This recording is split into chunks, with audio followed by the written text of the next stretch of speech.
You ain't got time for dueling? War battle, we coming full throttle. Sanctuary. You do now, where you going? Time to show our mettle. Coooley crew and DFC. You ain't got time for dueling? Chosen few. Fire of the night. Well, you better make Thursday time. Night, that's what we do.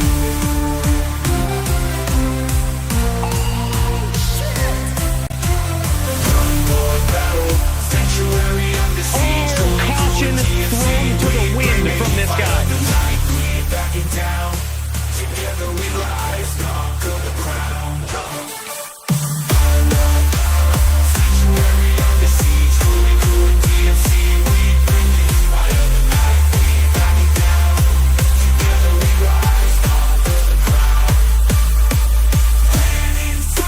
And that's what these two guys are doing right here. Clicking and holding against one another and trying to whittle their opponent's life total down to 0. Jeep off to an... Oh my god! Huge comeback from 1!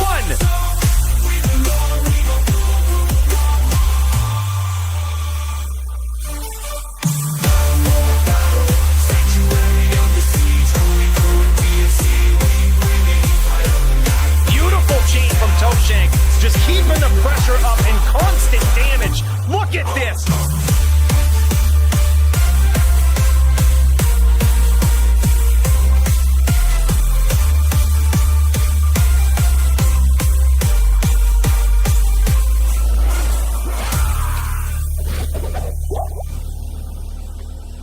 We got some more lates in to do, boys.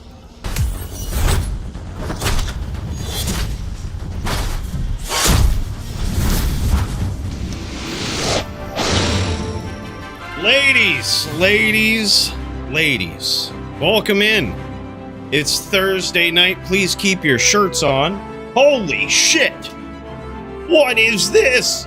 Frosty, what's up, man? Hey, good seeing you, brother. Thank you so much. I meant to respond to your message, brother. And by the way, yes, that was the glitch that I was talking about. Just saw that I didn't get back to you, brother. Sorry about that. And by the way, thank you so much for the gifted membership, man. What the fook? Big cheers to this guy. And an official welcome to the team, Dark Shadows. You're now in the VIP Hall of Fame. You're allowed in the Golden Room. Make sure to take your shoes off and don't molest the statues. Thank you so much, and be sure to tip one back to Stay Frosty. Bro, thank you so much, man. And also a big cheers to Bruno. GG's, man. What's up, guys? Welcome in. This is the card, and man, holy shit. What an incredible card this is, huh? There's only one person missing from this. We would have had the 3 champions here, but the LLD champ, for some reason, he must be out in Vegas or doing interviews with Time Magazine or something with all of his newfound fame. I can't explain that guy, but regardless, he's definitely a case. But the point is, aside from that, we have some savage matchups on the card tonight, man. Look at this. Squigs, the reigning, defending HLD champion. What is this? Holy 40 months for Kyle at the legend tier. What a savage. He says, touch the statues. What's the worst that can happen? There's a fungus that grows under Murder's statue for some reason. I don't know why. It doesn't happen with Muchez's, but look, we're going down a rabbit hole here. Keep your goddamn hands off the statues, Kyle. Jesus. Bro, big cheers, man. Thank you so much for 40 months, my friend. Big cheers. What a savage, man. What a savage. Really appreciate it, dude. Flavor, Frosty says. I don't know who we're letting in there these days. I really don't. I don't know. That place is out of control. But boys, Nim is gonna try to do it tonight. He's gonna try to take down Squigs. Squigs is gonna be on the Sin. Nim's gonna be on the Din. This is possible. I think Nim can do it. Squigs had better not underestimate, because Nim is an absolute high-ranked savage in this game. And he says, "What? Where the LLD champ at? At the God tier membership? What? Nim, holy shit, man." Bro, thank you for 5 months at the God tier, my guy. Speak of the devil, right? Speak of the guy challenging for the HLD spot tonight. My guy, thank you so much. Look, it's not pay to win, all right? It's not. He didn't get the title shot because of the God tier membership. I mean, that's only part of the consideration. That is only taken in like 50%. That's only taken in 50%. All good, I don't touch the statues, I just invite some spiky rats into the stream. Jesus Christ. We're out of control, boys. Nim, thank you so much, brother. Big cheers to you in all seriousness. That's wild. Huge, brother. And Kyle, thank you for the 7 Canadian coin tip, man. Look, keep the quill rats. There's no place for them in there. They shit all over the place in the Hall of Fame. So please don't bring those in there again. And thank you so much, Kyle. That is super generous, brother. Super generous. I'm actually really excited about the HLD bout tonight, man. I think Nim has what it takes to take down Squigs on the Sin. With a Necro matchup here, I think it's rather lopsided in favor of the Necro in general, but especially with Squigs on the Necro, I think it's extremely lopsided. However, it is actually a lopsided matchup in favor of the Sin with this as well. However, Nim is one of the most creative Din players who just also happens to be a savage. So he may bring tools to the table that Squigs might not be ready for. And that's going to be the big question tonight. I can't wait to see who takes it. That one's going to be epic, man. Really pumped about it. Then we've got in Melee, Coach Jason. This guy can't be stopped. He can't be stopped, man. He is even in HLD, this guy is just insane, right? Absolute Din player in HLD, but in Melee, this guy holding it down for the droids at the top. And guess who's back? Speaking of those savage Dins, Jagger Swagger knocking on the door once again. This guy thinks he has what it takes to take down the most dominant reigning defending DFC Melee champion in recent history. A title that once belonged to Jagger Swagger. So this truly is a clash of titans at the top in so many ways. It's so wild, man. It's going to be a great night of title bouts. We're going to try to track down that LLD champion and see what the hell's going on. I think he's probably just doing interviews and shit. You can ask any of these guys. Ask Coach Jason, ask Squigs.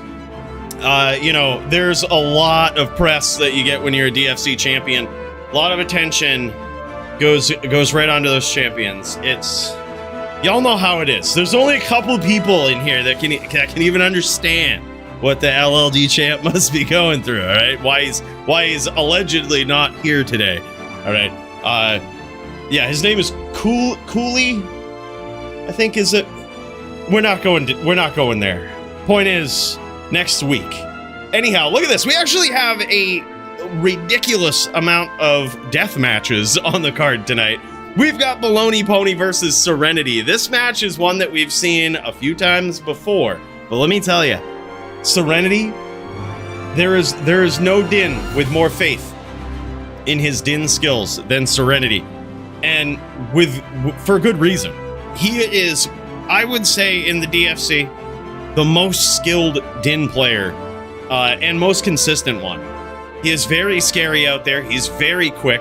But Baloney Pony has proven that he's got the build that just takes these Dins down, man. Those magic spells on the Warlock just make it so it's really hard for Dins to get close. Serenity's going to have to get creative. But if there ever was a Din that could potentially take out Baloney Pony on the Warlock, who is he's proven himself as a nasty player on this thing. Really a groundbreaking player with this class. It's gotta be Serenity if there ever was a Din. But we've seen it before, and Baloney Pony is the tough match, man. He on that Warlock, it's tough. But look at the rest of this card, man. We've got It's the Jits versus Lin. Speaking of Dins v Warlock, Lin is on a Firelock. So it is actually a little more doable, I think, for a Din, rather than just straight magic spells. Magic spells or not straight magic spells, but a concentration of them. A Firelock is probably the fairest PvP build of all of the Warlocks. They nerfed it in recent history, which is really too bad, because I think it still has potential, but it's certainly at this point, I'm going to say about B tier, A tier, maybe. But what's beautiful about it is Lynn's playstyle on it. This guy is really trying to max this out and take it to heights that it's never been taken before. And it's really cool to see. But how is he going to do against a charging champion like Jits? Going to be a great question, man. Then look at this. We've got Bill, obviously. He must have screwed something up here. It's not me that puts these cards together, but you see the double print here with Julvan and Javito.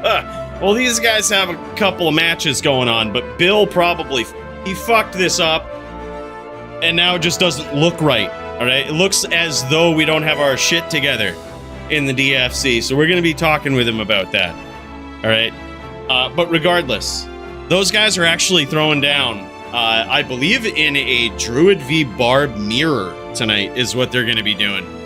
So a back and forth. One of them's on Barb, then they're going to swap off first to 3 either way, and that's actually an exciting fight. Can't wait to see it, dude. Polytheist versus Coach Jason. This also a death match because it's pretty lopsided in favor of the Fire Druid, in favor of Druids in general. But yeah, this is one that Coach Jason called right out. He's like, give me those Fire Druids, man. Give me those Fire Droids. He wants to try them out. Also a good point, though, Kyle.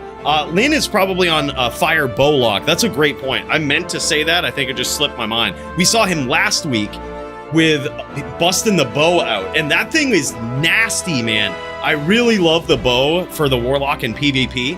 The miasma chains are clearly the most busted, like, powerful thing.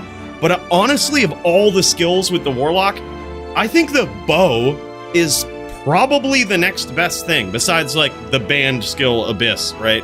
Like, that is just so, like, absolute god-tier busted skill. But aside from that, from the fair skills, I really do think the bow has a lot. Like, there's a lot of promise, a lot of potential in that, man. So it's really cool to see. We've got Random Tool Guy tonight going up against Austin on the Sin. That one should be wild. Random Tool Guy climbing up the ranks, doing his thing, really holding it down for those Zan players these days and showing and proving that this guy is a savage. But speaking of savages, so is Austin. This guy is all over the place when it comes to competitive duels. You see this dude everywhere, and he is nuts, man, on several different builds, but I really think he shines and is showing his prowess on a Sin. This guy's really good on it. He just knows the right game plan for so many different matchups, which is rare to see these days. Not only does he know it, he knows how to execute. So that's gonna be a wild one. I would think it slightly favors the Zon, but who knows? With Austin playing it, we could see an upset here. We're gonna find out. By the way, Hell Inc., man, good to see you, bro. Big cheers to you. Happy DFC day, brother. It's good to have you here, man. Yeah, we're just going down over the card right now. We've also got Super Dude going up against McCreekers, DFC newcomer tonight. He's going to be on the Sin or the Neck. Super Dude using that new Din. Can't wait to see him on that. That is definitely a class you got to practice. You got to get those reps under your belt, man. It's like the hardest class to run for sure. But I can't wait to see Super Dude on it. Also going up against Travix on the Necro. That's going to be wild. And then look at this legend, Toshank. He's got himself one hell of a test here tonight. He's going to be on a Necro. And the up-and-coming star, this guy that's literally just...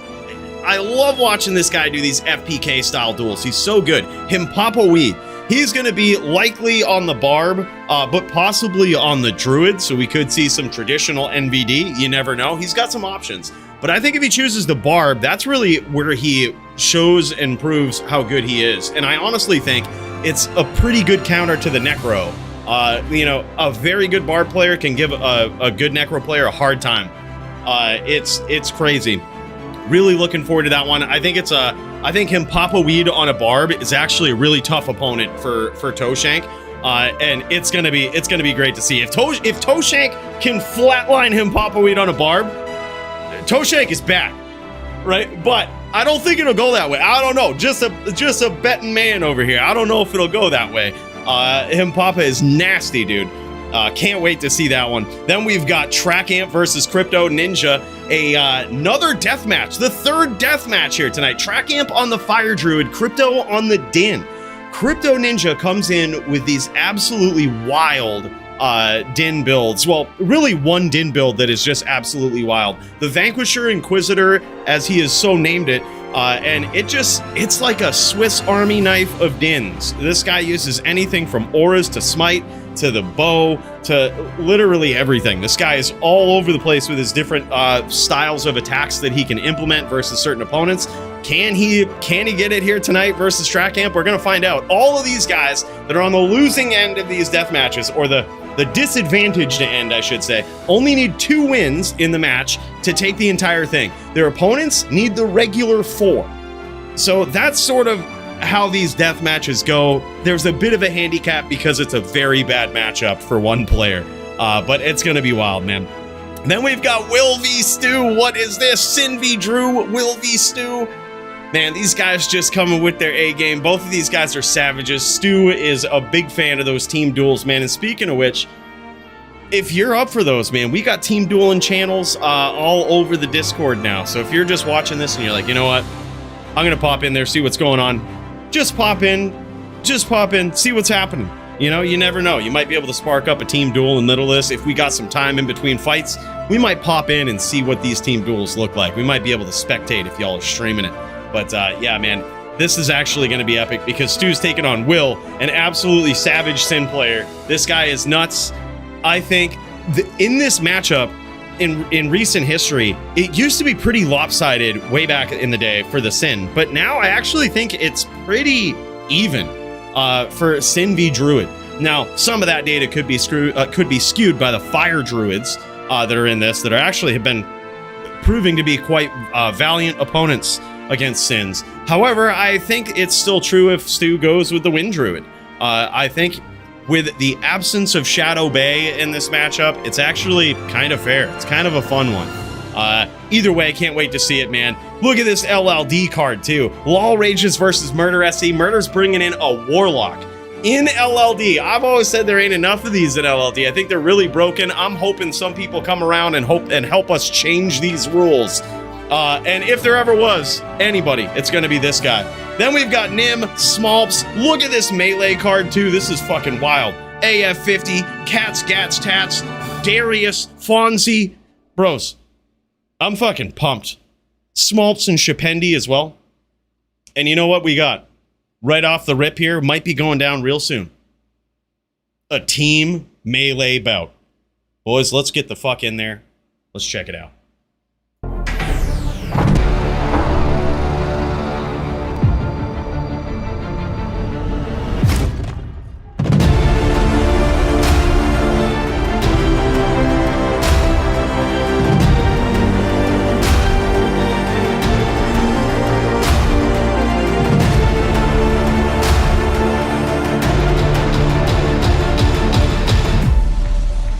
Big cheers to you guys tonight. Really appreciate y'all. The support means a lot. Without y'all, we wouldn't have this golden room for all the VIPs, new members, new subs. Come on in, take your shoes off, please. New rule. Don't touch the statues. Every time we turn our back, someone's hand is up it's up the kilt. I don't know what it is. You guys are disgusting. The point is, I want to send a big thank you to you guys. It's seriously, Nim, Kyle, Frosty, and everybody. Y'all are the best, man. It looks as though we might have ourselves a pretty savage melee bout on our hands. Boys, let's get in there. I'm gonna fire up this. I'm gonna fire up this stream here and get ready for some Darius. Darius versus Fonzie as the first bout of the evening in the melee division, boys. Let's get up in there. Let's check it out. Let's see what's going on.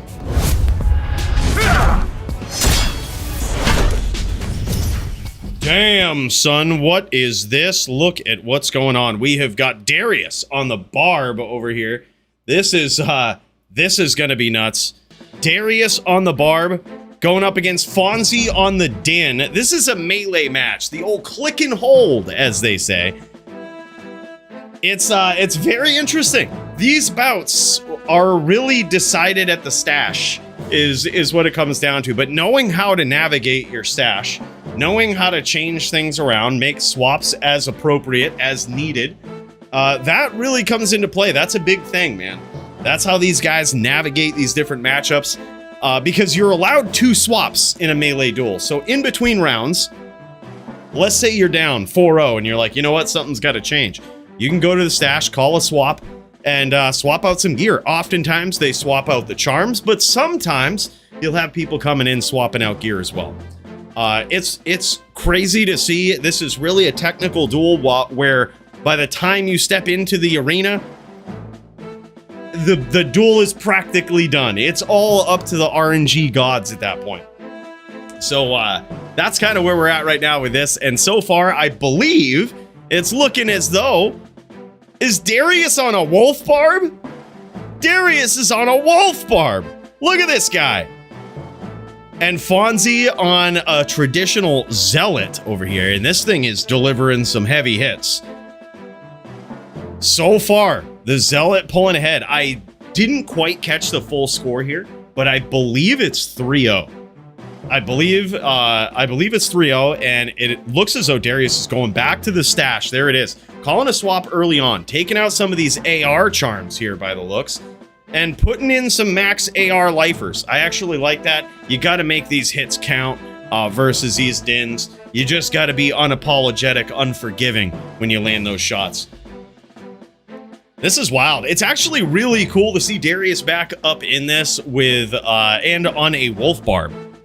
We haven't seen a wolf barb, I don't think, yet in ROT dubs. Correct me if I'm wrong. I think this might be the first time in ROT dubs that we've seen it.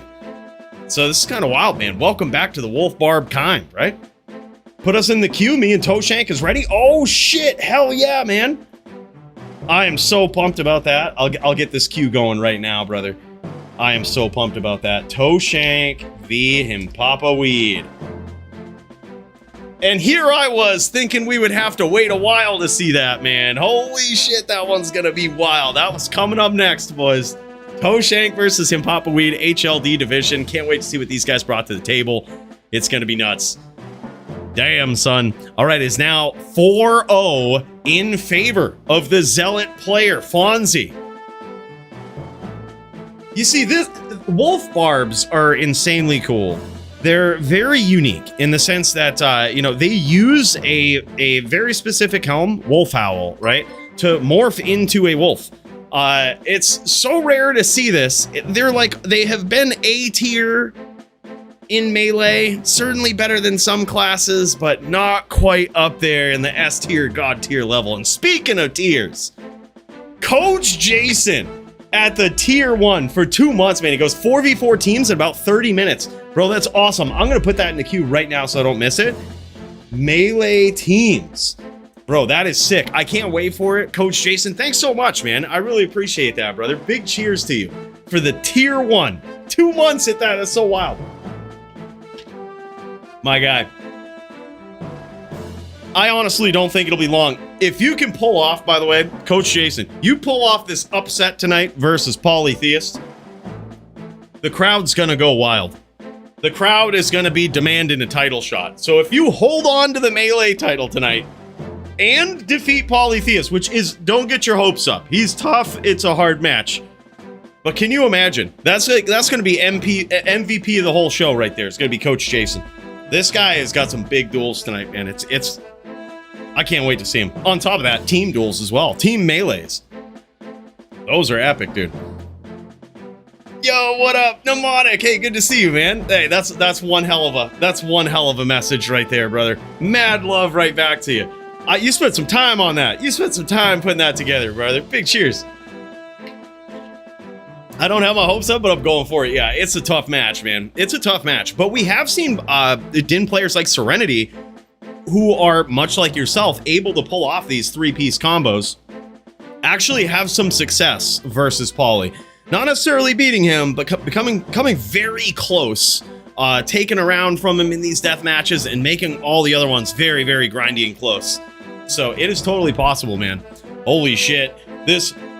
I love this wolf barb. I want it to work, man. You know what we should do? Look at this. It is 7-0 right now. You know what I've been thinking about doing in this melee division? All right? Hear me out. You know how we allow the new jewel, right? Alongside the Sunder Charms. Sunder Charms, I think, are interesting because they force you to make a sacrifice to your build if you want to run them. But the jewel is free. There's no sacrifice with it. And it just forces your opponent's builds to be shit, right? Here's what I'm thinking. What if the top classes, the top 2 classes, were not allowed to use the jewel, but Barb and Zan were, or all the other ones, right?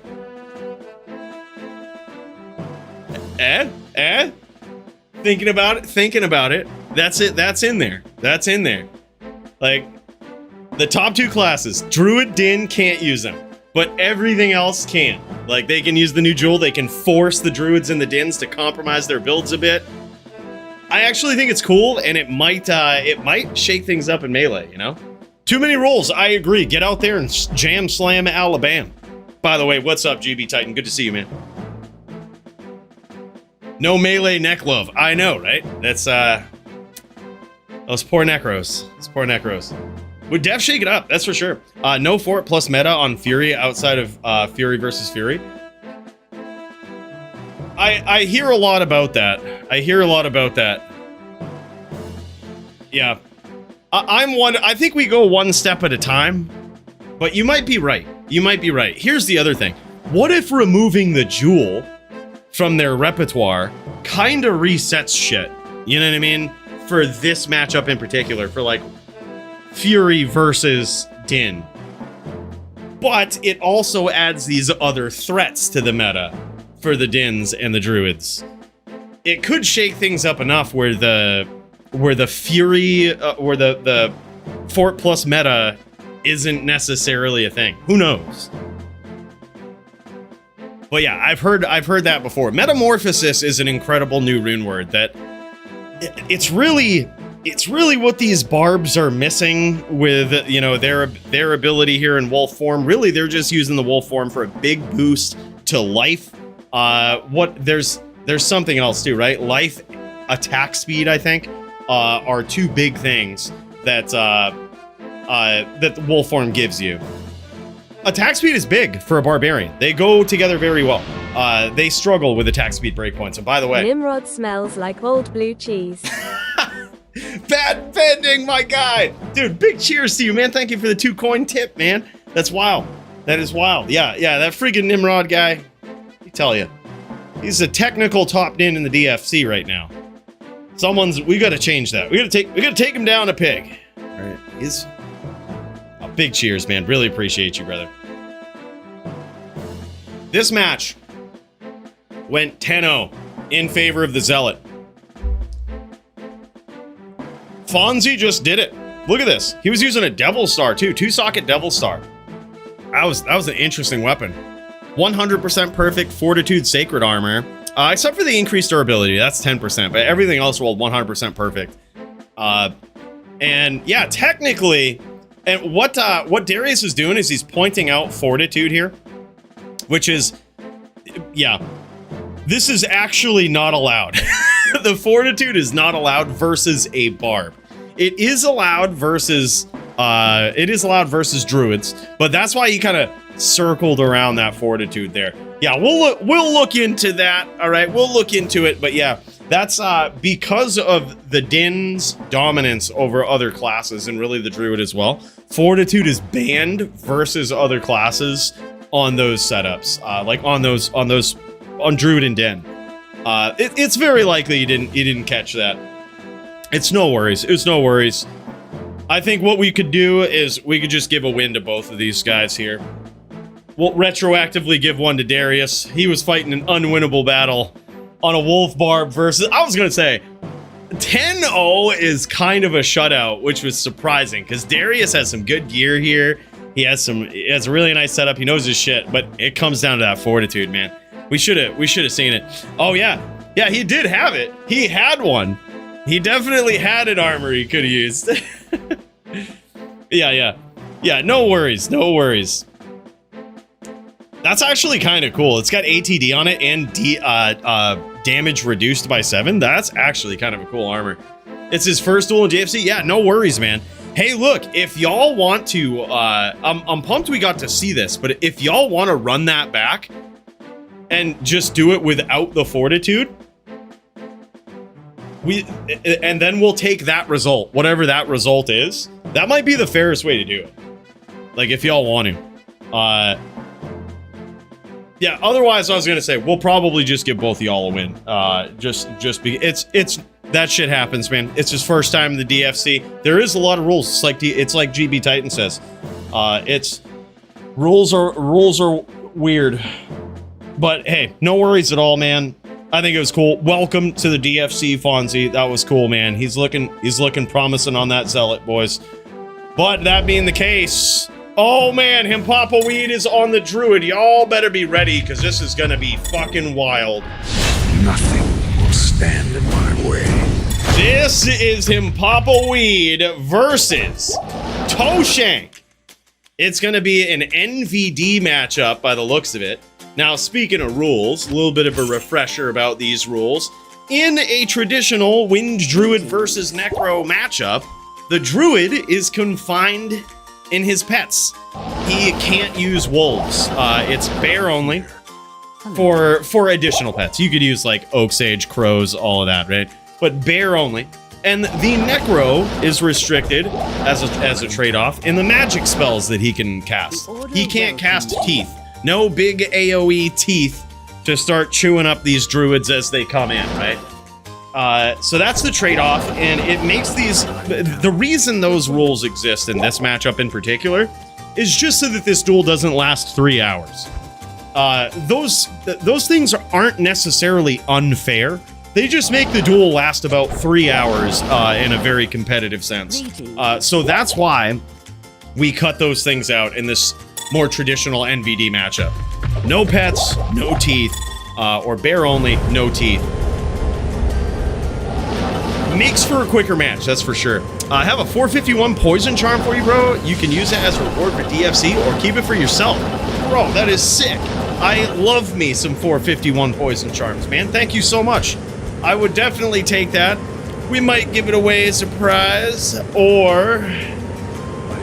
I believe you can never have enough 451 poison charms, okay? I believe a character can never have enough 451 poison charms. Right? That's just my belief. Here, let me fire this up actually. I'll join a game and I'll let you know the game, brother. That's super nice of you, man. I really appreciate that. All right, while we get in the game here, let's check out the first round between Toshank and Himpapa Weed. This is interesting here. I honestly think we're gonna get to see how good Himpapa Weed is on the Druid here. Beautiful shots from Toshank. Down he goes, man. That was wild. All teeth, all the time. 451 to end 'em all. What is this? All teeth, all the time, Kyle says. Bro, thank you so much for the 279 Canadian coin tip. By the way, Mnemonic, I'm in Charm 1, Password 1 on North America. I'll be on a din named NY. Just pop in, go on the trade stream with me, brother, and we'll pop in there. Damn, son, that is so crazy. That is so crazy. We just saw the first round of Toshank versus Himpapa Weed. Yeah, and it appears as though Himpapa Weed is a West Coast player, and I think that's why these guys went with, I think that's why they went with more traditional NVD, because I think as a West player, the West player as a barb would have had ping advantage, which I honestly think that would have been big. That would have been big here. I honestly think Himpapa Weed might have given Toshank a real hard time, especially with ping advantage. All right, bros. I'm gonna pop over to this screen real quick in between the duel here. In between this duel, look at this. This is our boy with the 451 poison charm, bro. Thank you so much, bro. That is so crazy. Really, really appreciate you, Mnemonic. virtual round of applause for this guy. And also, Volcathos is his barb's name over here. Now that is legendary. Much love, brother. Love you too. Thank you so much for the 451, man. That is so crazy. I'm so pumped about that. It's even the matching graphic for all the other ones that I have like 9 others that I converted to ROT dubs. And dude, matching graphics. So that's the 10th. It's just happenstance, man. It was meant to be. Brother, thank you so much, man.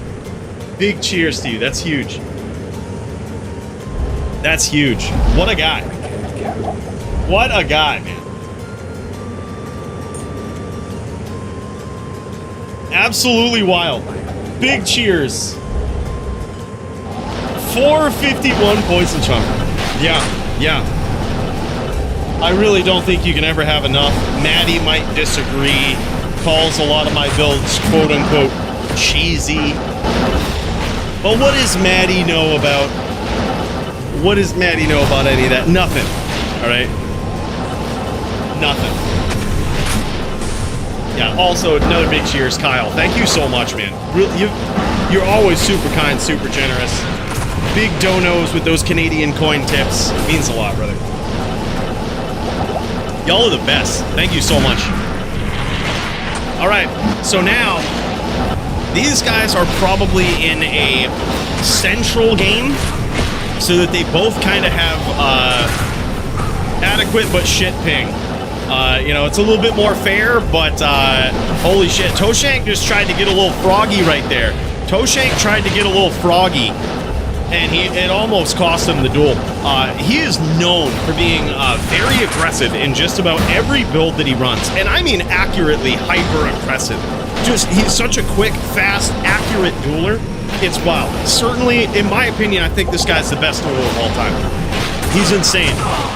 He got in there. He saw the shields were down, the pets were down on Hippapa Weed, and he chose to get in there and stomp and see if he could finish. He caught some big nados, almost got taken out, but he came back from it. Took that round as well. I think it is at least 2-0 right now.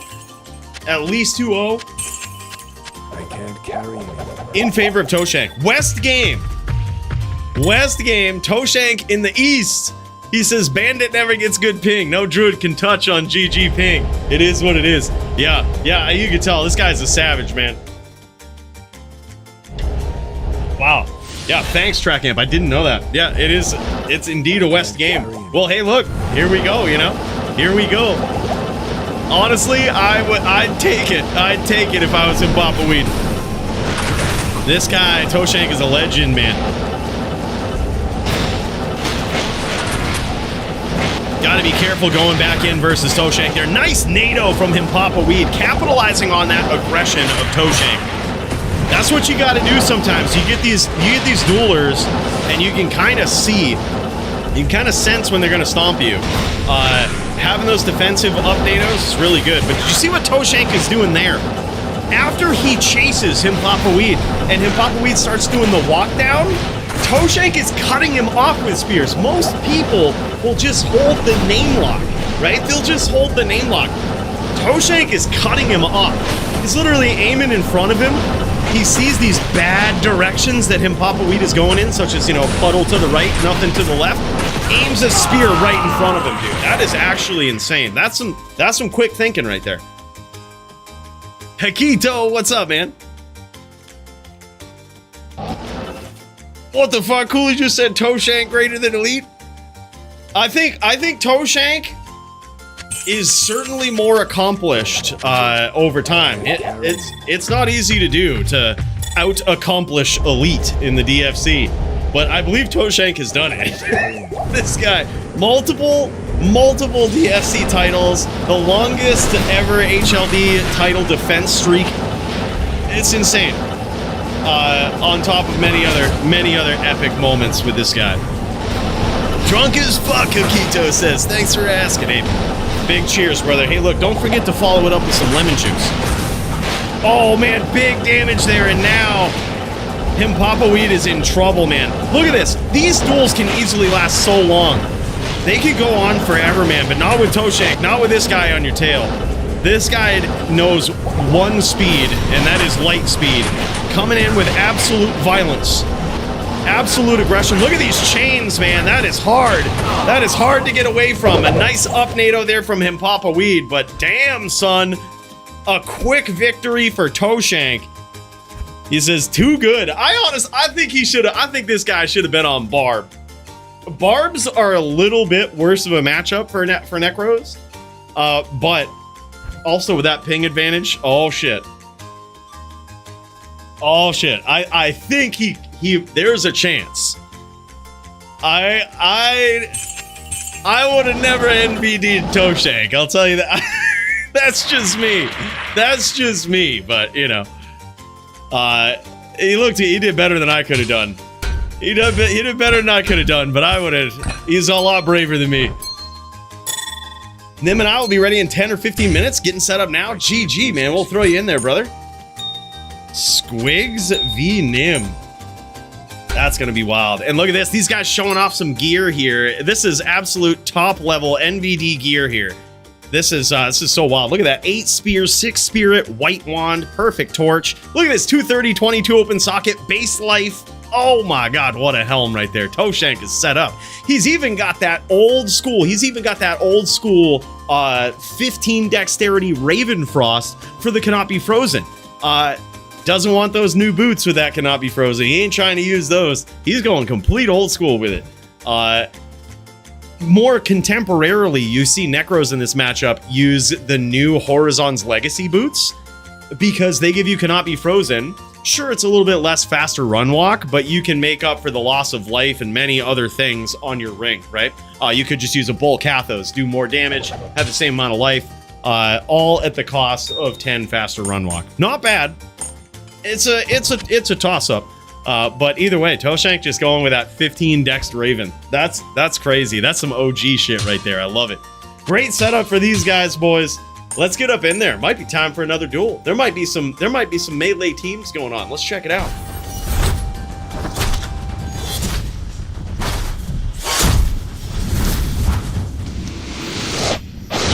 Oh man, all right, I'm just gonna pop in here and just see in Darius's stream. I'm not sure if he's in teams or if he's just jamming, but we're just gonna poke around. You know? I don't see the melee teams, but you know what I do see? I see Nimrod. I see Nimrod up in here, and he might be ready to throw down. It looks like he's gearing up for LLD. He's on his din here, and he's going up against Smolps. Yeah, we didn't get to talk about this one a lot, but Smolps versus Nimrod. This is interesting. So Nimrod was supposed to be on a Warlock. He did sign up either one, Din or Warlock, but it looks like he's opted to go for the Din for this. I think probably to make it a bit more of a fair match. Or who knows? I wasn't actually sure how good of a matchup that was. Nim is using, when he chooses the Warlock, he goes with a Chains Warlock, which those hit so hard in LLD. It's fucking wild, man. But it looks as though he's opted for a more fair strategy here. You know, he went in on the Din. It's Nim at the end of the day. This guy he's in the Din Brotherhood to the end. That's what it is. The Din Brethren right here. Nice shots here from Nim from the outside. That FOH won't do a ton of damage in LLD, especially when your opponent is wearing, has adequate resist, but also is wearing things that give MDR, such as String of Ears, such as Skin of the Viper Magi. All of those things have a variable role of MDR, or magic damage reduction. That comes into play when you have your opponent with just a scepter that gives them +1 to FOH. It comes into play. It makes a difference. They're not making a huge commitment. They're not making a huge commitment to FOH, as you can't in LLD. But that FOH is meant to harass from... Oh my god, as I say that, it's actually a savage... He might have a sick scepter there. That's like almost 700 FOH damage. That's insane. That might be the most FOH damage I've seen in LLD. That shit is wild. So I guess that's more than just tickling from the outside there. That's after the PvP nerfs is probably Yeah, he's probably hitting somewhere around like 15 to 20 damage depending on the roll. And depending on if conviction applies and breaks anything. That adds up, especially when your opponent, I mean, look at this. In LLD, level 30 duels, you don't have a huge life pool, right? Nim has a rather large life pool here on the Din. But like usually 1,000 life or somewhere around like between 1,000 and 1,200 life is like what people come in with for life totals. So that 20 damage adds up real quick. Very good, actually very close. Alicia Keys, aka Smolps, had landed some nice shots there from the outside. But Nim is using that FOH to sort of even the playing field.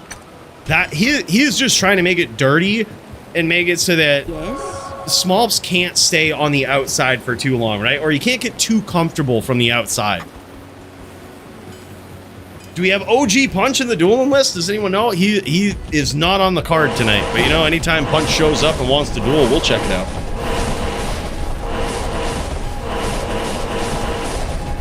Anytime Punch shows up, we'll jam.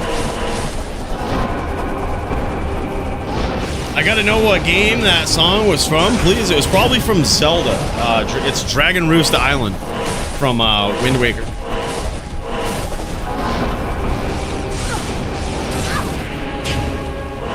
We're big fans of Zelda around here. Big die-hard fan. There's a good chance if anything plays, it's Zelda music. It's too good, man. Beautiful shots here from Smolps, and now, look at this, Nimrod is in trouble. These Hydras forcing Nim to, forcing him out of his hammer fortress here. I actually really like that. That also makes it so Nim can't really set up and just FOH all day, right? With Smolp setting up Hydras, he can't just post up in one spot and FOH. He's got to work around those Hydras too. Gives him one more thing to worry about. As you can see, he quickly moves away when those Hydras come up. And that is the opportunity that Smolps is looking for. Nicely done here from Smolps. Actually amazing. I don't know how Nimrod survived that, but somehow he did. And he's gonna try to finish with FOH here, is Nim. The question is, what is Smolps gonna do from the outside? I think it's just same strategy. I think he needs to keep those Hydras up. Oh man, and not get hit by the rando hams. Damn, son. Yeah, I think that was a valiant effort there by Smolps to finish that duel, but he went all in. He went all in to the point where if he didn't finish in that exchange, he was going to be in trouble. He literally telly-stomped and just said, fuck the hams, let's do this. He ended up eating a lot of hams, and Nim survived with like 10 life, which is so ridiculous. That's where I think skills such as Firewall might might be good too. Might be really good on the controller. Why would he need Holy Shield in this matchup? He's probably just not using it because he doesn't need it. You don't always need to block in every matchup. Or you don't need defense in every matchup. This is one of those. This is optimum efficiency.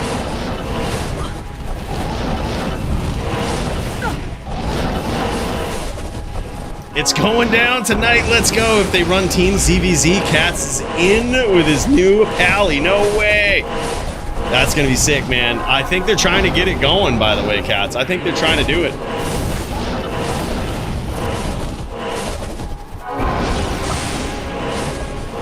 By the way, just seeing this too. What's up, Law Rage? It's good to see you, man.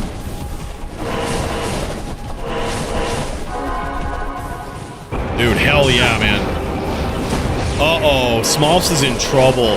So far, Nim has not taken any big shots from Fireball. He's stayed right out of the way of it, and he has worn Smolps down. Now 3-0 in his favor with a very close round 2 there.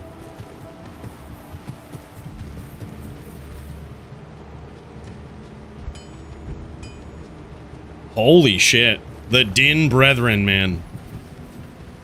The Din Brethren. Holding it down 3-0. This guy is wild. This guy is friggin' wild. Who's gonna stop Nim? Who is gonna stop this guy?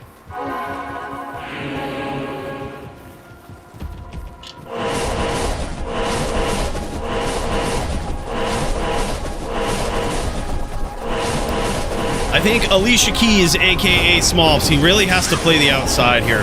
He really has to set up the Hydras and use them to his advantage, right? He has them. They can certainly fight back against the FOH and make it so that if Nim wants to turn this into a long distance duel, then he's going to eat some Hydras for it, right? But in chasing, Smolps has to be very careful not to run into hammers. That's the big thing. Mixing it up with these Hydras, look at this. It's literally changing the entire way that Nim is approaching this. He's now running wide, and he's trying to flood the map with hammers and get Smolps to run into them.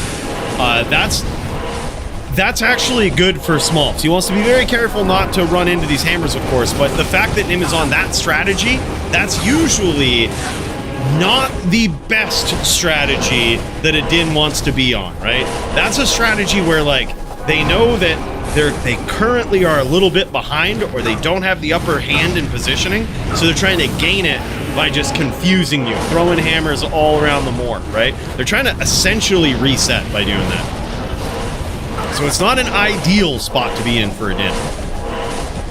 But that's what those Hydras are doing, and he has landed some big shots, his Smolps. Look at this, those Hydras are doing some work, I'm telling you. Yeah, they're sort of like safety hammers as he, like, resets is what it is. It's not an ideal position. Usually as a Din, if you're charging away and throwing hammers side to side, you're hoping that they're going to aggro you, and you're trying to move out of the spot that you're in because it's no longer safe for you. It's no longer a good spot to be in.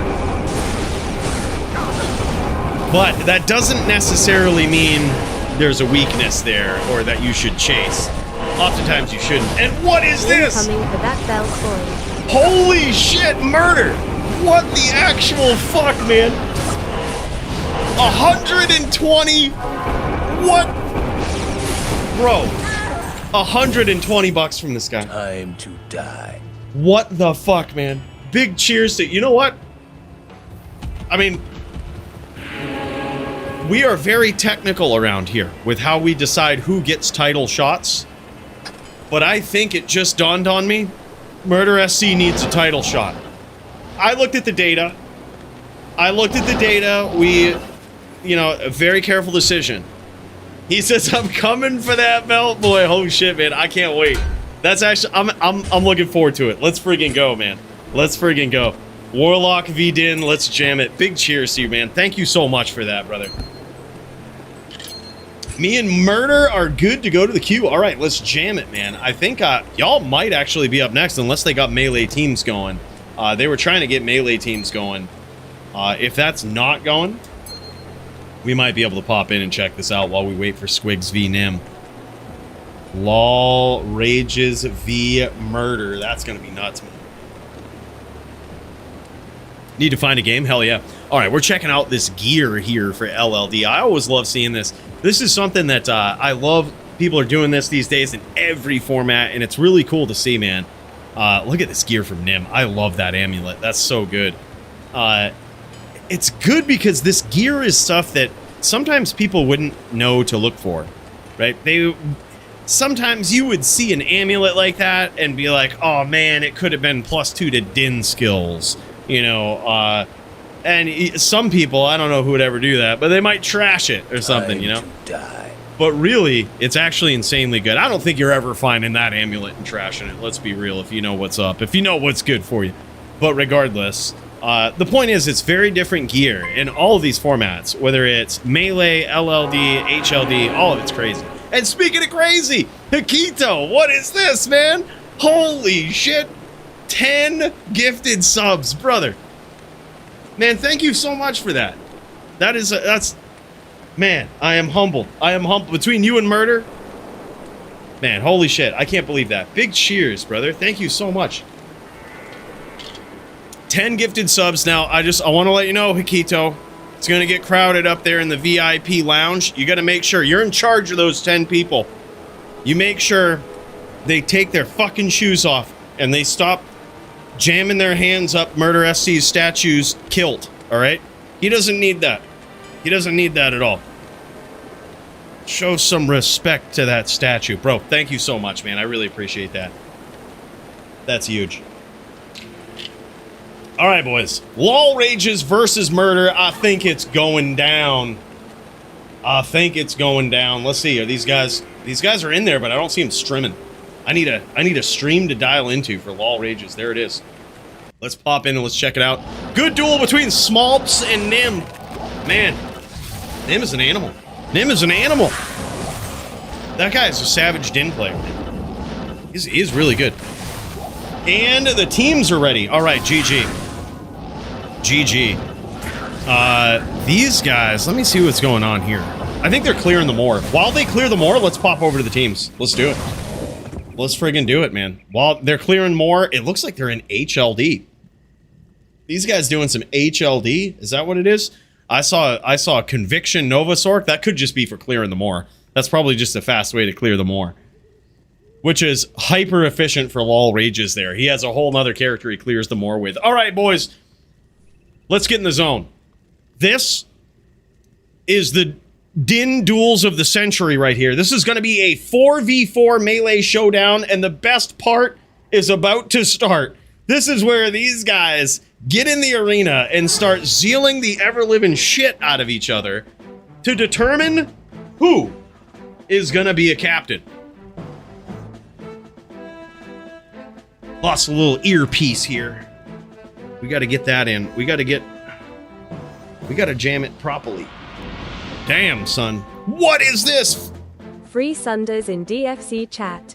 Cold and lightning. PM me.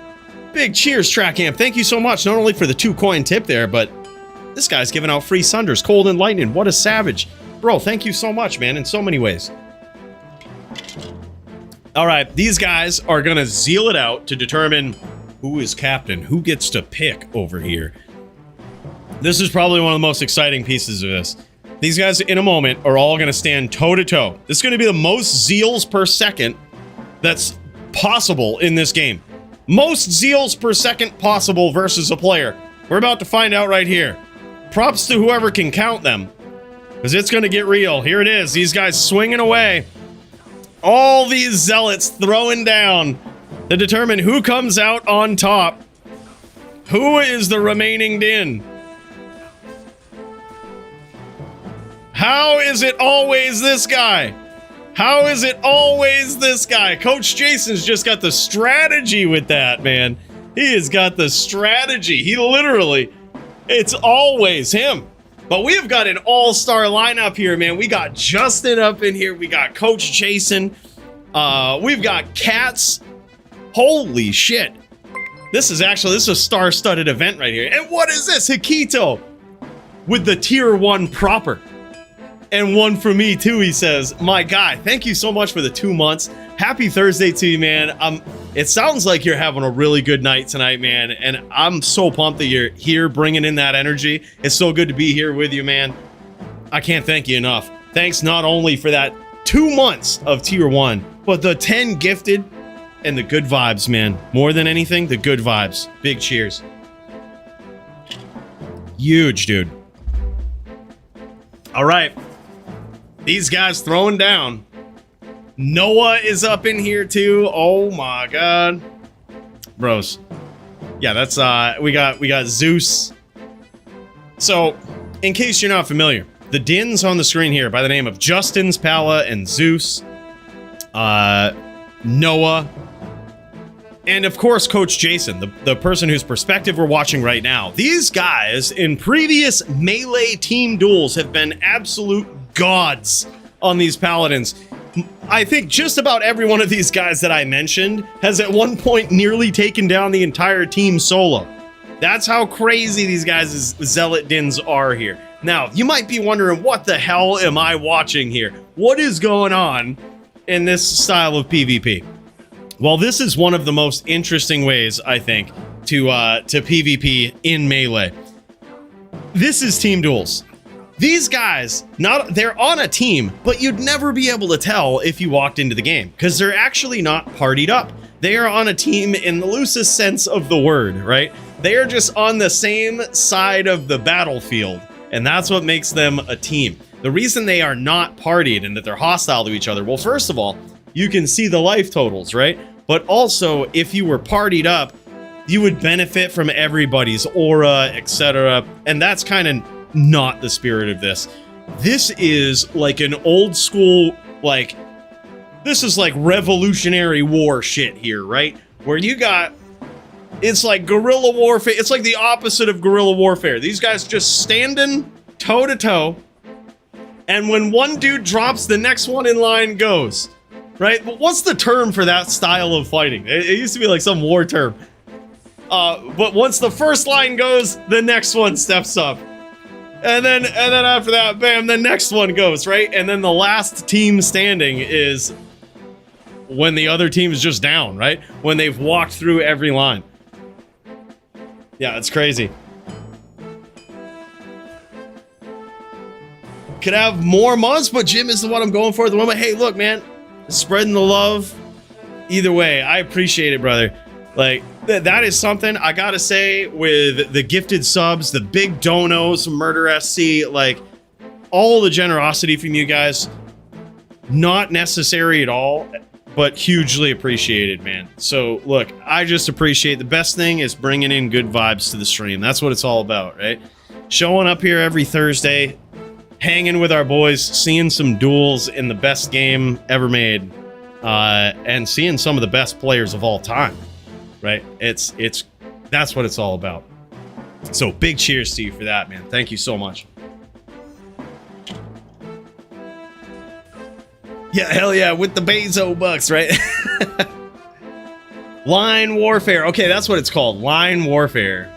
I mean, I don't know if that's what it's called. I actually don't know the term for it, but I assume there's a term. Makes sense. It's called kendo or a dual wield. Kendo. Okay. I'll trust you on that. I figured there was... The best I got is opposite of guerrilla warfare. That's the best I got. I just made that up. If guerrilla warfare had an opposite, like guerrilla is like you strike and run, you know, you're out, right? This is like the opposite of that. We strike and stand. We don't move. We don't move at all. That's what we call it in chivalry. Well, look, it works for me. Works for me. Hell yeah, man. And look at these dins just going back and forth here. All right, we're gonna set this desk. We're gonna set this back down as these teams. Oh my God, Noah is a big force to be reckoned with here. This guy's a big force to be reckoned with. Can he run through the entire team here as a comeback? As a comeback statement? He fucking did it. This guy did it again. He's a savage, man. Y'all gotta watch out for this dude. He's an absolute din legend. And now Justin's up. This guy also has proven his valor in melee teams combat many a time. With those two on the same team, I don't know how these guys are gonna do it.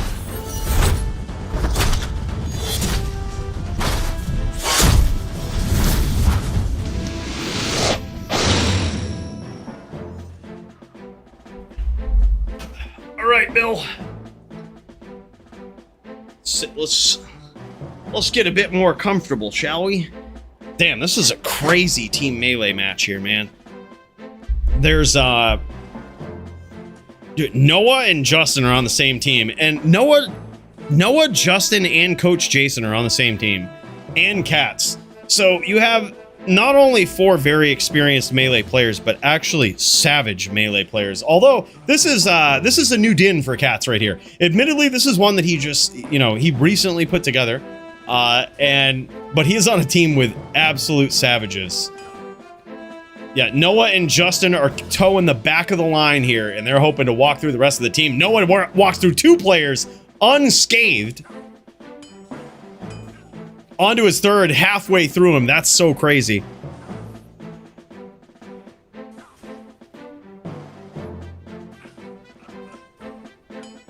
Damn, son. All right. They got defeated in that round, I gotta say. That was a big victory for the opposing team here. There is It's hard, man. These guys are nasty. Larry 6, what's up, man? And thanks, man. I'm glad you enjoy them. I'm glad you enjoy them.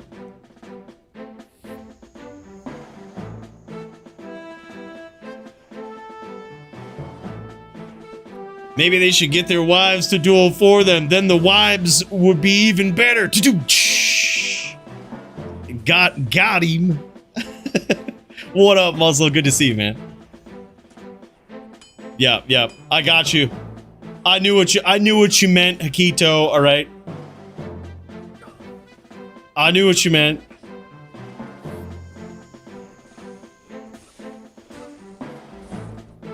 Yeah, melee PvP is a different style of dueling. It is basically toe-to-toe. There's some people that can't stand Enigma. They think it ruined the game. But, you know, there's a couple of dueling formats that if you want to be part of PvP but you hate Enigma, well, melee is one of them. It's definitely not a cheaper option, but it is certainly one. The combat is very compact. It literally happens all on one screen, even in these team duels. This is wild. I have lost track of the score here. However, I don't even care. Just seeing these guys just go toe-to-toe. It's 3-2. Okay, 3-2 in favor of Coach Jason, the current Melee Champs team. Now, this isn't for like a title or anything. This is just a fun 4v4 melee match that we get to see every once in a while. It's really cool, man. You know, if you're in a melee dueling game, such as, you know, the ZPK games, ZPK1 password 1 or ZPK password 1, if you're ever in there, you might see this happen every once in a while. And it's actually one of the best ways to not only acclimate yourself with the melee community, but also to get away with not necessarily having the best gear, right? If you don't have, you know, the top tier gear in melee team duels can actually be a fun way to be a part of something with a lot of players and actually have fun. Sometimes get some wins, you know, and sometimes even get really lucky and carry the team, you know? And that's because if you have a team that just has people that are semi on par with the opposing team, you can get away without having perfect gear. You might have to clean up a couple of people after your teammate drops, you know, and that's how it is. That's what makes it fun. This is dead even at the midway mark of this run, of this round right here. Literal dead even. Holy shit. With a slight advantage now, go to the opposing team. Dead even going into the final 1v1. And somehow, Coach Jason's team, oh my god, I thought he was going to take it. Blade, the Paladin Blade was literally so low. He was at about 10% life for that entire round, with Justin's Pala coming in with practically full health. Between the two of them, I think they had one full health bar. And Justin was like 90%. I thought for sure he was going to take that. But sure as shit, man, Blade, this guy might be the new MVP. Might be the new MVP. He says, sorry for that. English should be my third language. Hey, bro, I think you do great, man. I think you do great. Uh-oh, it's looking like Team Blade. They were pulling ahead, but now it's dead even at the midway mark. Yet again, now significant advantage for Coach Jason's team here. Blade is in trouble. He might be able to take out Justin, but can he take out Justin and Coach Jason? He's off to a start. He's off to a start here. He almost got there. Some big hits. Honestly, did better than I thought he would. He almost cleaned him up there. That was crazy.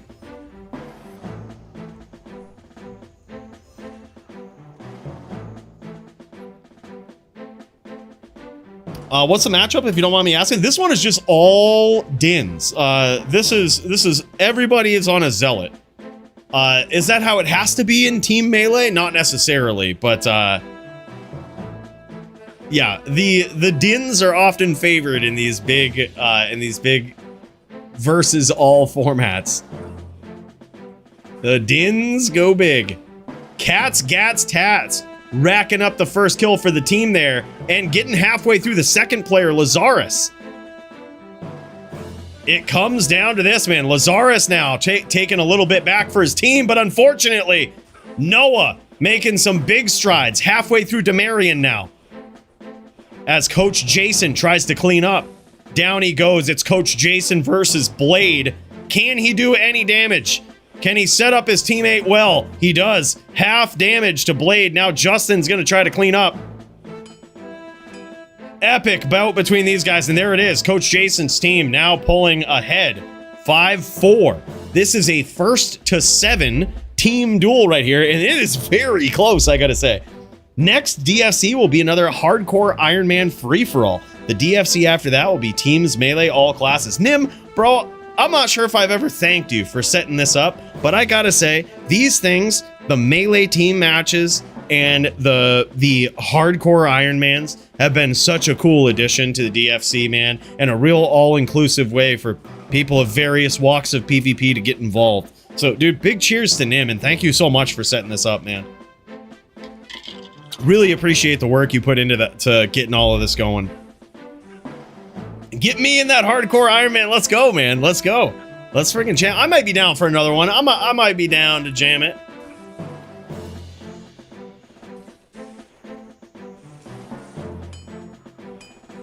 Pretty even here. Now Blade pulls ahead a little bit here, does some damage, and now it comes down to this. Technically, Team Blade has the advantage here. Big advantage going into this, but Justin could pull it out. Unfortunately, he doesn't. It was very close, though. That one came right down to the wire. Holy shit, it's now 5s. 5-5 in this 1st to 7 melee team duel. Hard to tell how this one's gonna go. Pretty evenly matched teams, I gotta say. I actually could do that one. All right, let's go, Pat and Penny. That'd be sick, man. That'd be sick. Yeah, it is level 9, by the way, Murder. Yeah, hop in, man. We usually get it going, like, at the very start of it. Nim has sort of crafted a set of rules that seems to be the most fair. We're still working on it. We're still crafting it as events go. But, yeah, hop in, man. It usually happens at the top of the stream. We all level together, hardcore, level 9, and just jam. Open wounds would be good for this. I'm sure some of these guys have it. I'm sure some of these guys have, a lot of these guys have Gore Riders, which does have open wounds on it. You can cut them open, and that will continue to do damage over time. It does add up. But usually in melee, people don't focus so much on open wounds. It's rare to see a focus on it. If you get it, it usually just comes from Gore Riders. I don't think I've ever seen anybody really go out of their way and focus, like, to try to get more. Yeah, all Gore Riders, yep. Yeah, so it can proc. There's like a 15% chance that it procs, and it is annoying. That will chunk you for like 800 to 1,000 life or something. That's pretty bad. Deadly Strike is mo better, for sure. For sure. I think you always just want to go for that Deadly Strike. Damage over time, especially in this type of format, I don't think there's not a lot of time that you're going to have. In an HLD format, you can get away with a little bit of that guerrilla warfare we were talking about. Hitting and running, right? Let that open wounds do its thing. Not so much in melee. Holy shit, man. Coach Jason's team's in trouble here. Justin has a stack of 3 paladins he's got to get through here. And down he goes. Blade puts him down. Damn, son. I think it's 6s. It literally comes down to this, boys. The final round in this Din v Din melee team showdown. And who is it gonna be? These guys got their backs on the wall. It's gonna come right down to this right here. Cats, Gats, Tats in the front of the line, and down he goes. Coach Jason lining up in the back. Noah doing some big work.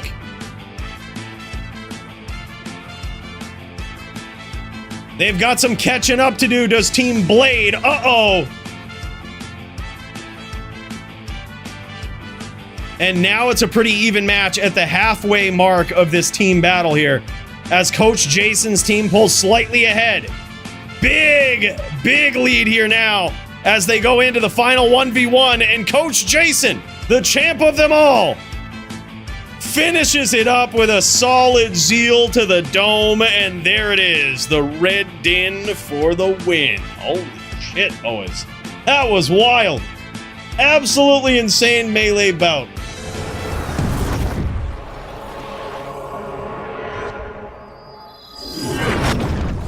Damn, son, what a duel. That was crazy. These guys flashing some of their gear in the chat here. This is actually cool to see. I need to hear a good old-fashioned, damn son. Oh, shit, damn, son. What up, Sawdust? Hey, dude, it's so good to see you, man. Y'all better see that Annie badge and respect it. Thank you so much for the 5 coin tips. Sawdust, good to see you, man. How you feeling? How you doing? How you holding up, brother? Look at this, man. These guys flashing these things in the chat here. You're going to see the absolute most god tier stuff here from some of the most savage melee duelers. Just throwing their best items in the chat. You get to see their weapons, some of the helms that they're rocking. So many things to look at here, man. And this, oh my god. Look at that sacred armor. E-Rep 2 socket, 53 life on the base with 187 enhanced defense. That's so cool. Those are really cool armor to see right there. Look at that dual stat 2010s with 196 defense. Jesus Christ. God, those are good. Beautiful berserker axe there as well. Just an absolute insane setup. Some of these guys have the nastiest gear. Look at this bear rune in there with a 4015 and that crafted armat. That's one of the only times that you see those crafted armats in this game is in melee duels. Look at these melee rings with min damage, strength, AR, life. God damn, beautiful roll on that too. Holy shit, Justin gloves. Yeah, that's nuts. That is actually an wow, that is an insane Devil Star. 20 to min damage on that? Oh my god. That was a 4015 and a low rune in that. All of those other stats were on the weapon proper. Holy shit. It is really cool to see that, man. Damn. What a lineup of melee items and duelers and everything, man. Yeah, that sacred armor is insane, right? I love sacred. I think those are my favorite types of melee items, man. Those sacred armors with like E-Rep 2 socket, godly mod, like this thing right here. Look at this base life, base strength. God damn. Man, oh man, ain't melee a special kind of dueling format, boys. Ain't it special? All right. Next up on the queue, by the way, we've got LOL Rages versus Murder, boys. Let's get up in there. Let's see how this one's gonna go. I shall purge this land of the shadow. Murder SC, previous LLD DFC champion. And this guy coming right in with a vengeance. He's gonna be trying to take down LOL Rages on his Warlock here. And I think it's gonna be a tough one. Because LOL Rages is a very consistent, very top tier Zon player in LLD. But if there ever was a dueler that could do it, it's Murder on this class right here. Let's see how it's gonna go, boys. Murder SC going in full ham here. Puddle is LOL Rages. He's on this Zon here. You can see all of these hits from these arrows are pretty savage though. Look at this, no ring of fire from Murder. He's just using Apocalypse and the Flame Wave, which, as powerful as those skills are, they can be a little slow. Allowing his opponent, who's LOL Rages on the Zon, often stacks up faster run walk. So he'll have the opportunity when he sees these big circles go out on the ground. He's gonna have an opportunity to just run out of them, right? That's where Murder's gonna try to catch him with the Flame Wave. Yeah, very likely a Spirit Sword that he's got here. On the Switch, he probably has a Telly Staff. But Razor Switch, I actually think, Stay Frosty, is a really good choice on a Warlock in LLD. I actually think in the right matchup, it could be Biss. I'm very curious as to... I'm very, like... There's no Ring of Fire here. I feel like that could actually be pretty insane in this matchup. Ring of Fire with, like, the massive AoE. Massive AoE, even though it's not a lot. It's massive AoE, easy hits when you get up in there. You stun them, which could be a way to keep them in the Ring of Fire. Could be a way to keep them in that Ring of Fire. By the way, big shout out to Murder SC for using the F keys, man. He's using the F keys. It's only the best duelers that do that, man. And Joby and Maddie. And Joby and Maddie. Hey, thank you so much. Hikito, you're the man, brother. Really appreciate you. Thank you so much for the generosity tonight. That means a lot, brother. The 10 gifted subs, the tier 1 sub proper. My guy, big cheers to you. Can't thank you enough, brother.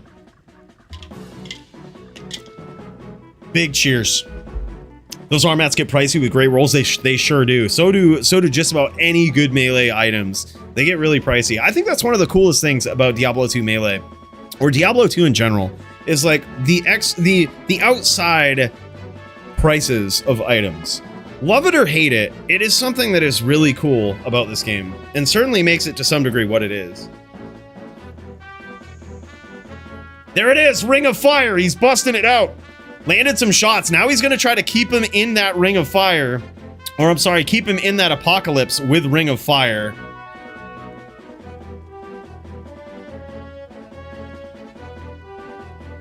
It's a crazy strategy, but it just might work. He's also running here, which is going to make him a little vulnerable to as he moves around. Yeah, he's going to try to just Blade Warp and Telly. I think that was really smart. Keeping the Telly staff on one side like that, that is one of the big things that a Warlock can do where they have kind of an advantage in LLD. And that is they can have a Telly staff and max block at the same time. It's kind of crazy, but that's some big advantageous stuff right there that I think could lead to some big things for the lock in LLD. Now, granted, that being said, there's been a lot of talk about chains in LLD, with it being absolutely busted. Remains to be seen so far, I think, in the DFC, but it very well could get there. Just so you know, before you go all out, it's possible that skill gets banned in the future, but for now, nobody uses it. So we're gonna see. Right, we're gonna see what happens. But the point is, I think the lock can actually be a very powerful player in LLD. Can you imagine Telly staff side chains? Oh man.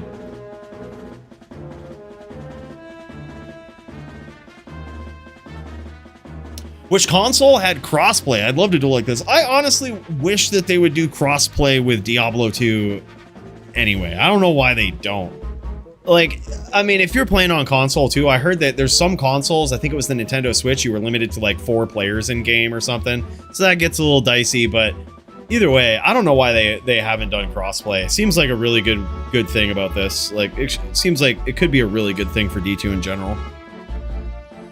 But look at that, man. That was a solid 4-0 right there for LOL Rages. I thought this might be a tough matchup for a Warlock in particular. Because Zons are so quick. They run so fast, it's hard to catch them. Now, granted, Murder SC has some tricks up his sleeve where he can close the distance very quickly and catch his opponent, but it's tough. LOL Rages is a savage Zon player. This guy is just top-notch LLD Zon player. So his movement is on point. It's really hard to pin him down. I'm using Telly chains right now. It's nuts. Oh my god. In LLD, Frosty? That's so crazy. Yeah, that Zon circlet is insane. Look at this shield from Murder, too. That shield is pretty insane. He's got himself a helm. I think Maddie actually hooked him up with an amulet. Look, there it is. I think that was the amulet that Maddie found right there. PLR, big resistance, everything. That was cool, man. We were just magic finding before the D4 season went live, and Maddie found that, and I was like, dude, I know exactly somebody who's gonna need that. He just freaking gave it to him. What a guy.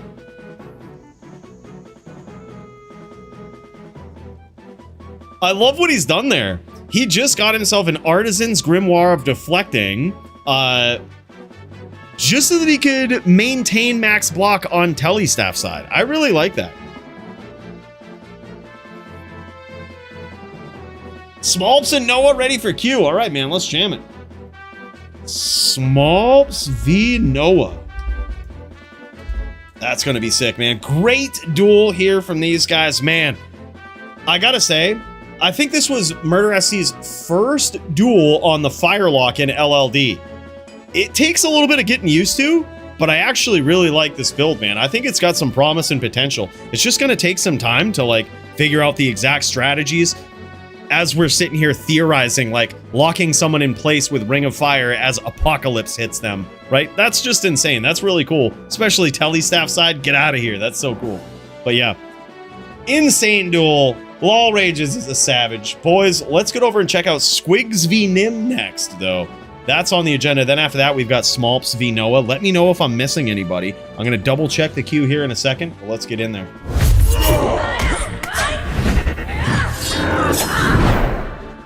Oh man, Nim on the din as he stares ominously into the fire, waiting for his next opponent. What is this? Frosty, my guy, 5 gifted memberships? What? Bro, thank you so much, man. You didn't have to do that. None of y'all have to do this. Murder SC, Hikito, everybody. What the? That's so wild, man. Frosty, my boy, big cheers to you, man. Thank you so much for that. Smolps is on the loose. That's you're now responsible for those 5 people, Frosty, in the VIP lounge. All right, you got to make sure you got to give them, you got to run them down. You got to say, hey, look, take those fucking shoes off. All right, don't be fingering the statues. All right. Sorry to just throw that responsibility on you, know, but these guys, they gotta know. They gotta know, you know? Big cheers, man. Thank you so much again, Frosty. All right, we might be waiting here. We might be waiting on the Squigs. So in the meantime, what we can do is we'll just move on to the Smolps v Noah in the queue. These guys are ready to go. I say we get up in there, check ourselves out a good old melee match. Smolps on the droid versus Noah. Man, Smolps, this guy, previous DFC melee champion on this build right here. Noah coming in on a din, and let me give you a little bit of a rundown about this matchup in recent history. There has been a bit of a primal showdown all throughout the history of the melee division between Fury Druids and Zealot Paladins. For a very long time, Zealot Paladins were on top. But now, the tide is turned a bit, right? And even before that, before the Dins were on top, I think the first ever dominant champion was, I'm pretty sure it was Nightfall, and he was on a Fury Druid. You know, it took a while for someone to figure out, and I think it was Nim who really figured out the formula to take down these Fury Druids on a din. And now here we are many moons later in the ROT Dubs era, where now with the new gear and all of this, there seems to be this shift in favor of the Fury Druids. As we say that though, impressive still is Noah taking so far 2 wins right off the rip from Smolps, a very accomplished, very decorated melee player here. Why'd he change back? Probably a misclick. The best melee weapon I got my hands on is a Scourge, screwed on the min damage. Dude, I actually like that though. If you really want to roll the dice, honestly, Larry 6 with a weapon in melee, if you really want to roll the dice, Scourge has got some good, it's got some upside to it, man. Big high-end damage, but very low on the low end. Like, the range is absolutely wild. But theoretically, if you roll those RNG dice and they smile in your favor, it's big damage.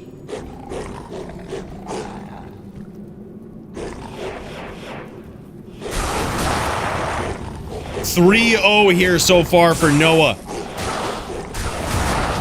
Damn, man. Shapendi. 4-0 now. Shapendi, a.k.a. the Noah. This guy. Holy shit. This is scary. Now, granted, this could just be a roll of the dice here, but this is a pretty dominant start for Noah. I mean, granted, some of these rounds have been very close, but it has been... It's 4-0 so far in favor of the Din player, which is, again, very rare. I think in the current meta for Melee, it favors the Fury Druid. Big hits for Noah to start up the 5th round here. Some return fire. And there it is. Now getting on the board is Smalps. Look at this. You got VT'd out right there. Smite, FOH, Telly Stomp comboed. Now, you might be wondering, why did this random Din up in here just come in and PK this poor Druid? Whatever possessed him to do such a thing? Well, the answer to that is, there's a rule against pre-buffing in Melee. And since Smalps is wearing the Metamorphosis helm, every time he strikes his opponent, he gets a buff, right? He gets the Mark of the Wolf, which that would count as going in pre-buffed in the next round. There's a couple of ways to solve that. You could leave and come back, then hostile and wait 10 seconds and go back to the waypoint. Or you could just have someone in the game that PKs you and resets it for you. And that's usually what these guys do. But now Smalps is back on the board. It's 4-2. Still in favor of Noah, a.k.a. Shapendi. Holy shit, and there it is. He gets there that time. That was wild. That was wild. 5-2 in favor of Noah. Holy shit, Noah is deleting Smalps' health. Yeah, it's crazy, man. It's crazy. What is this noise? Now he proctors fortitude. Now he proctors fortitude. I say that's just what you're gonna have to deal with it. That's a foul.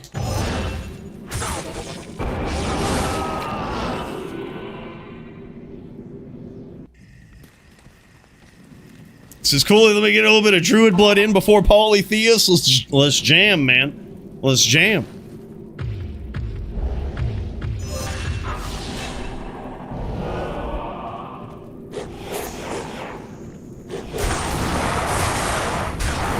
Noah 5, Smalps 2. Holy shit, another close round, but now Smalps has 3. It's 5-3 in this epic primal showdown between Fury Druid and Zealot Din. Man, it's crazy to see.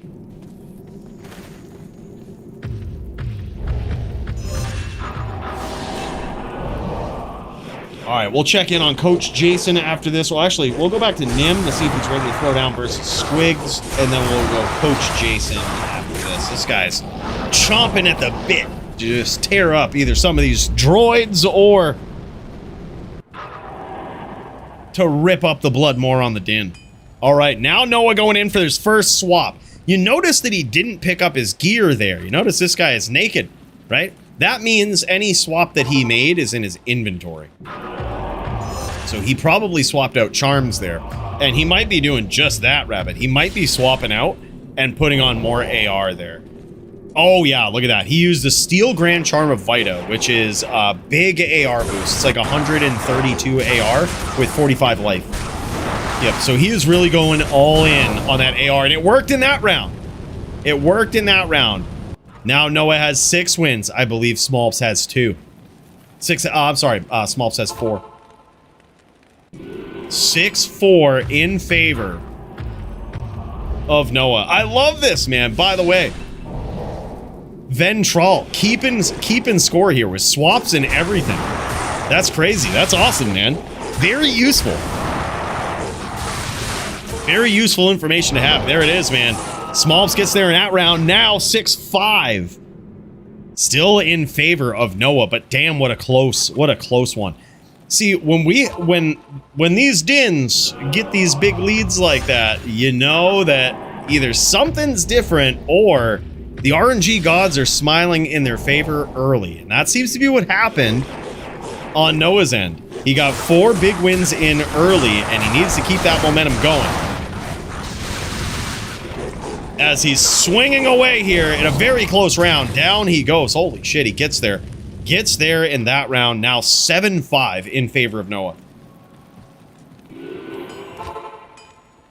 Clearing H-map, Squigs, setting up Wi-Fi. Could be a min or a while. All right, yeah, GG, man. We'll keep checking in. Appreciate the update, Nim.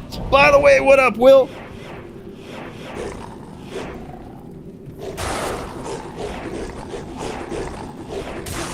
What an epic melee showdown between these guys. Noah off to a great start again this round. But a huge comeback from Smolps from the brink of defeat. Man, this matchup is literally primal, man. It's literally primal. It goes back so much. And now it's so close. It's back and forth. It's now 7-6 in favor of Noah. Gonna eat some dinner and then get my ass kicked by Stu. I don't know, man. I don't know. You got this. You gotta believe. Stu is an animal, but you've just gotta believe. Tooth and nail biter, right? That's what it is. That's what it is. Holy shit. Now 8-6 in favor of Noah. 8-6. Noah needs 2 wins because in Melee, this is going to be the first person to get 10 wins is the winner. Since it's a non-title bout, there's no win by 2. It could be 10-9, and even though it's close, the first person to get 10 wins is going to take it. And it inches even closer. Now 8-7, still in favor of Noah. But Smolps is on his tail here. This is crazy close.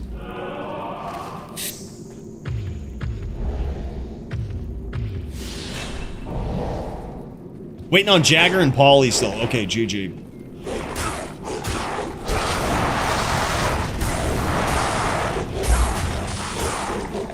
Oh my god, and Smolps ties it up. Both of these guys just needing 2 wins at this point. It's now 8s. This is nuts. From a dominant start by Noah here to now it's tied up. He's gonna hope and pray to the Din Brethren gods to get that same RNG that he got in the beginning of this duel. He's gonna need it. Big hits for Smolps, though, and a quick round for him as he advances to 8-9 now. He is 1 win away from reclaiming what was a very rough start for him in this round. That's a pretty epic comeback, man. No matter how you slice it, but Noah ain't out of this yet. Noah, aka Shapendi, could come in here and turn this all around right here. Big hits for Noah right off the rip.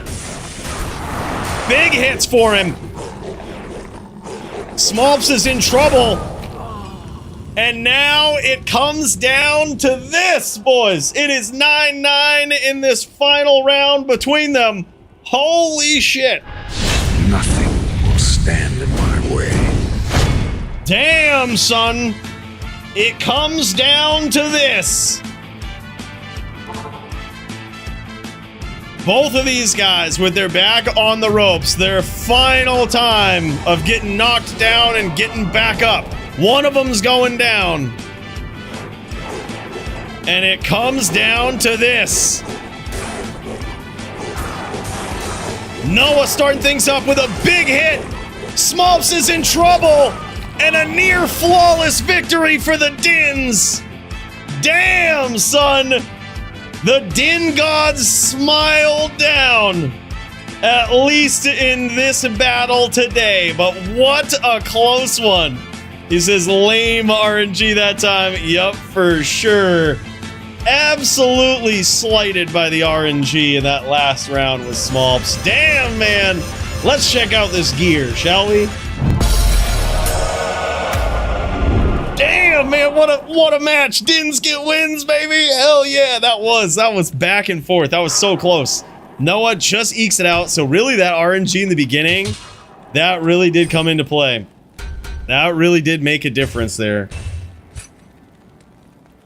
The Druid is on controller. Indeed, good observation, man.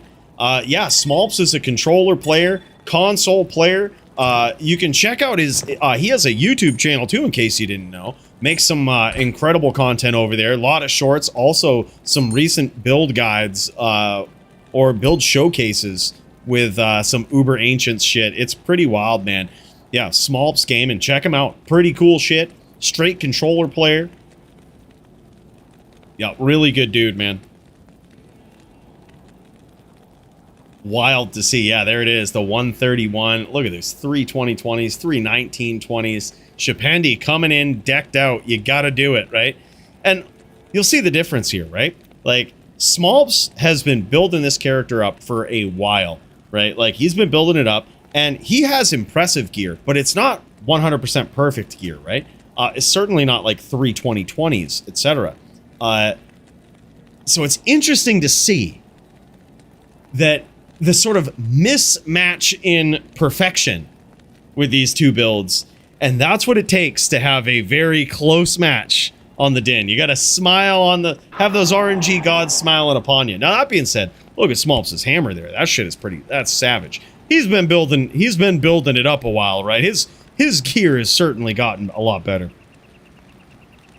Yeah, that's crazy. But look at this. That's not 100% perfect fortitude, right? It's like 214, or it's a 14 ED base. Nice Rens, though. The Metamorphosis. The 3915. This is what I mean. Like 3915 in the shield, right? Non-perfect Ravenfrost, right? It's crazy. This is still a very expensive, like, very rare gear build. But as far as melee goes, it's rather budget. You know what I mean? Like, rather, with the exception of a few items, kind of obtainable. 3620s, very nice, actually. Yeah, he's stepped it up a bit here. Look at these 3620s. That is, I think, that sort of perfection in the inventory here is something recently acquired, I think, by Smolps. It's good to see it because, I mean, for a while, this guy. He still is, I think, just an inspiration for a lot of melee players, because this guy comes in with stuff that he basically trades himself for, not much of it that he's found, and he is just a 100% pure player. This guy is nuts, and he has worked his way to the top of the melee charts. It's impressive to see. It really is. All right, boys, let's see what else we've got on the roster. Let's jam it.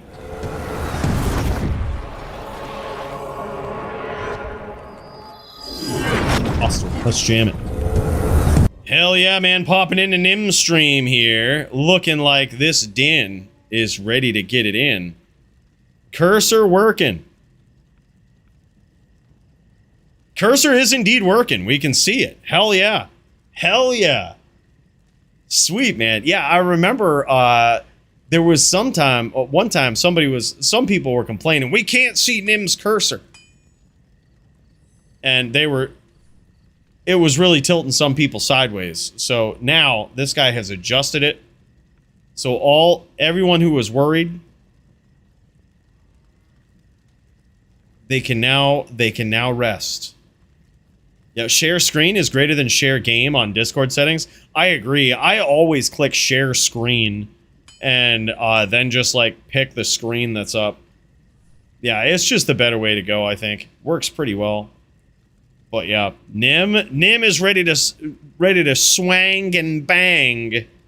And I think he's still waiting on the Squigs, though. Squigs getting set up. I think Squigs is going to have some good ping here tonight. This guy, 4th of July weekend, he's going to be in a different part of Alaska, and he's going to be ready to throw down on the highest level of ping. Squigs is in search of internet. Word, okay. All right, so that's what's going on. He's in search of internet right now. So hopefully he has internet that holds up here. We're gonna find out. We're gonna find out. Let's peek in with Coach Jason here while we wait. Let's see what Coach Jason's doing. He's getting ready. Look at this 100% perfect Leviathan. What the fuck with a 40-15 up in there? Look at this, 200 ED, 50 strength, 25 DR. That's actually incredible. This is something that he has for a swap. We're getting a rare look at his stash swaps for melee here. Taking some notes about this droid. Yeah, I've never even seen one of those. 100% perfect Leviathan. That is nuts.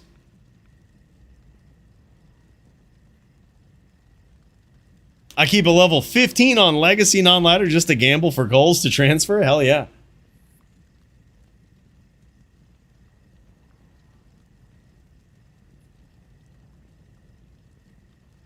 Yep, wow.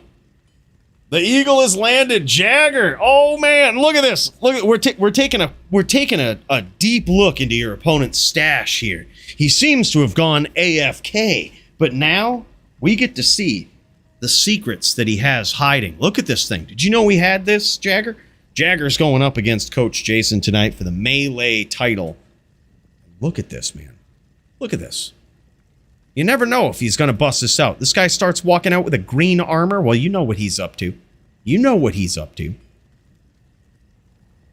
Gotta watch out for this guy here. He's got himself a Sunder Charm over here, 45 life shape shifters, 36 20s, and 3 2020s down here. And as far as converting non-ladder characters to ROT dubs, I've been holding off on a lot of mine, but I really don't see a reason anymore, just mainly because everybody's on ROT dubs now. I think holding out in the hope that that Legacy picks back up on the PvP scene in some way is just a losing battle. It will never happen.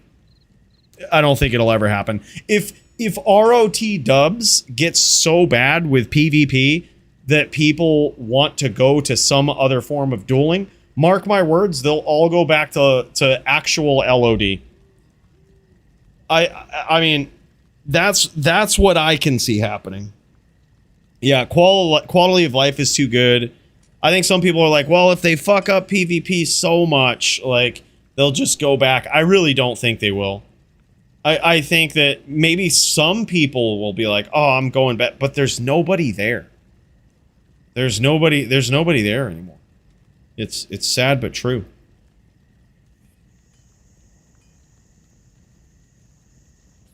Yeah, I think so too, Sub-Zero. It's an endangered species.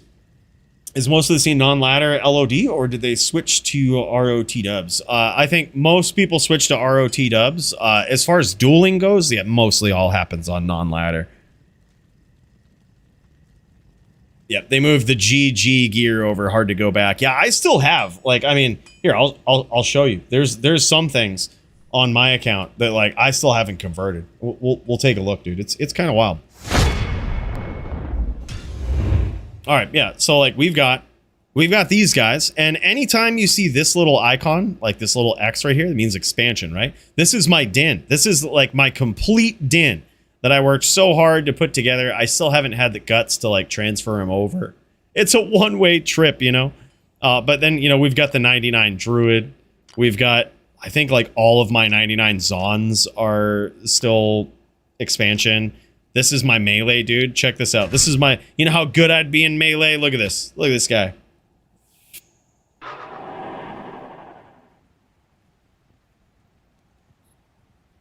Damn, son. Look at all those matching 3 2020s and then these pieces of shit over here. But the point is... We got these. You just convert it with the button. You just click the little swirly button that says convert to expansion. Look at this 100% perfect Rune Master with like nasty matching jewels in it and everything. Like, man. Man.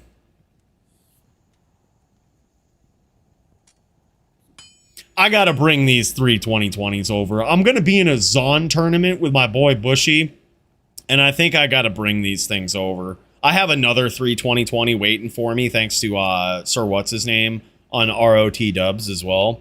So, might as well. Yeah, then we've got this, like, damn, son. I miss being able to pop into melee and jam it, you know? Damn.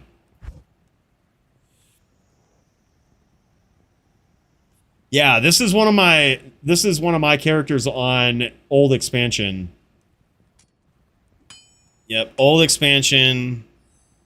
This is just one of them. There's another din that I have on old expansion. This is like my main character from back on expansion. This is like the main din for HLD. This guy, I do actually miss playing with this guy. Look at this fucking shit. 45 lifers, 25s. Perfect everything, dude. He's so pretty. He's such a handsome din. You know? Just such a handsome din. Miss having all these swaps too. Yeah, I think I'm gonna convert this guy soon though, because it's like I said, I think holding out for, you know, just in case this goes to shit in ROT dubs is a losing battle. If it does, it's not gonna come back in expansion. Right? Like if the game goes to shit in ROT dubs, it's just going to shit. You know, might as well go to shit with 45 lifers in the inventory, right, Hell Inc? My guy, holy shit. 5 gifted subs? Bro. What are you doing? My guy. Gonna make me emotional over here, man. Thank you so much, brother. That's so huge. Now look, you gotta give those guys the rundown. You gotta let all these new guys in the VIP section know. Take their fucking shoes off. And keep their hands out from under Murder SC's statue kilt, alright? Just 2 simple rules. Bro, thank you so much, man. In all seriousness, I really appreciate that. Holy shit. That's wild. That's wild. Damn, son. Wouldn't they adjust the PvP rules if they just keep adding broken builds? Well, sure, we can, you know, as in the PvP community, you can always make all the rules you want, right? But rules are inherently shit, right? Like, no one likes to duel with rules in place, right? So we try to keep it to a minimal as much as we can, right? Let people have fun with their builds. Just don't be an asshole and over-absorb someone so they can't win, or, you know, just like that type of shit, right? But here's the problem with having broken builds that have no answers to them in a game like this. Where do you think that people develop an interest in PvP? They go to pub games. In pub games, there's no rules. You just have assholes in there that completely decimate everybody else's fun with these broken builds that can't be answered, right? So then you essentially have this D4 battleground that, you know, it's just not fun. You just have people. It's almost like open BattleNet was back in the day. There's just no chance. There's no point in playing it. You get assholes coming in, ruining the whole game, and this time there's nothing you can do about it, right? So now you have those builds and those players polluting everybody's opinion of PvP, and PvP just dies out before it starts. So you could put all of the rules in there for the people that already are like buying into PvP and enjoy it. But with broken builds like that, there will be nobody that continues to come into the community that will enjoy PvP, right? Like they won't, like it will slowly die out. Oh, just heavy grinding, Hamdan. Just heavy grinding, man. Yeah, we've done quite a few 99 grinds. Yeah, I think I have 18 or 19 level 99s now. I've got we got on the list. We made the lists. They just published it. We made the list with this guy right here. 99 Warlock and Hardcore. I always wanted to get a 99 in Hardcore. I said it was easy. I have knock on wood, never died in Hardcore besides the Iron Mans, all right? Besides the Iron, never actually died in Hardcore. Hardcore's fucking easy. Easy mode, no pride in it. Fucking easy, less players. I can say that now. I got a 99 lock. I can finally say, I can finally be honest. I can finally say it. Easy game mode. Yeah. But, I mean, granted, it was easier with the lock. But before that, when I didn't take it seriously, I had like a 93 hardcore. Never died, man. I got a couple of 90s and shit on other accounts. It's wild. That's what I say, Smolps. That's what I say. There's a reason I picked the name Christ, but I guess they put in the account name. They put in the account name, so they didn't have to script Christ over there on the Devil's leaderboard. It's unfortunately. Unfortunately, that's how it is.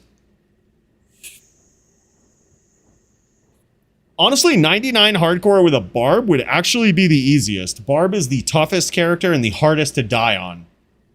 that's non-lock anyway. It's like you have to really be trying or get disconnected or something to die on a barb.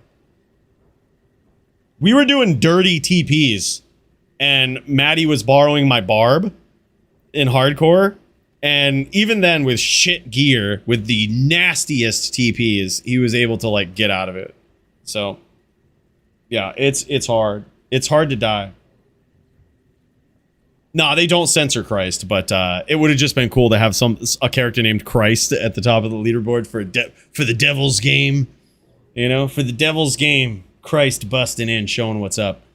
All right, boys, I'm going to check in and see what's going on here, but if we're still waiting, I think Squigs is still waiting for internet, Coach Jason's still waiting on an opponent, what we might be able to do here while we wait is at least start up some team duels. And I think for once I might be able to walk some of y'all through as to how to do this, in case you were wondering, in case you're like, wow, what's going on here? I'm going to make a game, GMPK password X. Now, I fully expect whereas we're streaming this, there's going to be assholes that jump in and make it fucking ridiculous, but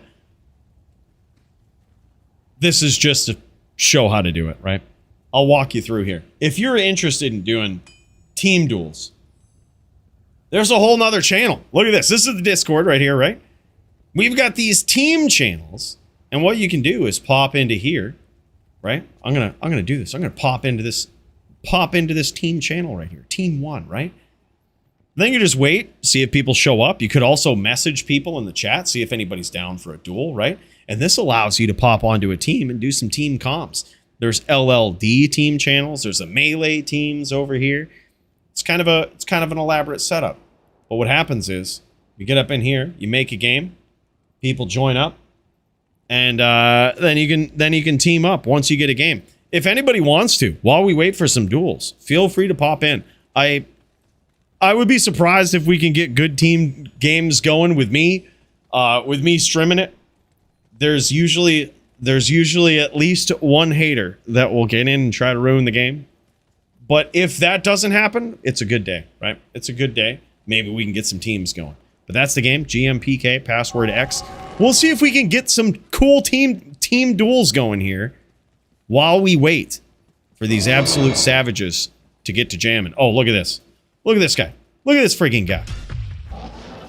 All right, well, I hate to do this, but we're going to have to just show our boy over here, Mr. Kane, a.k.a. the track amp. We're going to have to show him what's up, all right? I have to show him on this neck row.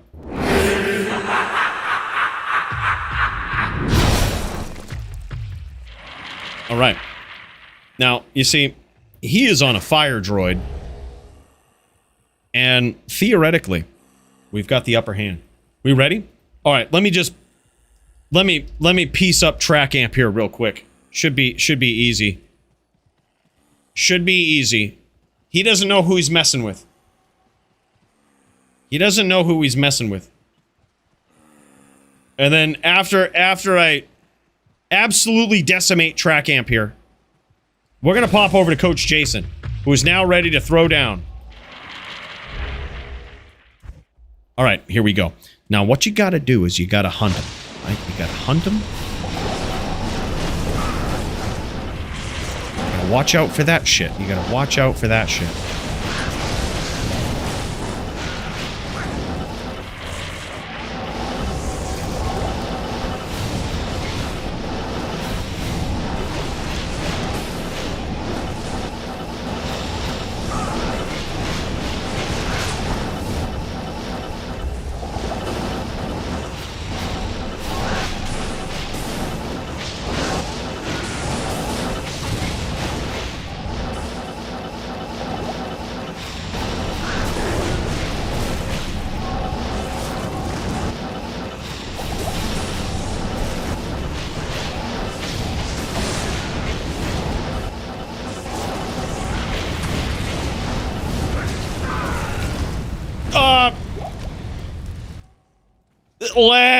Lag. Yeah, what is my ping?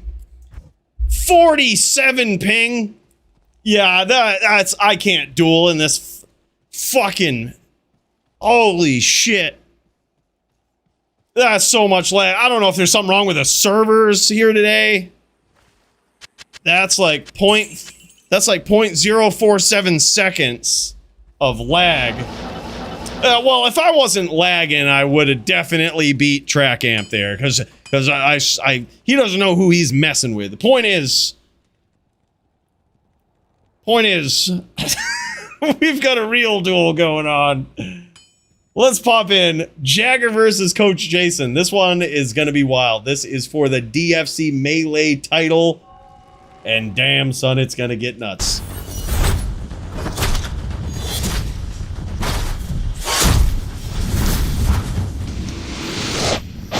Yeah, I honestly think no fire res is actually the way to go in that matchup. I think I just need to play better. But here it is, boys. All right, we are dialing in to Coach Jason's point of view here. He's going up against 17, a.k.a. the Jagger Swags, and he's off to one hell of a start, boys. Holy shit, 1-0 in favor of the champion. Can Jagger Swagger take him down? We about to find out.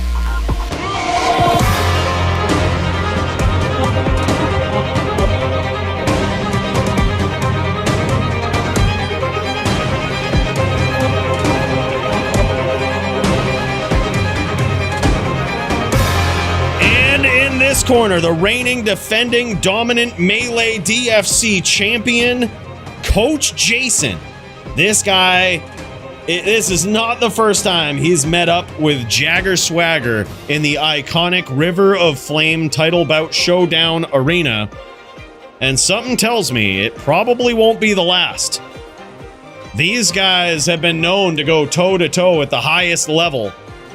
And damn, as it stands right now, this build, this is the bout right here that is showcasing the absolute primal battle between these two builds. He's got that. Remember, we were looking at that perfect Leviathan with the 40-15 in it and everything. Looks like he's using it for this matchup. He's stacking up that DR because he knows that likely his opponent is using everything from the Jewel to the Sunder and everything else. He's ready to jam.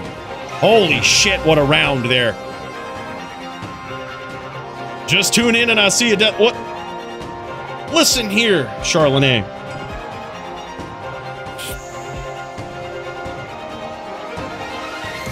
Damn, man. It is now 4-0 in favor of the reigning, dominant, defending champion, Coach Jason. And man, you can really see how lopsided this has become. And man, here it is, 17, aka the Jagger, at 5-0 now, going back and making a swap in the stash. Certainly is certainly necessary, I think. Whenever you're down 5-0, it doesn't feel good to start things off, but he's making some swaps in the inventory. You can see this. He's coming in with the Sunder Charm. He's making some swap outs here for AR. I like this. You know, it is very possible that what we talked about at the top of the stream might actually happen. And that is that the Dins and the Wolves lose access to the new Jewel. It might be a little too much. Look at this. Look at this matchup, man. This is hard. The reason why it is so bad, I think, is because I would bet that when we look at the gear here, we have got likely Jagger on COA with like bear runes in it, just trying to make up for the minus enemy physical res that's coming from both the Sunder and the Jewel. Like, there are no items currently that allow you to easily make up for the lost DR that those things provide. And that's why there was a big warning when they came out, and I really think we see it materialize here. And that is, it really just forces you onto the simplest gear that you really can't ever swap from, and hurts the diversity of what's going on. But you really don't notice it until you see players like this. Until you see guys like this who have the absolute most stunning gear and are forced in to a setup like that, right? But look at this. We've got 2 wins here from Jagger Swags. He's getting back on the board. 2-6 now, still in favor of the champion.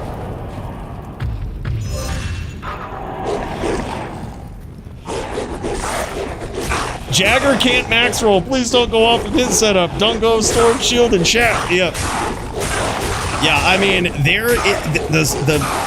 diversity of the format certainly is hurt a bit, and we notice it. But yeah, that's the thing. I mean, it's interesting. We have seen enough duels now at every single level to really make at least a statement to say that the most devastating new item of any to have come out for the melee format was the jewel. Now, does the Sunder have something to do with it as well? Certainly, right?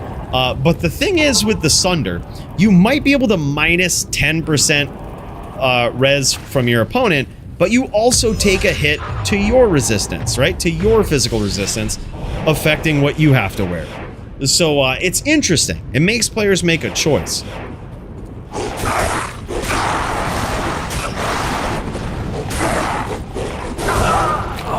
Damn, son. Big hits now 4-7 as the Din Nim, I believe that's Nim in the background cheering on his heavenly brethren. Yeah, DR does have a cap at 50%, but not for CB though. Yeah, so Sunders and Jewels, it's definitely good to overstack for that. If you have 100% CB, or I'm sorry, 100% DR, you're actually immune to Crushing Blow. Very, very interesting. Holy shit, what a matchup there. Another close round. But damn, son.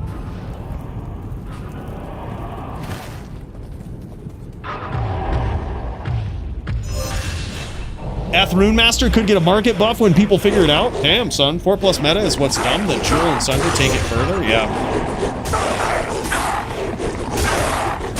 Yeah, it very well could be that for sure. Yeah, I would love to, if anybody has really dove into this with like data and stuff, I would really love to see some breakdown about like Fort and meta versus the new Jewel. Like if we were to change one, taking it one step at a time, what would it be? What would go first, right? Like something. I don't know though. I say that, but this duel ain't over. This duel ain't over. Can you imagine the Jagger Swags?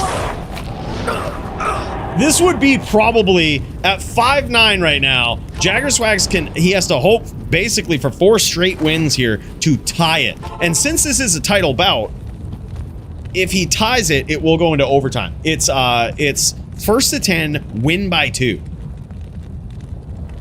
Hello. You did? Okay, that was what you sent. All right, I'll check that out, dude. I'll check it out. What would you suggest, Nim, knowing that? If we got rid of 1 first, what should it be? Do you think it should be meta Fort or the Jewel? All right, here we go. Jagger Swags needs 4 straight wins here. He needs 4 of them back to back to have a shot at staying in this. And he's got 1. 3 more to keep him in it.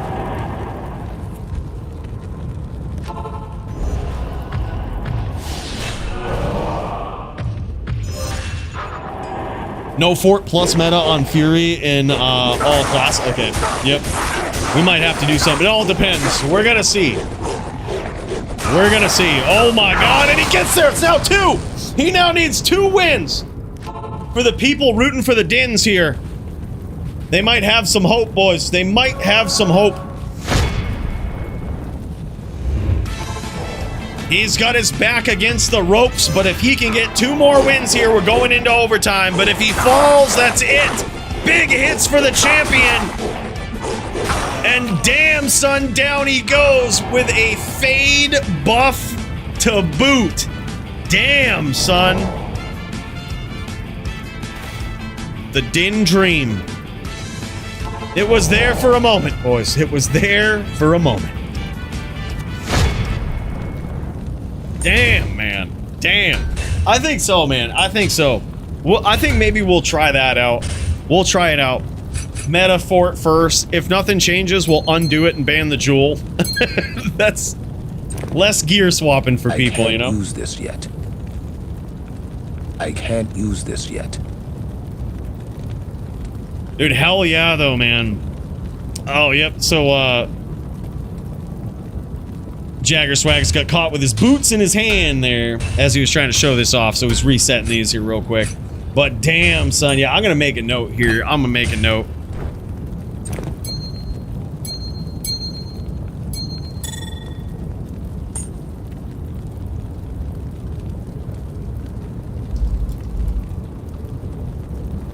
All right, cool.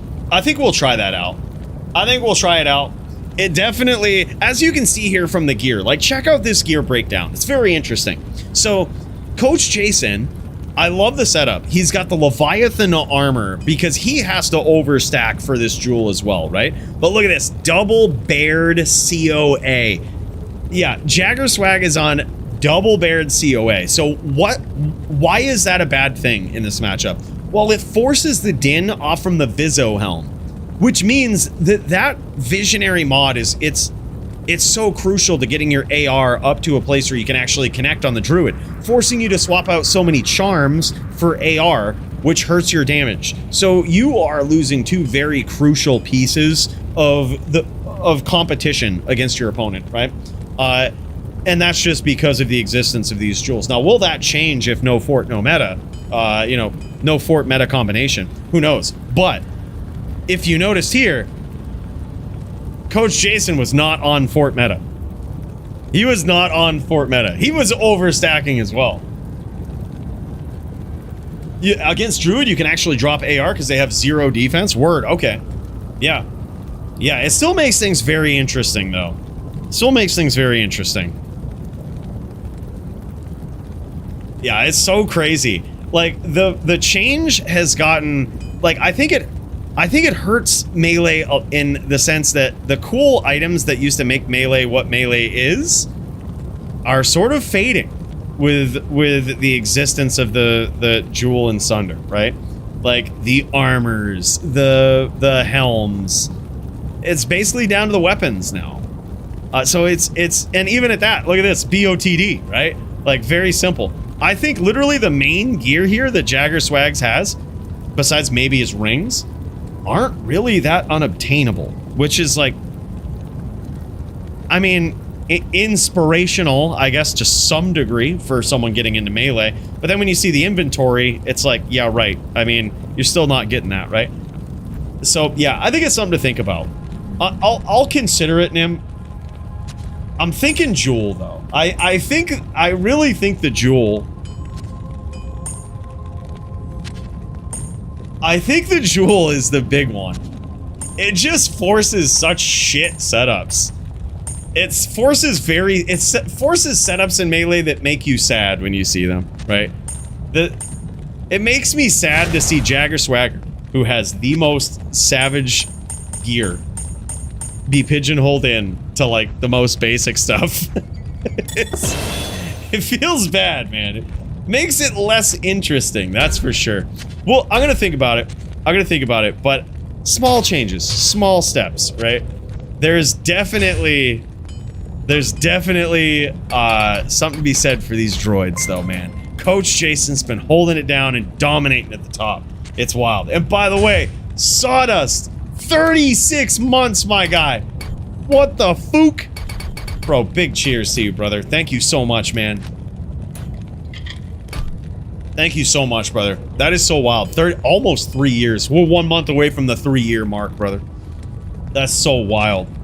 I can't thank you enough. That is super kind. Wow. Wow, man. Alright, boys. So, while we wait for the next matchup here, I've got some shit to settle with Mr. Track Amp in there. One moment.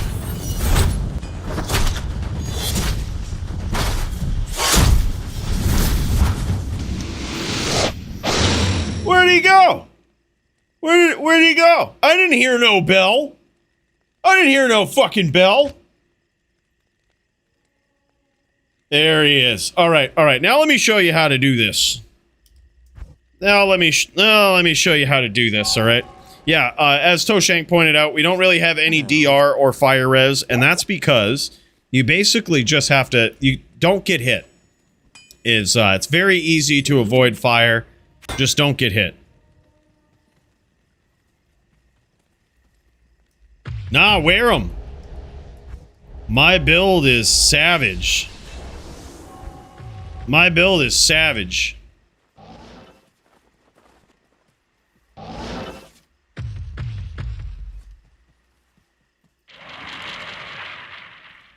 I pre-slept. Yo, what up, Odin? Good to see you, man. Welcome in, welcome in.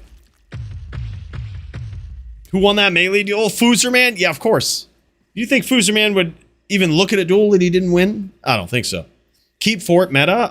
If you want to use Sunder, it's okay, but you have to stack appropriately. Right. That's what I think. Like, I think Sunder makes it very interesting. The Jewel is just a freebie. It's like a no-brainer at this point. Gotta capitalize on that aggression.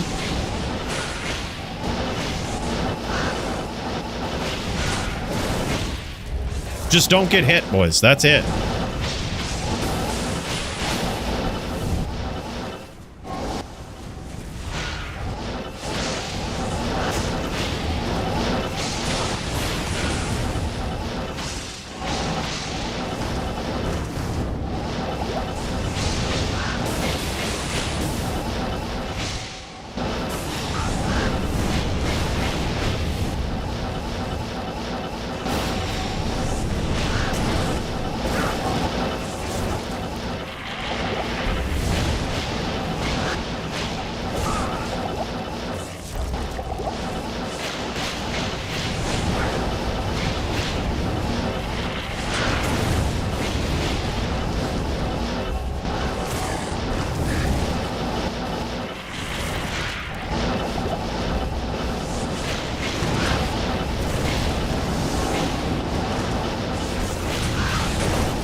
Just don't get hit.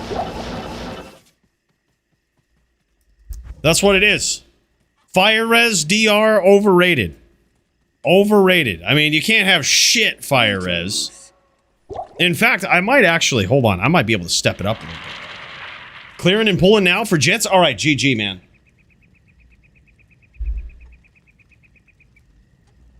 Jits. Alright, let's do this. I might be able to step this up a little bit. We might be able to step it up a little bit. What's the cast at? 120? Let's do this. Let's go, let's do it like this. There we go. That should be good. We're not going to have an Oak Sage anymore, but that's fine. Just, again, don't get hit.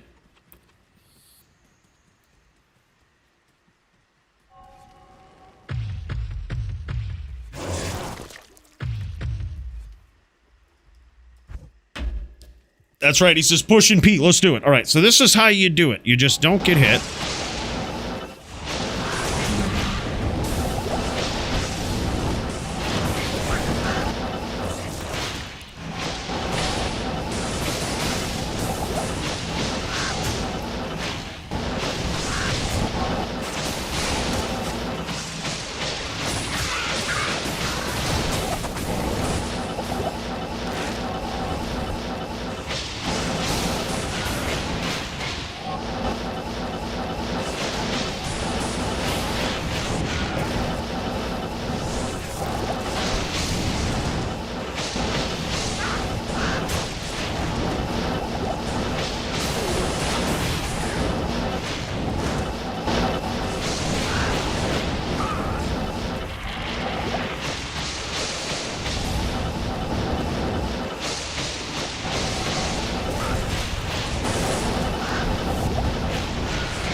That one cooked him a bit.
All right, well, look here.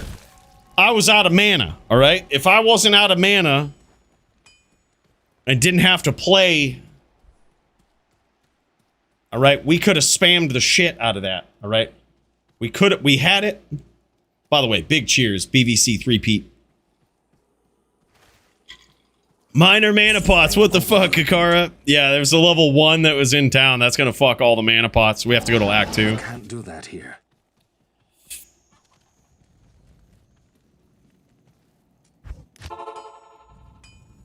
All right, one more for all marbles, then jits.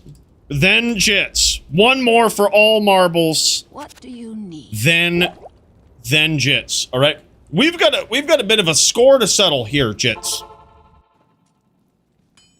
This guy doesn't know who he's messing with here. All right, he doesn't know who he's messing with the top neck now. Right? He doesn't know that.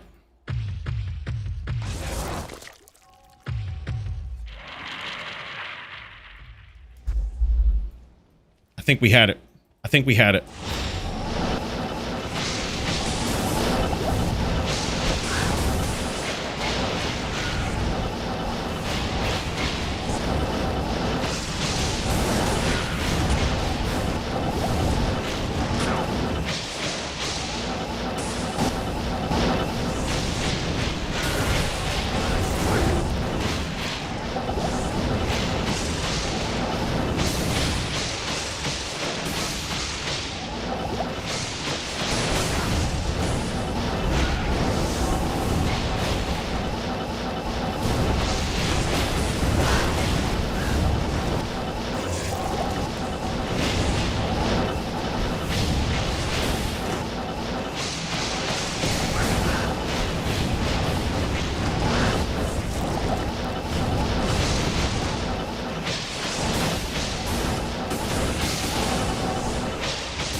Oh, I wasn't even bowed. I tried to bow. Hold up.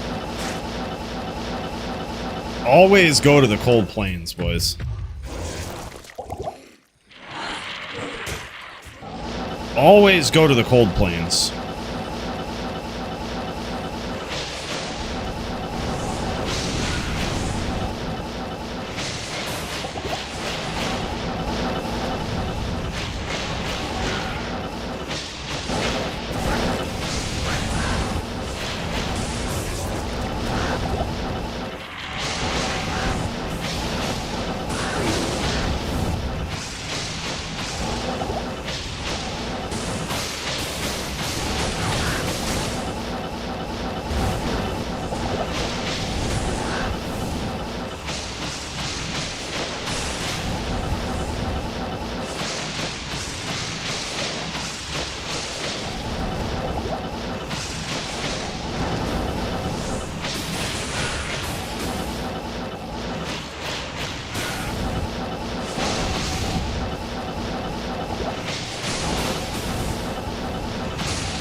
mana.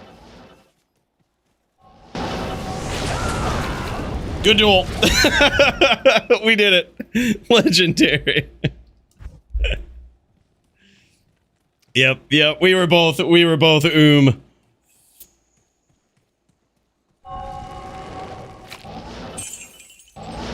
in town. We were both boys. GG's. All right, let's get over to our boy Jits. This guy's throwing down. Sorry, I just had to prove a point there. You can see how easily I dominated Track Amp in that duel. Easily. I mean, it was fast and simple. All right, which is how I try to do it. All right, that's how I try to keep it. Sorry to embarrass you like that, Track Amp. You know. That's GG's, brother.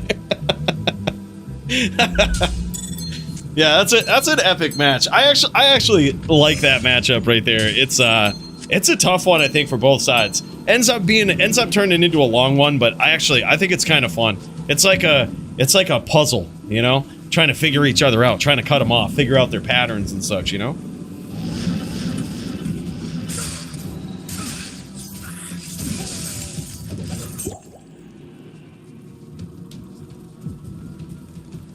Bone Spirit is used in PvP. It's a bad idea to use it versus a druid most times, especially in that situation where I can't just spam because it wasn't a real duel. We have like the mana that we had in our belt and that was it. So if I wanted to lose that duel quickly, a good way to do that is to spam Bone Spirit and run out of mana. But it's also a bad idea to spam Bone Spirit against a druid in most cases, just because you're not going to connect on them. Like, it's going to hit their pets and all of this. Granted, if they make a really bad teleport and you have a train waiting for them, great. But yeah, like, I wouldn't have done it because we didn't have pools. If we had more pools, I would have spammed Bone Spirit more. I would have like set up engagements with it, but instead I was like, all right, we got to make sure things count. We got to make them count here. Holy shit, boys. Holy shit. Jits versus Lin is what's going on right now. Lin is on the bow / firelock, and he's going up against Jits on Charger. That was a close round right there. You could see how much damage that bow did with one shot there. Right as Jits came in, boom, big shot. Almost took him out in one hit. That was crazy. Now you can see how dangerous this is, though. Nim says, get it, the Dins get wins. Yeah, stomping against teeth is so annoying, but fun. Yeah, I mean, I think that matchup, the Fire Druid is too good. Like, it's such a good class. It's such a good build. And it's like, I think, oh my god, what was that? That was some fucking Mirrored Blade shit right there. That was some Mirrored Blade shit. Oh, he's going in straight Mirrored Blades and just clapping Jits when he comes in. Yeah, I think that's a matchup right there, though, that you need teeth in that matchup, or else it just goes so heavily in favor of Fire Druid. Yeah, fair matchup here. Fair matchup. Hell yeah. Hell yeah. Well, you see, Jits is mainly a charger here. He might have some ability to address from the outside, or at least to... what he's going to need to do is probably be in and out, I think, versus Lin here.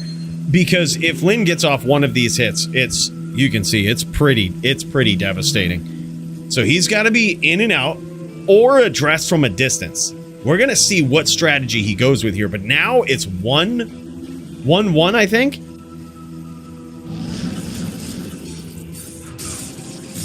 Oh, man, he tried to get out, but he got stuck. Holy shit, he goes, GG's, I'm good, bro.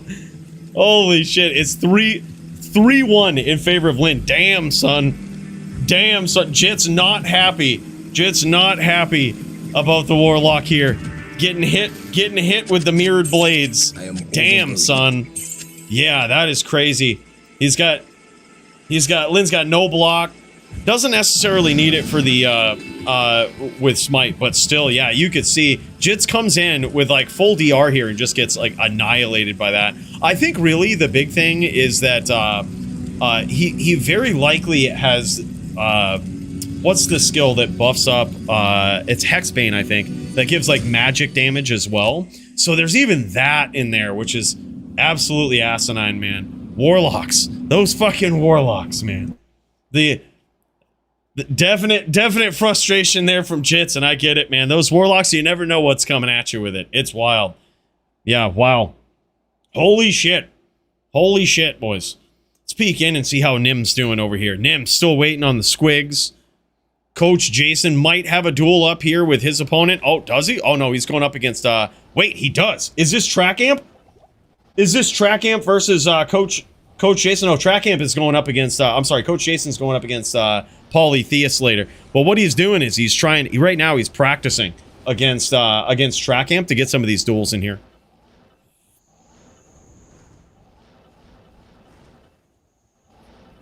Yep.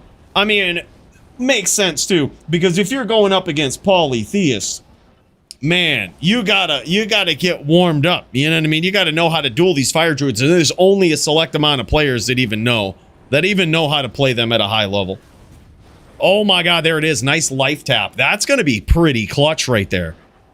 That's gonna allow, oh my god, that's gonna allow Coach Jason to close the distance. Look at this. He's actually up now, even after catching a whole bunch of fire damage here. Catching a whole bunch of damage from all of these fire spells. He's actually up after that. Oh my god, he got it. He got it. He got up in there. Damn, son. He got 3 taps in that duel. Hey, that's how to do it as a Din, man.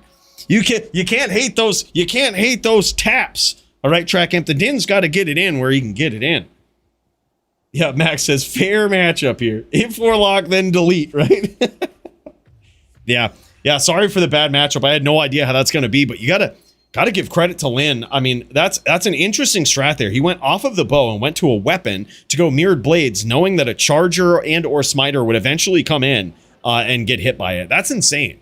That's crazy. I mean, basically, it forced that type of strategy will force Jits to do something from the outside or die to the short range. I think it was an interesting, definitely a clutch call from Lin there. It forces some sort of outside play from Jits. And granted, he ain't about that life. It's charge or die. That's what it is. Hex can be pre-buff for even more damage. Not sure if Lin was doing that. Yeah, he might not have been. I didn't expect the bow lock to have an E-death on the swap to just stand still and swing. Yeah, I didn't expect it either. Yeah, not dueling warlocks anymore. Gave it a try and learned my lesson. Yeah, it's wild, man. It's wild. Locks are friggin', they're a pain in the ass. They're very different. They're very, very different, man. It is a wild thing. I hit him with 3 charges and he ate it. Like, what the fuck? Here's the real thing. Charge needs a buff. Like, the actual damage on charge needs to be way fucking more than it is. Like, somehow it's good in LLD, but like at lower levels, but at higher levels, it just isn't right. Like something ain't right about it. Like, I mean, we already got to deal with max block and all of that shit. Yeah, that's fucked up. The mirrored blades hitting harder than charge. Like, what the fuck? Holy shit, man. Holy shit. Coach Jason getting in here and showing off the prowess on this smiter. He says, Butte, I gotta say, man, that is really good. He's getting these reps in here. That is so crazy. It's Psychic Ward like Bone Armor? That's true, actually. Yeah, his Psychic Ward will eat up some stuff, but yeah. I mean, Lin is a creative lock player.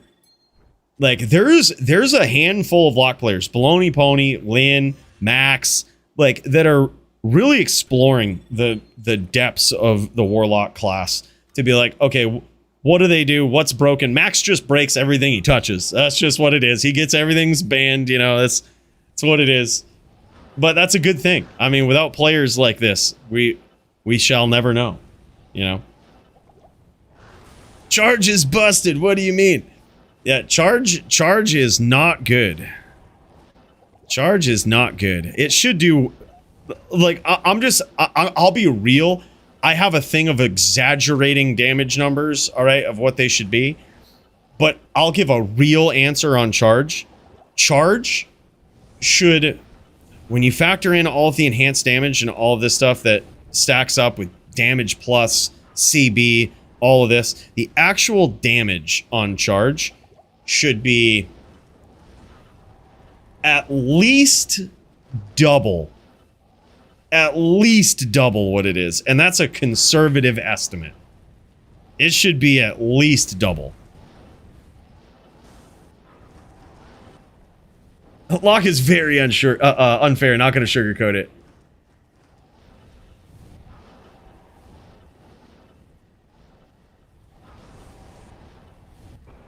Yeah, it takes 3 charge hits. Meanwhile, 1x guided nukes. Charge 1 hitting is kind of toxic. Like, not counting warlocks. What do you mean, Jits? I'm saying make charge great again. Make it good. It should do at least double damage. Like, at least double the enhanced damage that's currently on it, is what I'm saying. It should do way more. Jit's creaming himself right now, Cools. Well, here's the thing. Charge is one of the most epic, iconic skills, right, for the Paladin. But when was the last time you actually saw it be good besides, like, level 30 dueling? It never is. It is never good. It never has been. Like, the damage on it is just ass. Some people might have got charge PK'd in a pub game and they're like, oh, that's so powerful and good. But really, the dude was just waiting by the edge entrance to the Bloodmoor to wait till, like, you were already done dueling somebody else and damaged, and then got in with, like, a quick charge and then NK'd you a lot. Like, that was probably what happened. You killed me, Coooley, breaking my heart.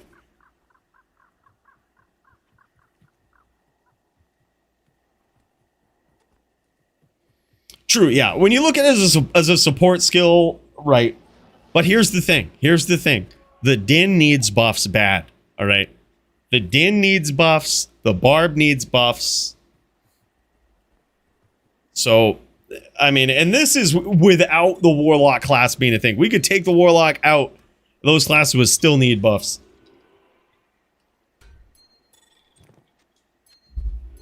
Not even double damage max wouldn't one-shot most people. The only time charge one-shots is if you have, like, Death Decapitator, get a CB hit, a crit, and a high roll. Then it will one-shot. But, like, that's all well and good. But most people will block, most people tele away. You know, it's hard to actually land a charge. So, like, doing double damage, I just think would make it so that most charges they take care of most of your life total, so you're like 1 smite after that, right? And they'll more frequently one-shot, but it won't be all the time.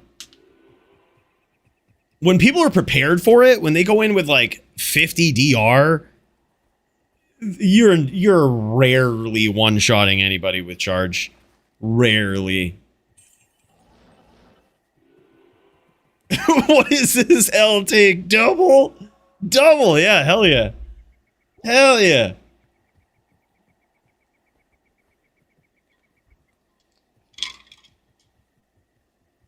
Yeah, I suppose you're right. I suppose. It doesn't need to be a big one-hitter quitter spell, but for Christ's sake, I'm just hurt, boys. I don't like seeing my boy Jits go down like that. So if Jits loses, we're gonna change the whole fucking game. All right, that's what we're gonna do. Change the whole fucking game.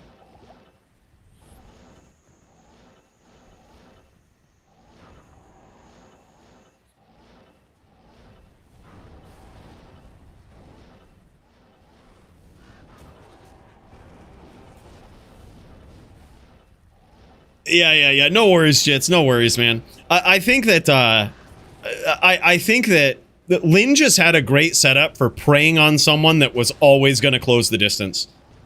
It was a good call. Like people used to do that to my charger in LLD. I used to have smiters that would beat me on my charger in LLD because they would just click and hold smite, and then they would know to shift smite when I charged. So they would just always hit me. And I was like, dude, what the fuck, man? And people used to, and then I was like, all right, I got an idea. I'm gonna fuck you up from the outside with something. I'm gonna piss you off a little bit.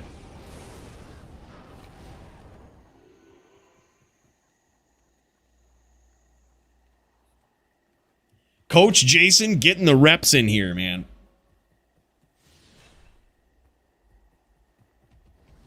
This is crazy. Lynn had a warlock. That's about it. Yep. He had a warlock. Equals win. Really, the buffed ins need is to bring back real stuns so they can smite people. I agree. That's really... I think you're right. Maybe double charge damage is a little much. And honestly, how lucky are we to... At least charge has a place in LLD. Some skills don't even have that, right? Let's be real. But I think you're right. I think the reason why Paladins and Barbarians ended up sucking so bad was because of the stun changes in 2.4. That was what did them in PvP. Like, it was so great to get rid of the perpetual Mind Blast stun. Nice chain here. That's the shit right there. That's the shit that Coach Jason is going to need to do. That was a beautiful chain. Yeah, but I think the Barb might still need buffs after that, but the point is, I think if we brought it back, hell, we would have to do something about Mind Blast, I think, to make it, to make it right, but even if we didn't, at this point, bring it back, that old New York rap, that's what I say.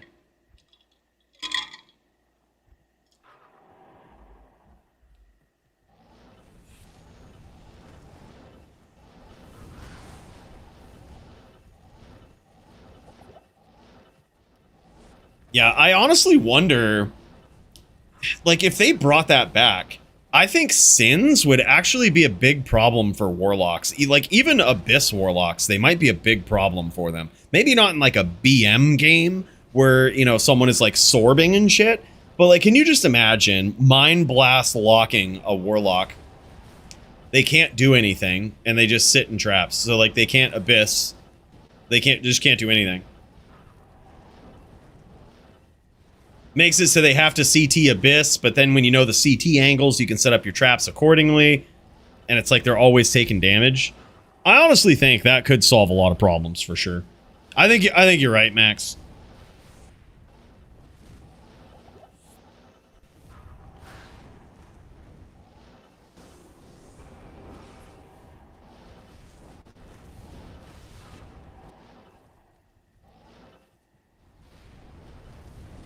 True, actually, that could be interesting, Jits. Like, charging would count as standing still. That would actually be cool. Where, like, you're charging, but you have your shield in front of you when you're charging, right? Like, your Din is charging around with the shield in front. Like, you should definitely have max block. I agree. It should not affect your block at all. Oh, shit, home in 45 mins. Who's ready for charge and H-Din? Hell yeah, baby. Hell yeah. Oh my god, these chains, bro. Holy shit, he almost got there. Almost got there. That was some beautiful chains. That's the shit right there. Dude, I'm telling you, Coach Jason is on point with these chains. This guy is... I gotta say, we've got some really good Dins in DFC. We've got some incredible Din players. But there are very few that can chain on a Din like that. That's crazy. Levram says, buff Warlock. I have nightmares about Chargers. Right?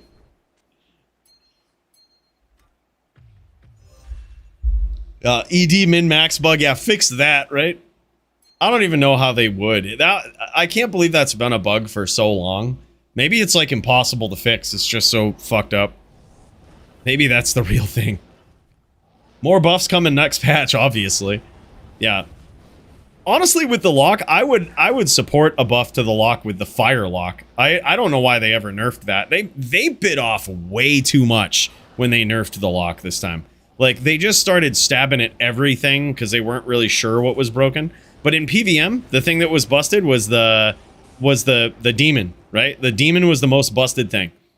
They didn't even look at Abyss because nobody was using it in PVM. So it remains busted and fucking just fucks all PvP games and pubs. Destroyed by Abyss. Like, they didn't even touch it. Must be fair, because no one's running it in PVM. Gave it a buff, really. They gave it a buff with the with chains. Now, like, you can do even more magic damage with no cooldowns on chains. Yeah, but I honestly think they could backtrack a little bit with the fire damage. Like, they nerfed that, and now the Warlock just... It's okay early game, but there's, like... Every class has a skill that's, like, really overpowered on P8. Like, literally every class does. And the Warlock kind of doesn't in an early playthrough now. You know what I mean? Like, Act 1, P8. There's got to be one skill that just flatlines shit. Like, you know, Poison Creeper on the Druid. Or Holy Bolt on the Din. Like, all of these things just do asinine, like, P8 damage. Does the Warlock, do I just not know? Do they actually have a skill that, like, with 0 gear just annihilates P8 in, on, like, a normal Act 1 playthrough? Like, in Act 1, annihilating P8. Is there one skill that does it on the Warlock now? They were fearful because you had, like, every content creator was like, yeah, look at how powerful this Ring of Fire is as they bind a demon with conviction. And, you know, look, I'm just blasting stuff. It's like, oh, and your demon with conviction, right? Let's not ignore that. Like, let's not ignore that fucking thing over to the side there, ripping resistance away. P8 Barb. Yeah, actually, true. Yeah, Barb sucks. Okay, yeah, Barb needs buffs. Buff H-Din hammer damage at this point. Yeah, fuck it. Chuck it in there. Double it. Fuck them. Yeah, crazy. Track Amp also up in here, man. Let's pop over to Track Amp's point of view here. You see him going up against Coach Jason. Clear in the blood more here. Fire Enchanted Terror Zone. That's definitely not something these fire druids enjoy. Yeah, I agree. Make the Barb great again. I was saying, I think the Barb needs buffs either way. Even in the absence of, like... Even if we bring back 2.4 stun... They probably still need it. Oh yeah, Summon Tainted. You're right. Yeah, they do actually. Yeah, Summon Tainted now. Not in town. Yep. Yeah, you're right. Their summons are so busted.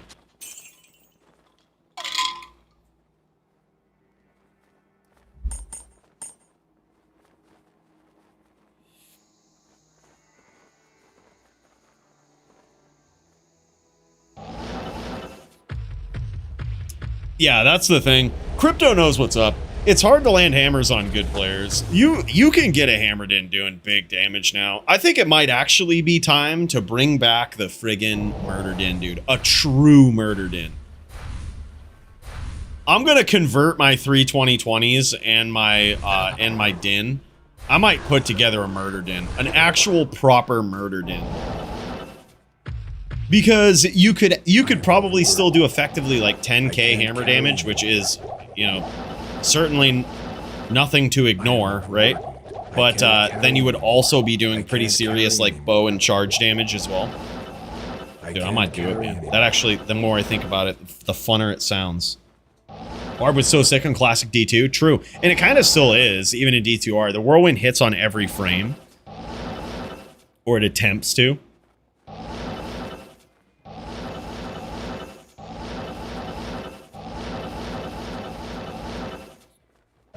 Yeah, and also Webram, they're really slow. Like, those fire spells are really slow. Like, they could be really good. They're just extremely slow. Alright, look at this. Boys, I'm gonna do it live on stream. We're gonna do it, boys. We're gonna do it. We're gonna do it live. This is my den. This is the den. He's still on expansion. Look at this, perfect inventory, perfect everything. I've been keeping him on expansion because he's just such a handsome den. But boys, it might be time. Might be friggin' time.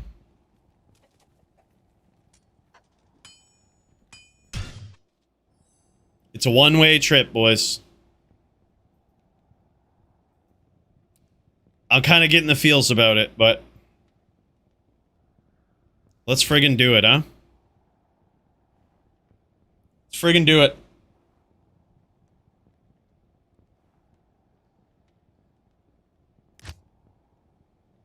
It's a one-way trip.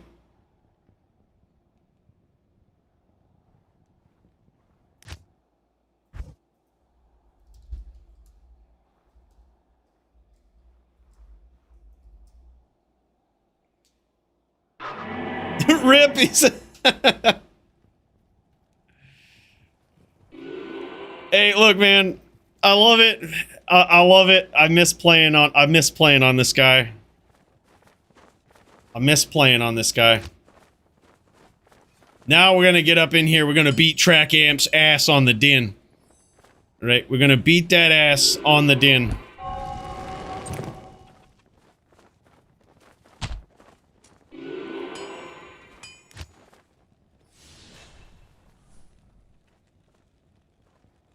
We always are bullying Track Amp.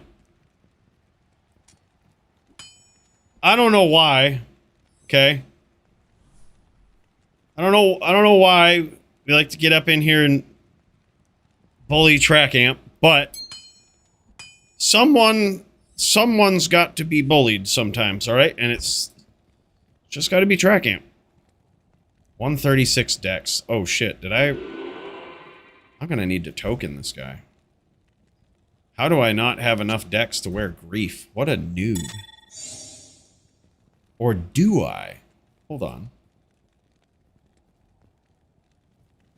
No, we need to token this. There's no shot.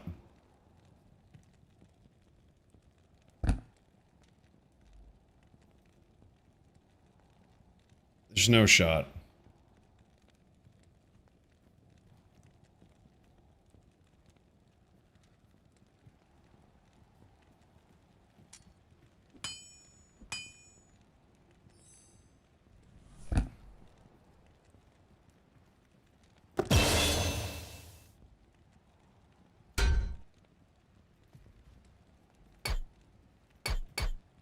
Let's go.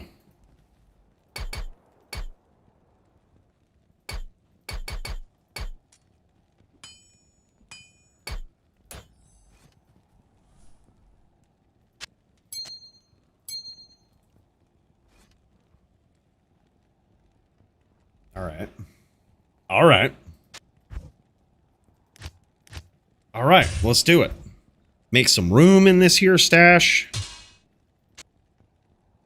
We've got to do some things here.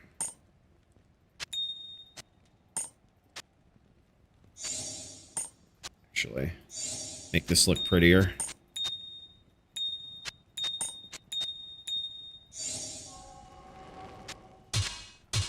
There we go. It's looking pretty. A5 fire res. The good old... Oh, do I have a... I don't have the right shield here. I don't have the life tap shield. Well, we're just gonna have to convert something else, I guess. Just gonna have to convert something else. Oh, that's alright. We can get there. Now what did I do? Alright, we're gonna go here.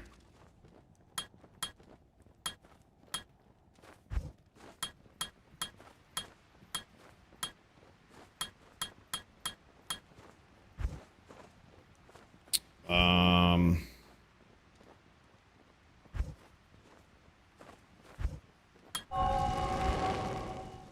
I guess it's probably... Bam, right?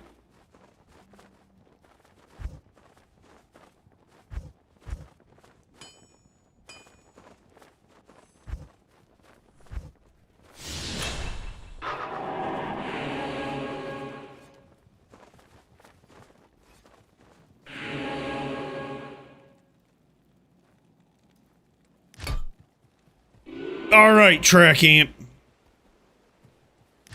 I'm coming for you. We're gonna get flatlined here. But that's all right. Emilio is joining the fray.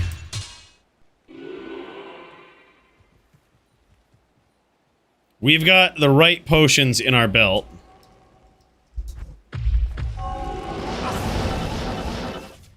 Emilio is in this. All right, let's give Emilio... I'm sorry, you took some damage there.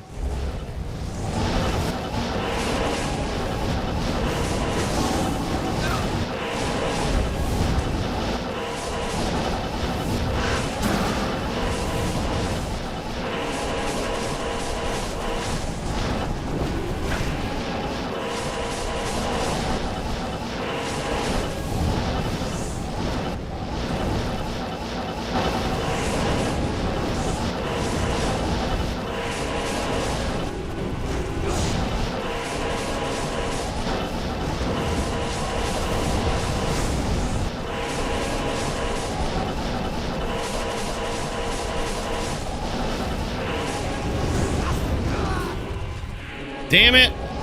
He took out Emilio.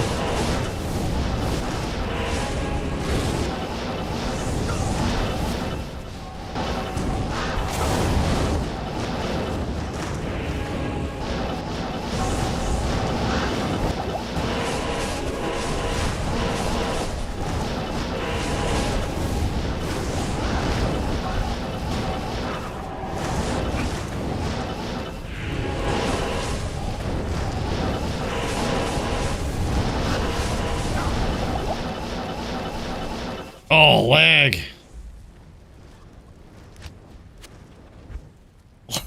Oh, it's lagging so much.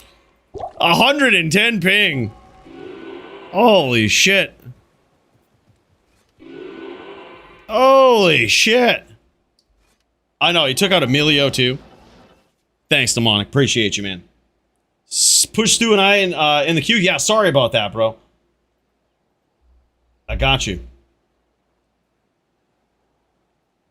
Then we've also got Coach Jason. I'm going to check in with him. And then Stu v. Will. Let's check her out, man. And honestly, we could probably pop over and check it out. Let's do it.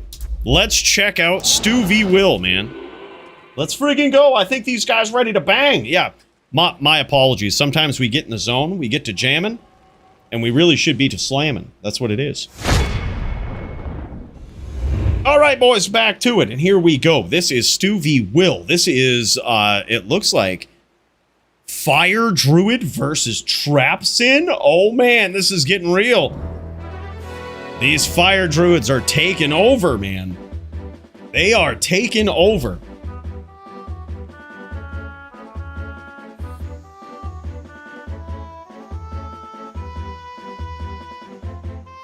Nice hits there from Will. He's doing a great job of setting these traps up and trying to kite Stu into them. It's got to be very careful, though. Here's the big difference between the Fire Druid and the more traditional Wind Druid that used to be kind of the king of PvP. Well, man, have the tables turned a bit, right? Now the Fire Druid is that's kind of the one, right? And the reason being is because the Wind Druid, especially in a duel like this, always has to close the distance. You literally have to get right on top of the assassin and drop a tornado, right? Granted, the damage is usually worth it. It's quite a bit of damage. It's a very big hit. But now, the Fire Druid does pretty reasonable damage with his fire skills. So not only can he do damage up close with things like Firestorm and Molten Boulder, but also he can stay on the outside and cast devastating skills like Volcano or Fissure, right? So they're no longer confined to this point blank range tornado. But I mean, the trade-off is the damage isn't the same as a tornado, as it shouldn't be, right? But they now have a whole different range at which they can engage. Will was crushing on our reps? No shit, dude.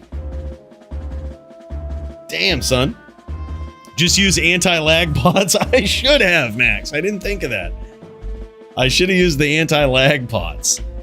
Totally should have. Man, I think that's the first time I've jammed on my Din in PvP in a very long time. I actually logged on the other day to see if there was any duel games on expansion. There wasn't any games. I was like, wow. How far we've come. But yep, now the top Din is back on ROT dubs. He's on, or I should say, is now on ROT dubs. Gotta get some reps in with that Din, man.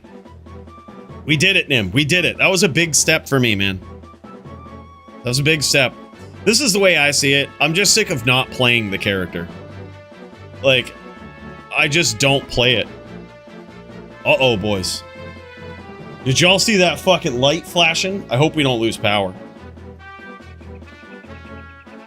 I hope we don't lose no power, boys. If we do, it's because there's so much violence on this stream, always. We shut the whole place down.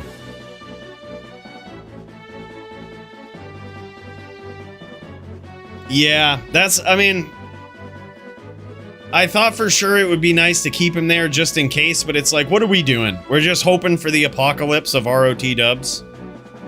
That's literally what that character is doing. It's what my 3 2020s are doing.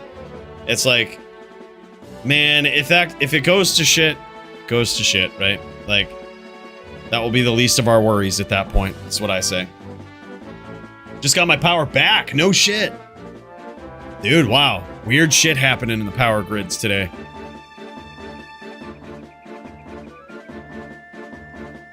Gonna have to get Murder SC up here just in case. Have him on standby.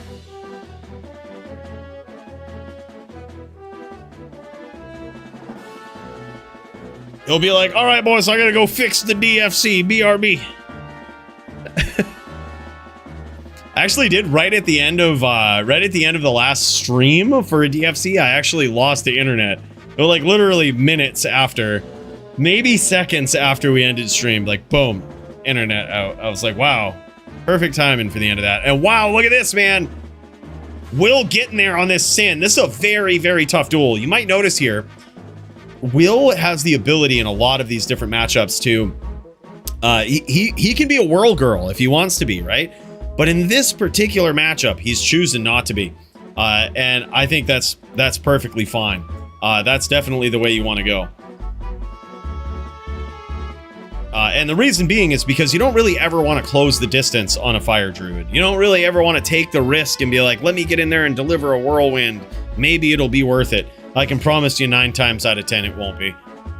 You know, definitely will be a big regret. Add Cats, Gats, Tats, and the AF50, the melee queue. Got you, brother. Y'all are up next.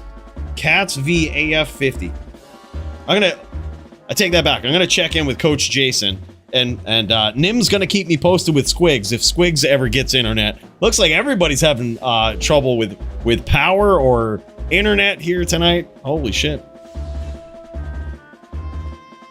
Last DFC lagged quite a bit for me in Norway. No shit. Interesting. Yeah. Weird. Just waiting for Super Dude to get home. All right, bro. We'll throw you guys in there too. Why not? So I don't forget. Travix v Super Dude. Hell yeah.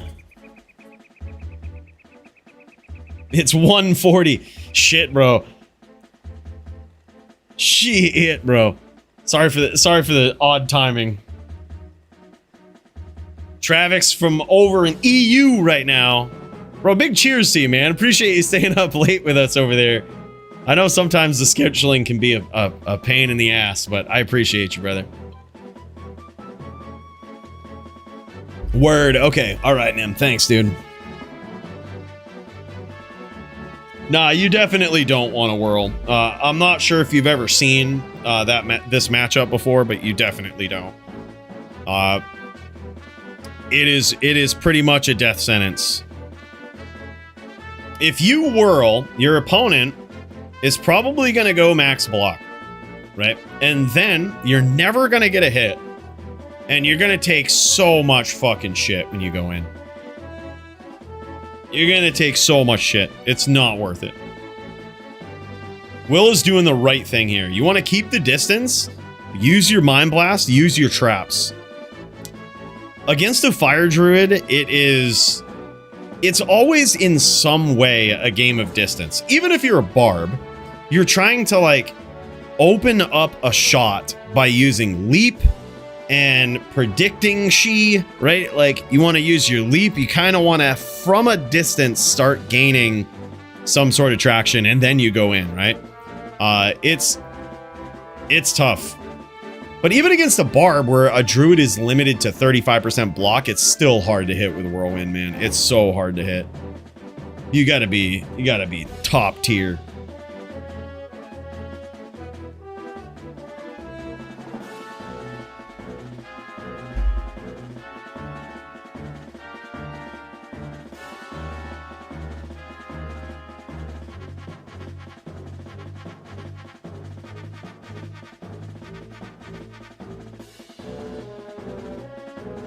What an epic showing here for Will. This is a very hard matchup. He's actually keeping incredible pressure from the outside, making it difficult for Stu to approach without just immediately having shit tons of traps surrounding him. So he's really pressuring him to get in and get an aim lock quickly. And that's something that's hard to do. That's hard to do when you're staring down the barrel of massive traps. Look at this, everywhere he goes. This has been crazy. Nice setup there with the Mind Blast as well. The bow has run out for Will.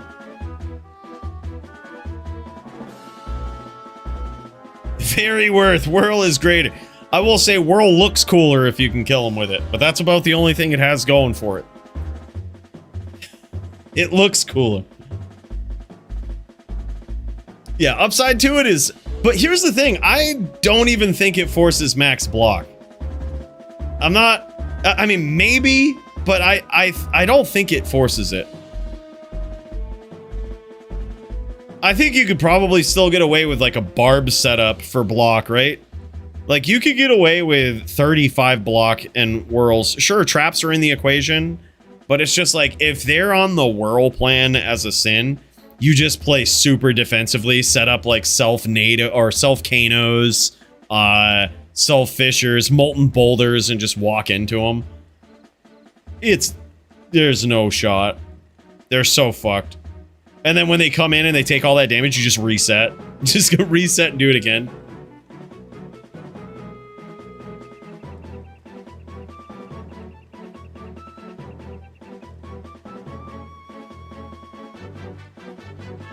I mean, sure, I get the argument that it like, I mean, these are facts. Like, I'm not wrong about it. Like, it's the actual facts that like Whirlwind has never paid off for anybody, for any dueler. It's like not an opinion, it's a fact.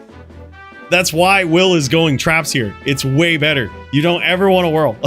I didn't mean that to sound like an opinion. Or like, maybe I think we should do this. No, you don't fucking whirl! You don't fucking whirl in this duel! Nobody does it. You always die. It does look cool, though. Will gets there again. Will gets there again. Holy shit, 2-0. Yeah, saves just to play it out with traps. Exactly. Whirl is liability because of Geddon in this matchup. True. And yeah, that's what we see, right? Is like the Armageddon when you go in is so ridiculous. Like, sure, the up boulders and all of this stuff, those hurt. The Kanos hurt. The Fissures hurt. But Geddon is so stupid. Like, just these random hits coming down. Big Geddon hits that you really... You can... If you see them in time, you might be able to get out of the way, but, like, it's wild.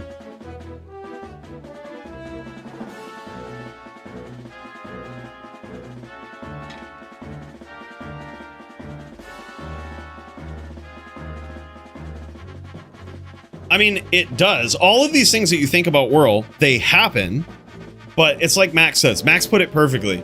It's such a liability, right? So it would be like this. It would be like saying, would you Whirlwind a Hammered-In? Wait, won't Whirlwind put them in hit recovery animation? Won't it? Wait, if they don't have max block, won't it? That will hurt them, right? You're Whirlwinding a fucking Hammered-In. Like, it's a bad idea, right? It's like analogous to that Deathwood. Deathwood Whirlwind Hammered-In. I think well played Whirl could do well in the matchup, but it's just safer, yeah. Yeah. Yeah, I would agree. Like, it's... If you did Whirl at all, you would want to be on Hybrid, but if you're a Whirler on a Hybrid, you're now compromising your trap damage. Which, here's the thing in ROT does, is like, you can actually go full elephant, kinda, in the sense that, like, you could get the new rings that have cast and lightning damage, making your traps hit even harder.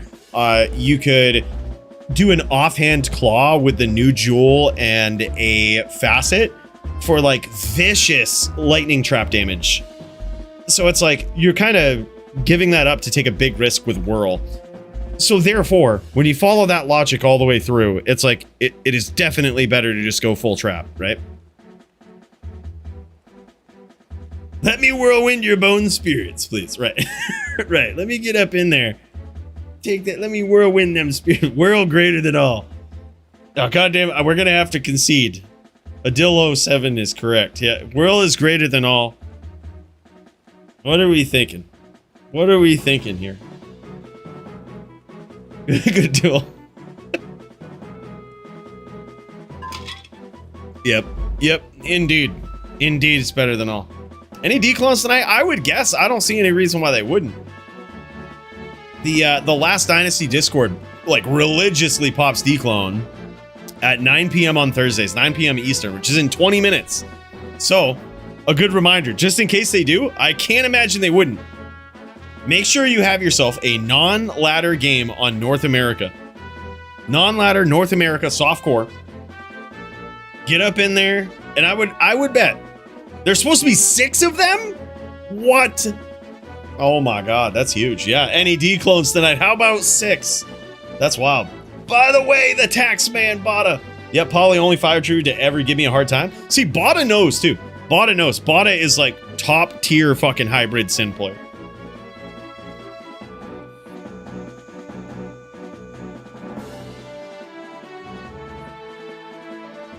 Yeah, and that is assuming that people are playing at the top of their game, right? Like, you could probably take any noob and whirl them to death on a Sin, like, you know, but when you get a top tier player in this matchup, it's not the, and you always got to play that way. You always got to play in these 1v1 matchup styles of DFC. You got to play in a way that your opponent is going to do the best thing, right? They're going to have the best setup, the best strategy, and that they know the answers to your shit. Because most of the time they do. Most of the time, especially at the higher, the upper echelon of the ranks, right? Like, when you get into the real duels of, like, title bouts and shit, there ain't gonna be no polytheist bout where he don't know how to duel you, you know what I mean? That guy is a menace.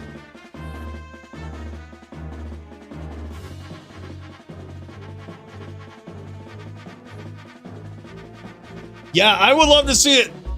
A dual poly. Pop in there, whirl him. Duel him. If you could consistently beat Poly, I'll take back everything I said. I think I would bet against it though. He home? I doubt it. He will be soon though. By the way, looking like Will's in a bit of trouble here. He's keeping his distance, keeping these traps out here. He's up 2-0 so far.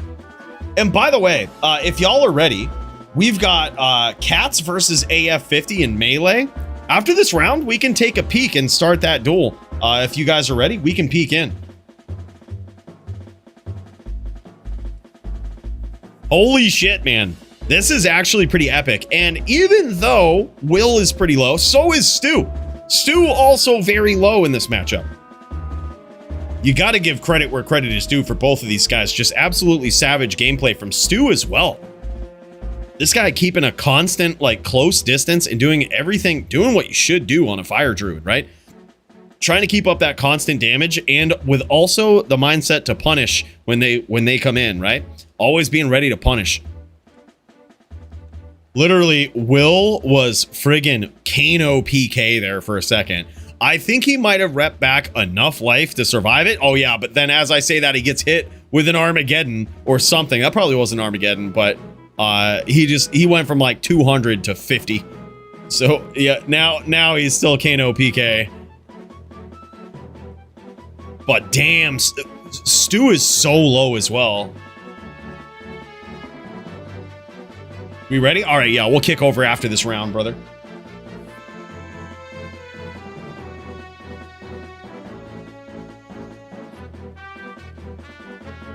Yeah, these are real duels, boys. Sometimes you've got to rep to full. Sometimes you've got to rep to full. It's an allowed master? Yeah, I think so. It's banned versus like wind druids and barbs. No, yeah, it's like, it's banned against certain classes, but I think it's allowed here. I'll have to double check.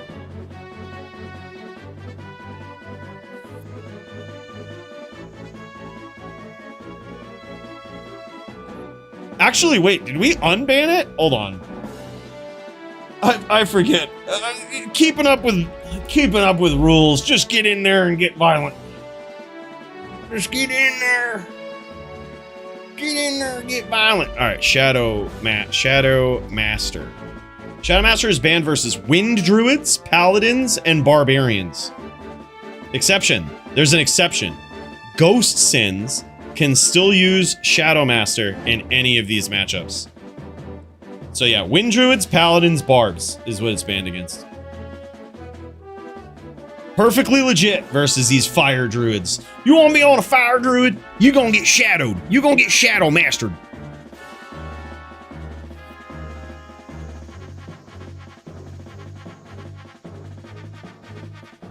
Damn, I've been playing on hard mode the whole time. Shit, man. Uh-oh, that Polytheus is in trouble. Adillo's gonna take him out tonight, boys. You mark my words. That Polytheus is in trouble.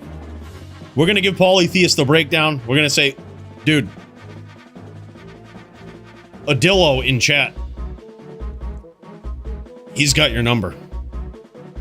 He's sick. He's done playing easy mode. Nice setup there from Stu. That was a great setup. He was trying to kite him in and take advantage of that aggro that he kept seeing from Will there. That was very nicely done. Set him up for that Kano PK. 2-1. All right, boys, let's kick over to AF50 as he throws down against Cats.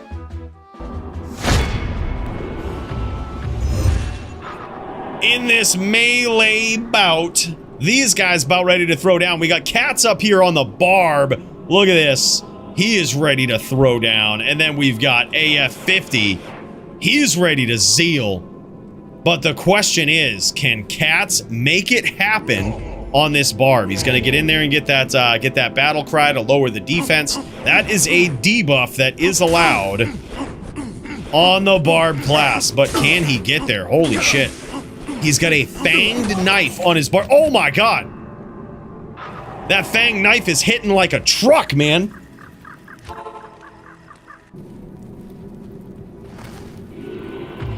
Hell yeah, I can't wait to see it. I hope we get to see that. That's really cool. Pop in there and jam it, man. Shadow Bay and friggin', yeah, and World, let's go.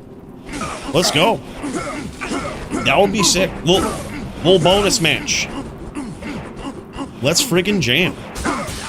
Oh my god, and there it is, AF50. returning fire here. It's now 1-1 in this epic melee showdown between these guys. Look at AF50 playing in the, what is it, the 600 by 800 or the 640, no, 400 by 640 resolution. I love it. His screen is always so, like, close up. You can see the details of these characters way better in his streams. Might affect his line of sight a bit, but that's beside the point. As these guys absolutely throw down the showdown, the throwdown in the inner cloister, the melee division, the toe-to-toe. Holy shit, and now 2-1 in favor of AF50. Let's take a quick peek.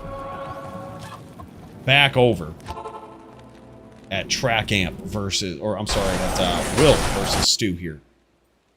A quick peek as these guys are getting ready for the next round here. We'll pop back over to AF50. These guys just getting pre-buffed. Holy shit. I gotta say, man, I love the fact that Cats Gats Tats is back on this bar, man. This is insanely cool.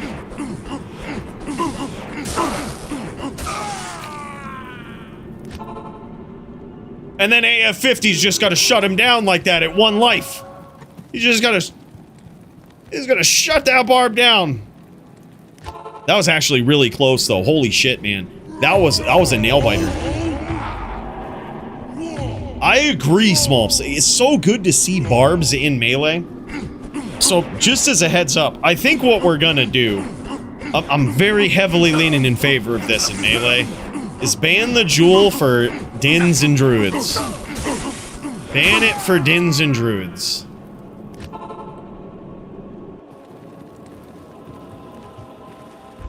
I'm leaning towards it. And we'll see what happens.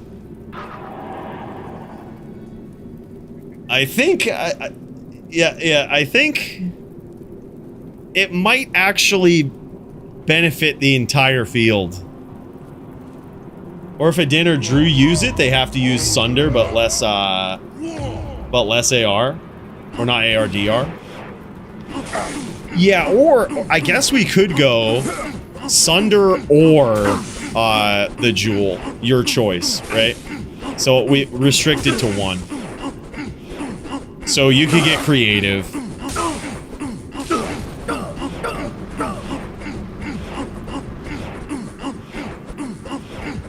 Yep, that might be the way to go. That might be the way to go.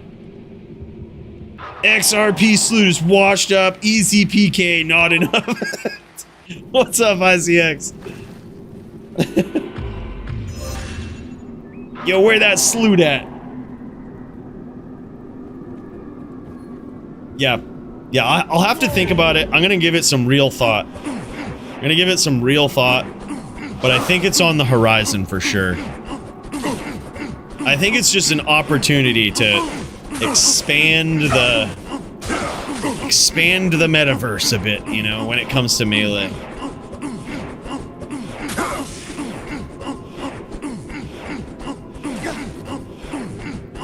Yeah. That's true. Yeah, you might be right. Track Amp. Holy shit, man. Look at this. It's 3-4. Actually very close here. I can help with some melee data. GG, man. Yeah, I'm really focusing in on the Jewel. I think we've seen enough at the highest tier of competition where, like, I think we can make an assessment about what is really driving diversity or the lack thereof. Holy shit, though, man. It's now 4s. Tie game between Cats and AF50. Oh man, that'd be so... I think Maddie was telling me it'd be so busted if the Barb had weapon block like the Sin. It might be. It might actually be pretty busted.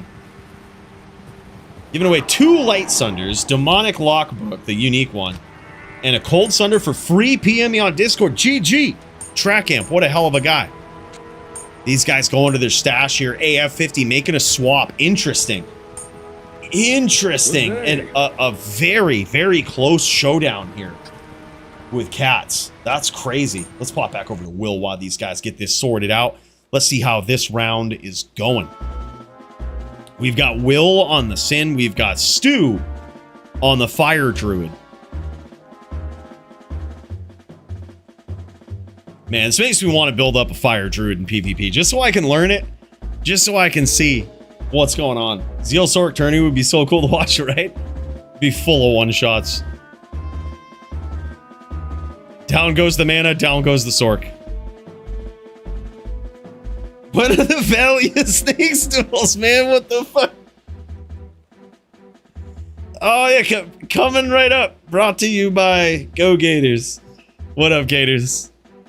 Look, never again, all right? Never again. That was Bill. That was his idea.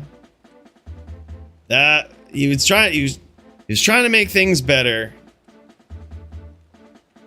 All right, never again. Those Necros need to be able to spam and jam. That was Bill's fault. I'll tell him you're not happy, and we'll cut his pay. Sound good? All right. He's now down to 11 forum gold a month, so.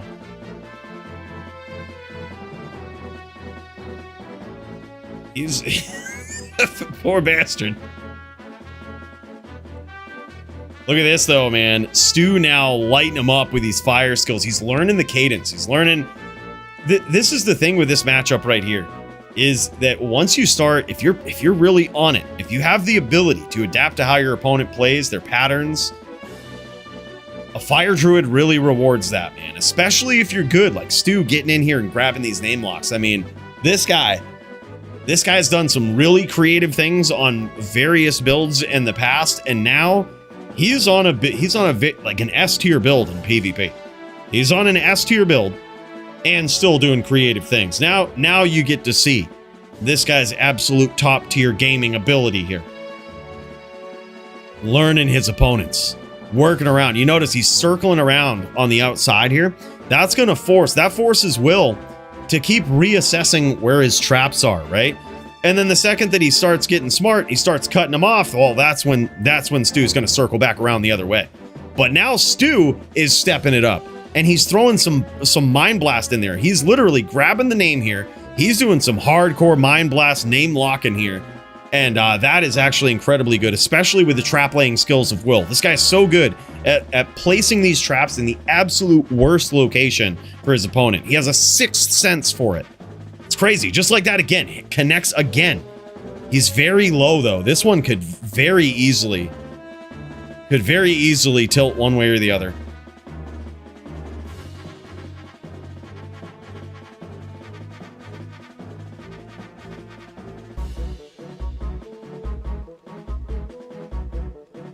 Yeah, I think so too. That's a good observation, Crypto.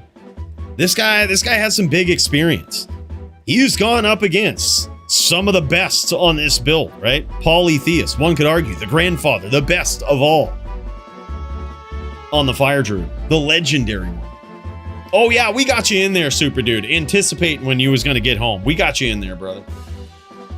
If y'all are ready, I'll know. I'll know now. Thanks for the heads up, dude. We're kind of bouncing back and forth between two duels here. We've got a melee match of AF50. AF50 thrown down against Cats, Gats, Tats on the Barb. I'm going to pop back over to that here real quick, see how that's going. Damn, son. All right, here we go. AF50 versus Cats, Gats, Tats. I've always wondered if Cats, Gats, Tats, Gats, Cats, Tats. You know? IRL.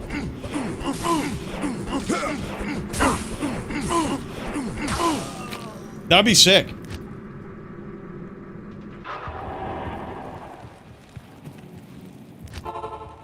Starting top of the hour. Yep, 3 minutes till declone, man.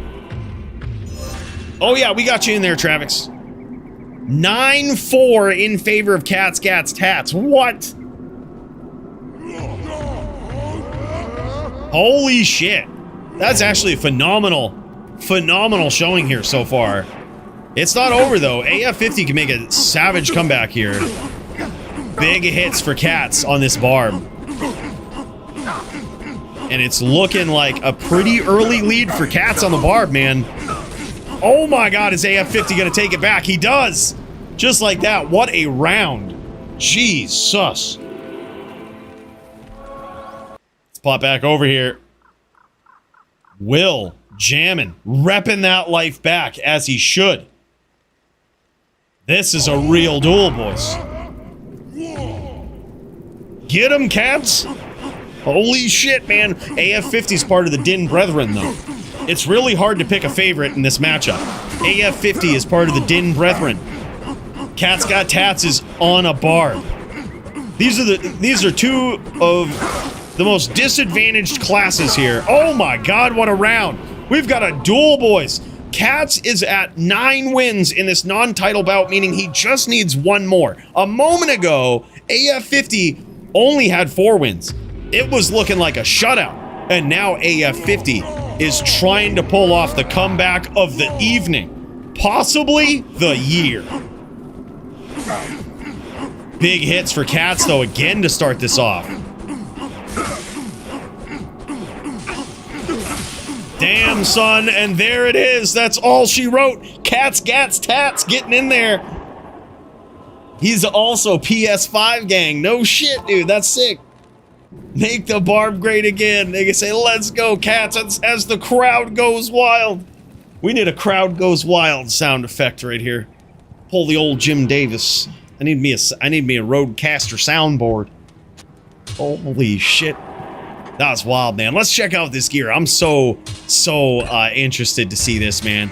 This is the melee setup that Cats Gat Tats has. We're gonna see that in a moment. He's got that E-Rep Fanged Knife, which is so crazy. He's got himself a ethereal Ariats by the looks, upped Ariats, 60-20 steel rends, and there it is. Look at this, Cruel Fool, IAS, E-Rep. Cats is looking like Roberto from Future Mama.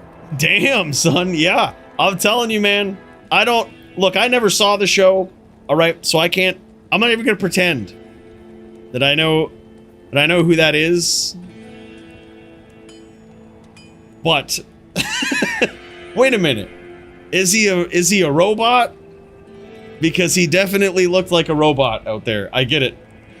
I think I get it. Bro, Kyle, thanks for the Canadian coin tip, brother. Big cheers to you. We might have to look this up. Actually, I think I know who you're talking about. He's the robot. He's the robot. He definitely did look like him. That's crazy.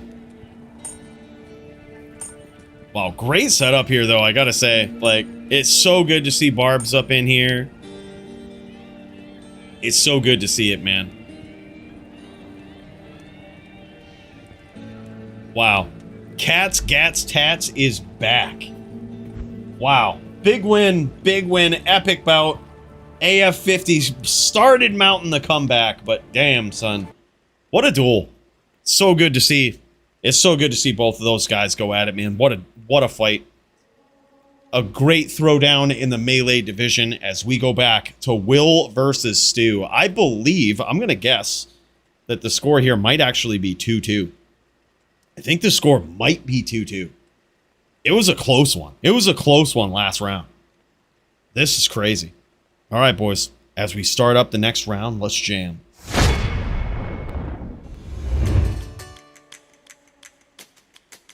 Will coming in, utilizing those traps. I think this is the best strategy here. Hell yeah, GG. Almost went Pally, but gotta stick to the Baba. Well, Cats, you might have some buffs coming in the near future, all right? Near future might include slight Barb buffs, or should I say, Druid Din debuffs. Druid Din debuffs in melee. I'm really heavily considering it. Gonna look into this. Gonna think about it.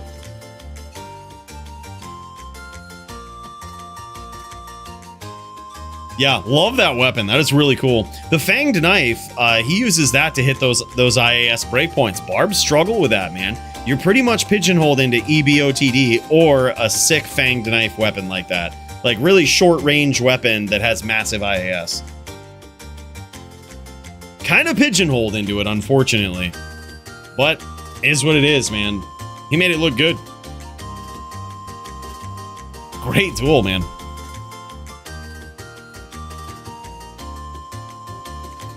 As he sets the traps, keeps this aggression up. Look at this. Will's got to be very careful chasing down Stu here. He's got to be careful so as he doesn't teleport where this Armageddon has been. Because that is how he gets you. So far, he's working him down, though. Landing these traps. Landing the shots with Mind Blast.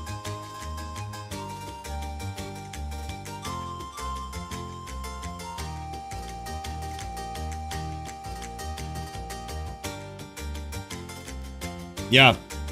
Great choice, but hard to finish with it. Only problem, no shit.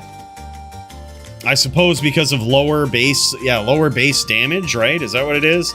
It's just, you can get the crushing blow up there and all of this, but the actual damage on it.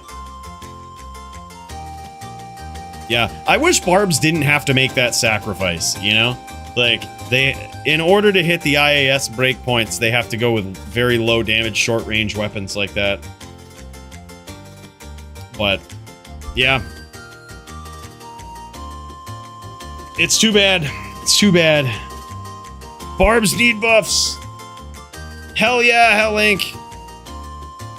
We'll see you soon, brother. Drive safely. No need to rush. You can always scroll back on the VOD, you know? You can always scroll back. No need to rush, all right? Take it easy.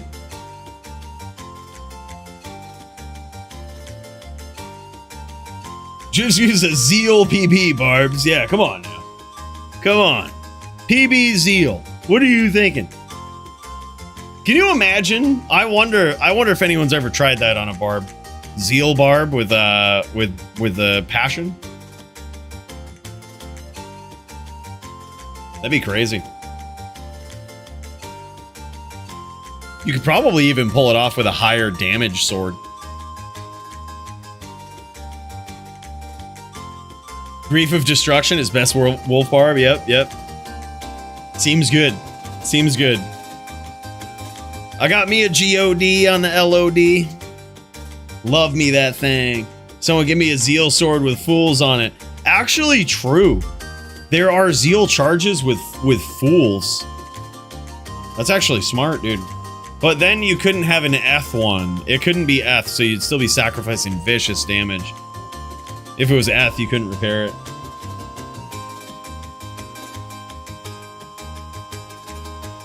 Is T-Gods plus 15 Wisp GM, or does that flat absorb on belt take it over 85-15? I don't think so. My gut tells me no. No on the 85-15 for Sorb. But let me check. I was always under the impression if you use T-Gods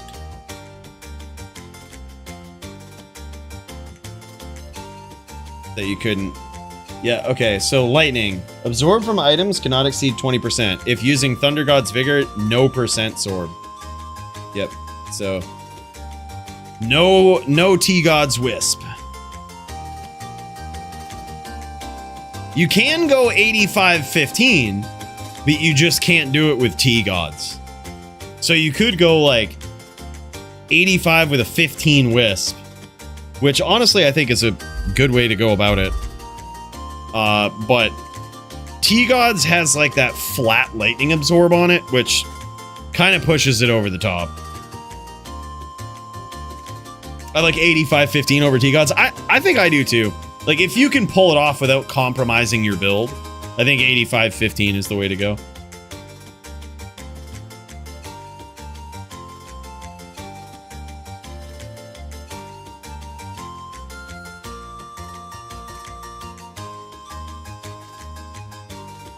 Yeah.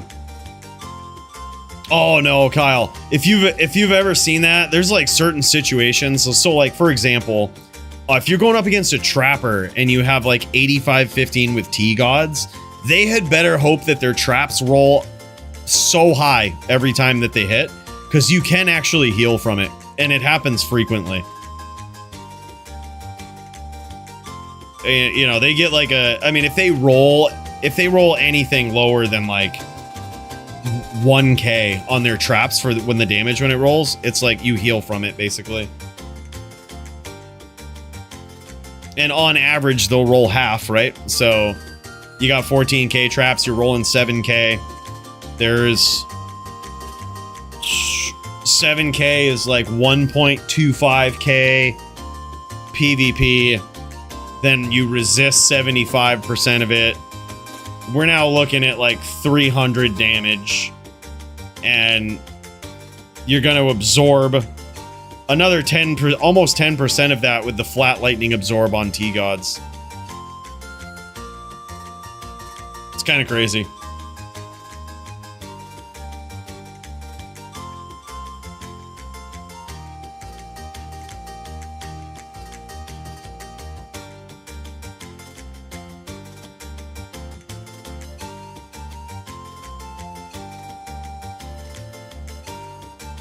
I still run T-Gods because I can't give up a ring for my builds. Yeah. Honestly, flat T-Gods is a pretty simple answer in a lot of PvP setups as well. That's the thing, is like, it's one item versus two, right? Even if you have a helm that's going to get you, help get you to 85 max res, oftentimes, you're kind of giving things up, and that would otherwise be in the slot for low runes, in your helm. One way you can do it on a Din is to max out your resist lightning, which will passively give you 85, then put a wisp on. So it is actually really cool to see that on a Din. I've done that before. I would probably do it Din versus Sin in like a one-off, like one duel once a week DFC format. If I was going up against the Sin on my Din, if it was like a straight trapper, I would probably go. I would do that if I was real serious about it. But the less items you have to sacrifice on your build to, like, adapt, the better. Just don't get hit by traps. Well, no, you'd still be 85-15. You could just you'd use a wisp. Yeah, but I guess the right answer is just don't get hit. Just don't get hit. Listen to Kyle. Don't get hit. If you don't get hit, you can't die. It's really words of wisdom.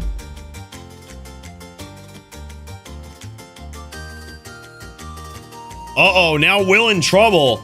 Stu making a big comeback here in this duel. I'm pretty sure it's 2-2. We didn't quite see the end of that last round, but Will was very low. Like Kano PK almost by the time we cut over. I would be surprised if he won it.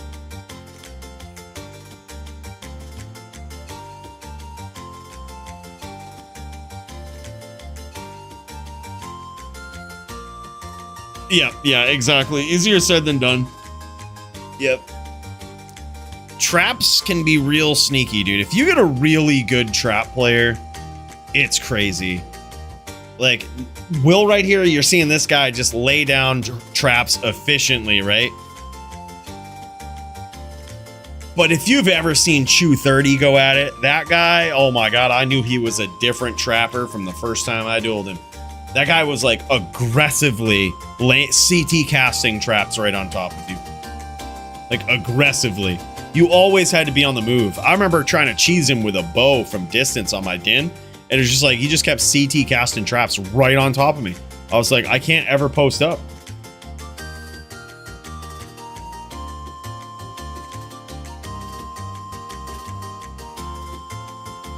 So do you need max block versus a trapper? Toad's asking about Squigs, by the way. On a Din, no.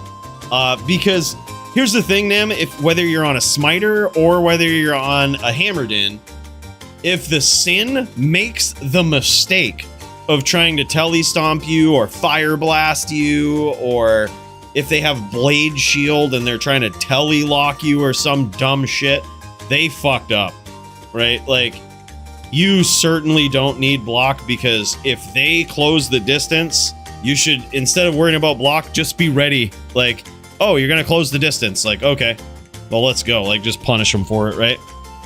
You can bait it sometimes. Like, they get that little Mind Blast lock, so you just start walking. Oh no, what am I gonna do? I'm Mind Blast lock. I'm just walking. So they teleport to you to keep chaining it, and then you just fucking smite them. Have the hams waiting.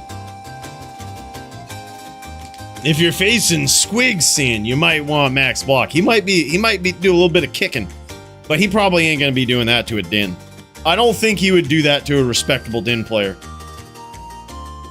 20-10-9, damn. Damn.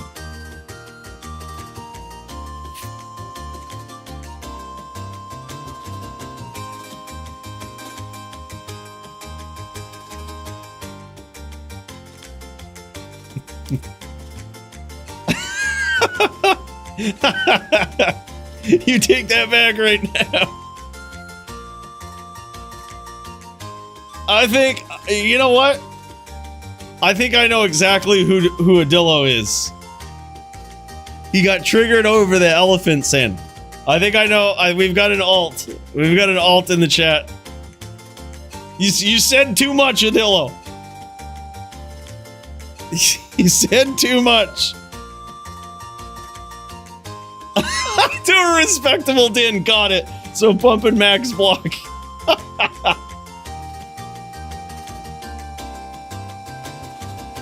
Oh man, no, you're good. You're a respectable Din, Nim. You're a respectable Dim. You just gotta pull out your inner Joby and always be ready for with the up smite if you go smiter. I remember when I was dueling Joby for the longest time, even to this day, he's just always fucking ready.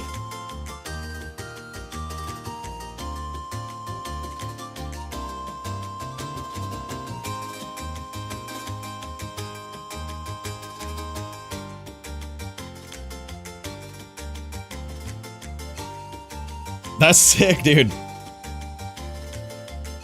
I would so love to see that. Zeal Barb. I think he was talking about a rare. Yeah, rare with the charges, which is something that we used to see on Zeal Sorks. Zeal Sorks would actually use a rare charged weapon with the bonus to attack rating with the Vizzo mod. Or the, not the Vizzo mod, they would use Fools. Just because of that massive enchant bonus. And it was really good. Way better than Passion.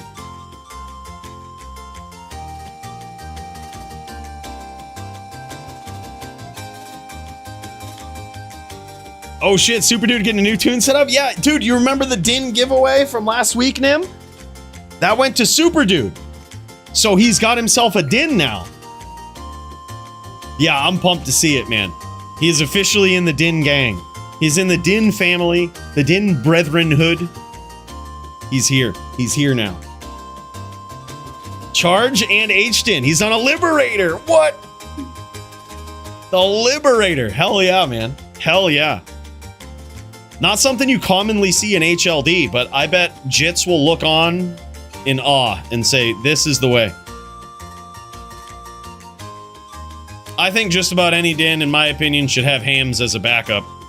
But now I want to put together that Murder Din. I want to put me together that Murder Din and friggin' jam it. Yeah, straight charge versus Trapper. Hell yeah. Yeah, that's the way to go. You're going up against a Trapper, charge in, smite out, you know? There might even be a 450 ED Phoenix shield. Damn, son! Holy shit. Yeah, that's the thing. Once you can really trick a Trapper that way, as long as you don't get caught in like a 5 stack of traps. You don't want to charge in like that, but eventually they'll be like, wow, that charge doesn't hurt. I'm just gonna lay traps. And then when they do, you just start hammering them. They'll start getting used to that charge. They'll be like, haha, no problem. And then just ham.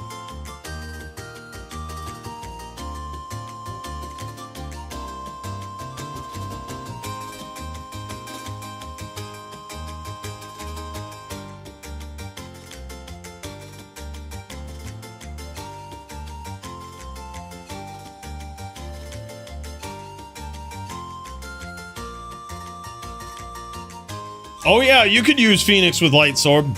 I'll allow it. You just couldn't use like T-Gods, but I'll allow it. The old Mills Lane from Celebrity Deathmatch, y'all remember that? I'll allow it. Literally everything.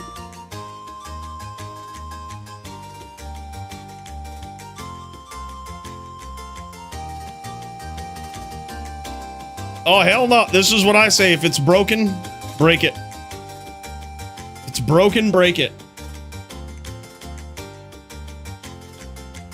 I'm going to try that now. Phoenix Shield with Light Sword versus a Trapper. Holy shit. This seems like a really bad idea. But if Adillo says it, it must be true. This is the guy that he can theoretically beat Paulie. We need to trust. I'm just gonna, all right. I'm gonna talk to Bill about getting matched up against a Sin next week now that I converted my Din. How many hours would you estimate having invested in D2? I don't even know. I don't even know. How many hours are in 1 year? How many hours are in a year? Okay. I would say if I add up all the time that I've played Diablo 2, have I played for over a year straight, 24 hours back to back? Yes. I would say yes. It is definitely over. It's probably got to be somewhere around 10,000. Maybe more.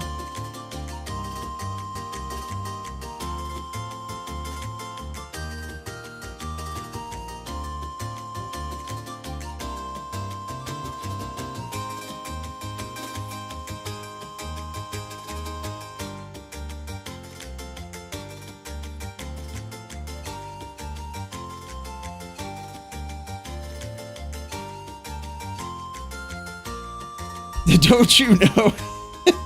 It's rude to ask a woman her age. That's right. We don't need to. Wait, what?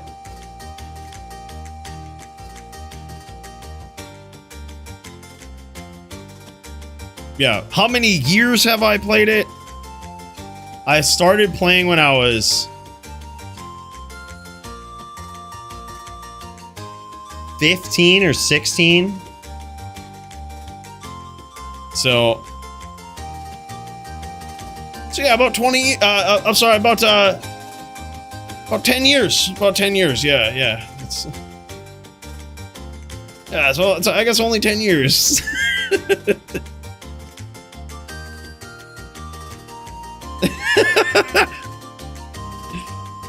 Two clones already. I think they're going for 6, Frosty. I think they're going 6. Be ready.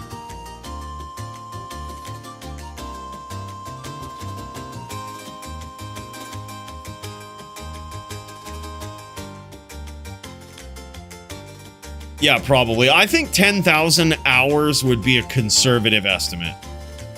I think it'd be very conservative. It's probably closer to 20. You gotta figure, I used to degenerately play D2 to avoid making decisions in life. Like, I remember a time in my life where I was like, oh shit. A lot of stuff is going to happen. So I'm just going to do a bunch of Mephisto runs. That'll solve it.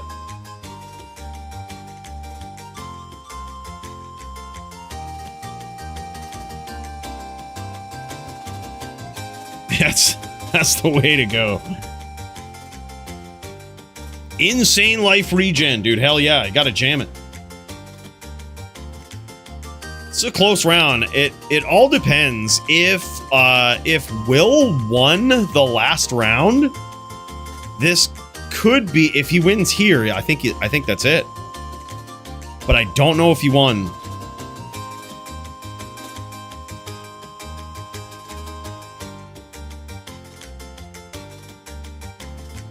Yeah, I remember everyone catching COVID while I was home playing D2. Yeah, right?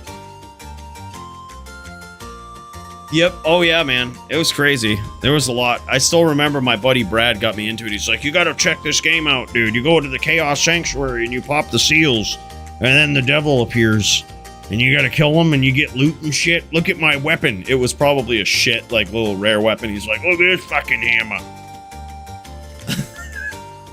It was probably shit. But I was like, oh, wow.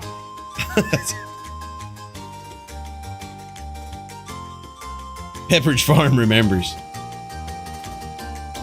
Yeah, oh yeah, same here, dude. I was well into it at that point, super dude.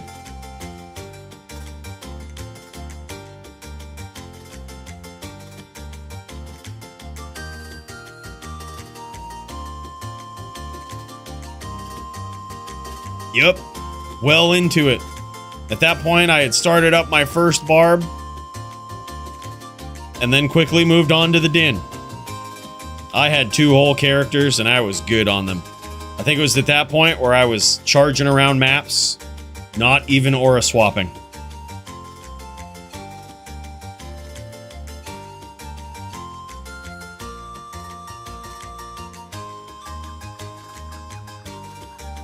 Right. No, I agree. I agree, Nav.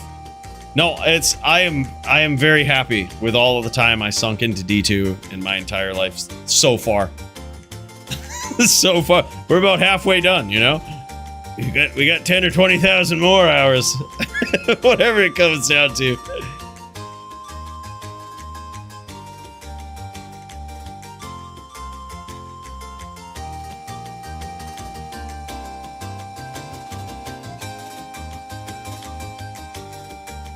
Damn, son.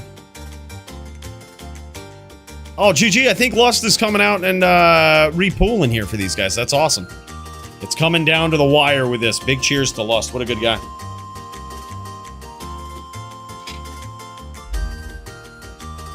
Played Barb and Zon mostly until getting banned in the Rust Storm patch. Had a pretty GG ban-worthy din at the end. Yeah. What a time it was to be alive, man. If you remember the Rust Storm and you were actually lost items during the Rust Storm, you're an OG.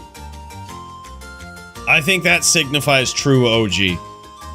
If you lost items in the Rust Storm, we're on the same level. Some people don't even know what the Rust Storm is. Not OGs. Not OGs. If you didn't lose items on BattleNet during Rust Storm, and you can't tell me what they were, I got no faith. I got no faith.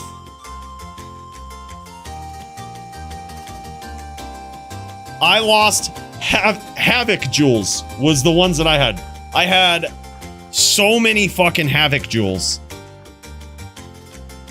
And that was the one item that I was really pissed about losing. They deleted the items that weren't even bad items, but they deleted them because they had Rust Storm worthy jewels in them, which got them deleted.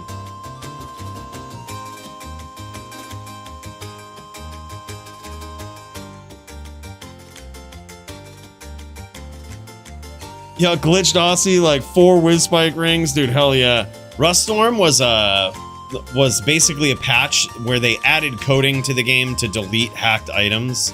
Well, they added coding and they manually deleted. It was a fucking combing of the servers. Like, they actually shut the servers down for a very long time. Like, for Blizzard, you know? It was like almost a full day. Like, they were down.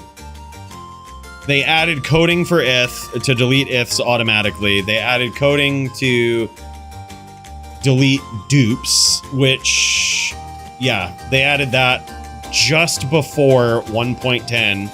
The coding was always there, but they like ramped it up to aggressively delete. Like, it used to delete if you joined like the same game, but they made it server based. That was the big change there.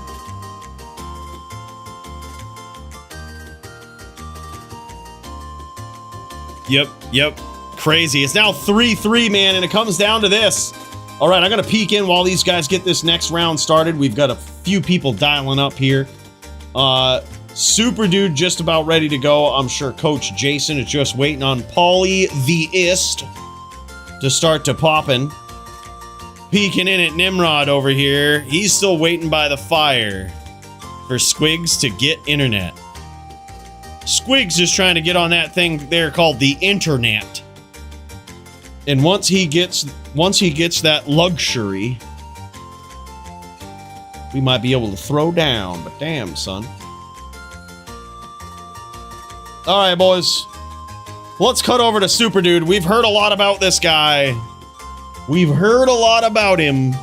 And now it is time for the Dins to possibly get wins.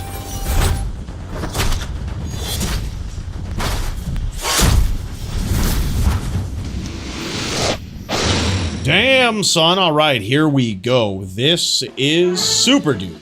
He is on his Paladin. This is the build, or a lot of it is the build that he won in the giveaway last week. And he has added some items to it, but I'll tell you something, man. Dins are a tough one. They're a tough build to learn. They're a tough build to get a handle on. And it's looking as though one of the things right here is he's going up against a Necro, and he isn't keeping that Oak Sage up. That's going to be really bad if he gets caught by these random train of bone spirits coming at him. One of the things he's got it... Oh, there it is. There it is. He's got it hotkeyed, so he's looking good. When he teleports, that Oak Sage can actually block a bone spirit for him. Nice stomp there. That was actually incredible. He might have landed a hammer there. Hard to tell. That's perfect. As he's telling around, that's what he's going to want, is that Oak Sage up. Charging is a bit of a liability. Versus a Necro, it's a bit of a liability because it forces you to step outside of your Oak Sage protection, right? So you better really make sure you get a good one in there if you get it. And that opens you up to the Bone Spirit trains, right? You get those Bone Spirit trains just like that, and boom, it could be all over. Damn, big hit there.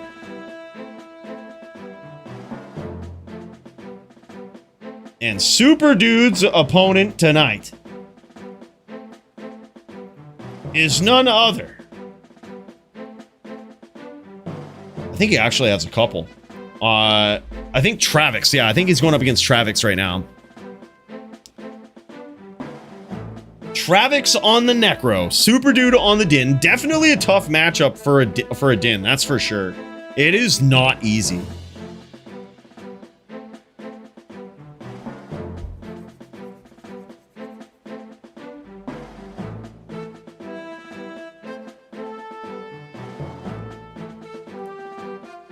Anyone remember the bug that let a barb to dual wield mallets? That let a barb dual wield mallets. Like two-handed weapons? Was it the same bug in 1.7 that allowed a sorceress to dual wield? 2013-9. You're getting lucky with the 20 stat rolls at least.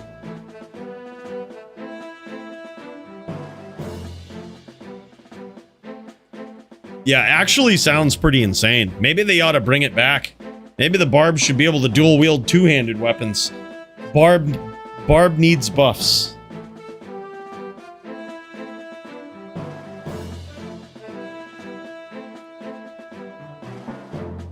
Super Dude getting very close with these stomps.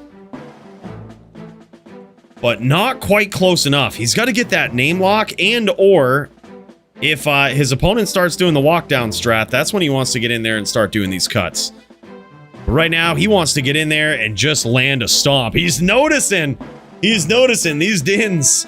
These Dins is tough, but I gotta say, he's got the mindset for this. He's going in, he's looking for those stomps. He is way better than I was when I started playing Dins. Let me tell you. This guy's looking clean. Look at the name Cockknocker. That's fucking awesome. I love it when people play around with different characters to name themselves something that Blizzard would have otherwise censored. I think that's awesome. We actually stole a couple of names that shouldn't have been allowed. I'm surprised they allowed us to get away with it and haven't patched anything. But like, so for example, the name Mephisto and Diablo, you weren't supposed to be able to take those. But early on, some people did before they noticed it. And then I know they noticed it because they have Bale that you still can't get. Like, you still can't make a character named Bale.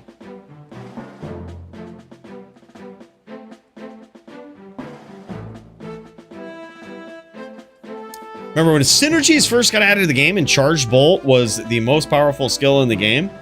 It would fill the screen and crash some people's games. No shit, yep. What do you think about Barbs getting weapon block via their weapon masteries? Makes sense? I don't know. It could be super powerful. It could be like overpowered. I think it's too defensive. Barb needs like an offensive buff. The weapon block with the Sin makes sense. I don't know. I'd have to think about that. I think it might be overpowered. But, I mean, fuck, I'm for it. I'm all for it. Barbs need buffs. Holy shit, big train there. This is a hard thing.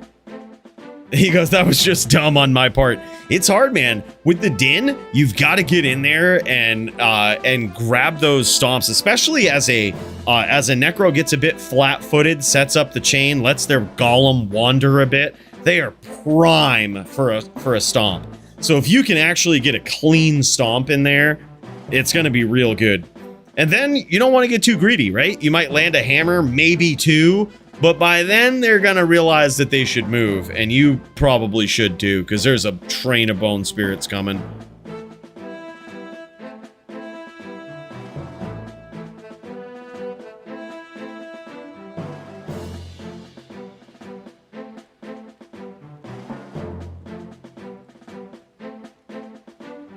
Doing a great job keeping this Oak Sage up.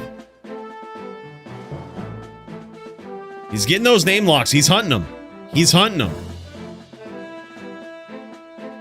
And he isn't picky. Going for the pets too if he gets it. He knows. See, that's some sixth sense Din shit right there.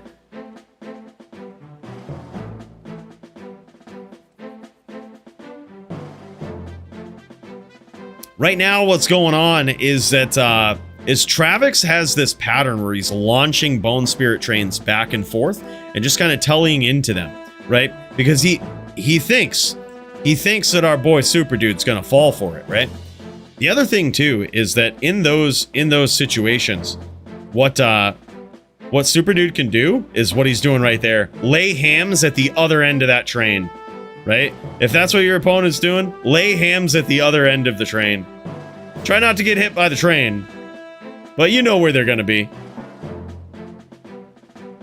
And sometimes it's like in the words of the great Punch, right?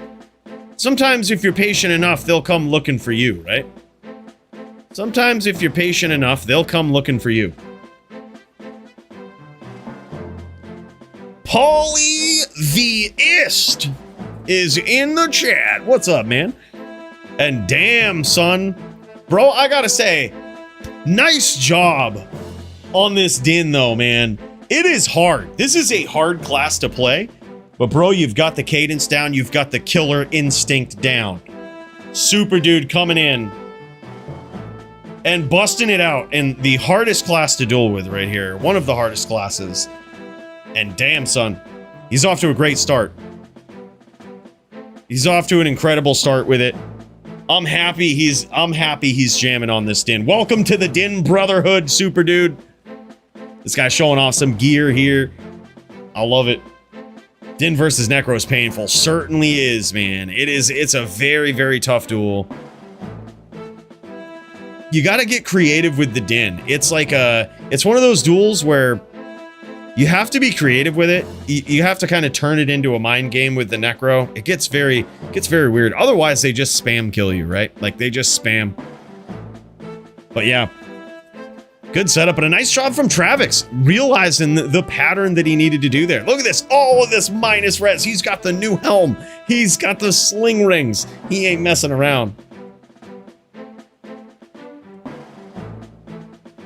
Damn, son. Hell yeah. Both of these guys rocking the new boots with the magic res and everything.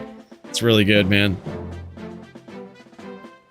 This matchup has gotten very interesting. The Necro with all of the inherent buffs that they got in this patch, with all the minus magic res plus magic damage gear and all of this, has been so wild. It's been so wild. I mean, you would figure that the Din would have also got buffs, they hammered in with that, but it isn't quite the same. You can't spam hams in the same fashion that you can spam spirits. And here we go, we're popping back in. to Stu v. Will. These guys are working each other down. Will at about half life in this epic back and forth match. Just to check the queue here, I'm going to check in with Nim. Well, I'm sure he'll keep me posted when Squigs is back. We'll check in with Coach Jason, see if he's ready to jam. We do see that Polytheist is here. He has entered the chat. He might be ready to throw down. And man, oh man, Paulie, you better take this guy serious. You better take this guy serious. We was looking in on Coach Jason over here, and this guy is looking like a din. He is looking like a din. I mean, an absolute handsome din. Just the embodiment of din-like masculinity. Is all I'm saying. Absolutely phenomenal din player. Yeah, this is gonna be epic, man. That's gonna be a good one. These fire doo-doos taking over, bros. They taking over. Coach Jason's trying to put an end to it. He's saying, I'm gonna stop this polytheist hype train for once and for all. These declones are trolling tonight. 11, 10, 6. Shit, Frosty. Well, luckily, they must have a couple of more. One that's going to be, if they're really popping 6, there's going to be another one here in like a minute. Not even. Damn, son. What up, Misfit? Good to see you, man. Yeah, 2 slings. Sling ring is the way to go, man. I have those on my Necro too. I think I have 2 of them on my Necro. Just so good. The thing is with the Necro is they have a real good way. I guess the Din has this too. A real good way of minusing all the magic res away. Like they can fight back against those boots pretty well.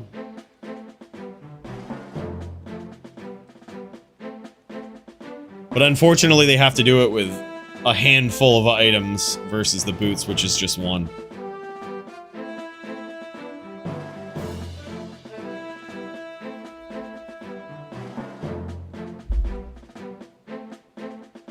Sling OP for the slow can reply to sins. Yup, when you get in there and you smite them, when you get in there, you smite FOH PK, bam, yeah, jam it, slam it, dude. It's really something that we don't see a lot of Dins do versus Sins, but it is definitely a thing. They're slow on the sling ring, 15% slow. So with that in a rack, you could actually get quite a bit of slow on a smite, or a charge or whatnot, which really fucks their trap laying speed. Yeah, can fuck their whirlwind frames too. But they're again probably not doing it versus Din. No, you gotta slow Sins on Necro with Sling, my man. Oh shit, oh yeah. Yep. I think in the past most people would have just done it with Clay Golem, but in DFC, Clay Golem is banned. I found a Sling Ring this season in a physical Opal Vein. Holy shit. Bro, that's sick. Opal Vein feels really good to find. They're so rare. I found a 40 ED Opal Vein. I found a 100% perfect poison Opal Vein. Everything on it, 100% perfect. That was probably my best Opal Vein. But the 40 ED one was pretty sick too. I feel like 40 ED Opal Vein needs something. Like, it needs something else. I don't know if that's enough. It's basically the equivalent of like 20 strength. They should have had like 100 ED on that fucking thing. Because it really doesn't have much of anything else on it.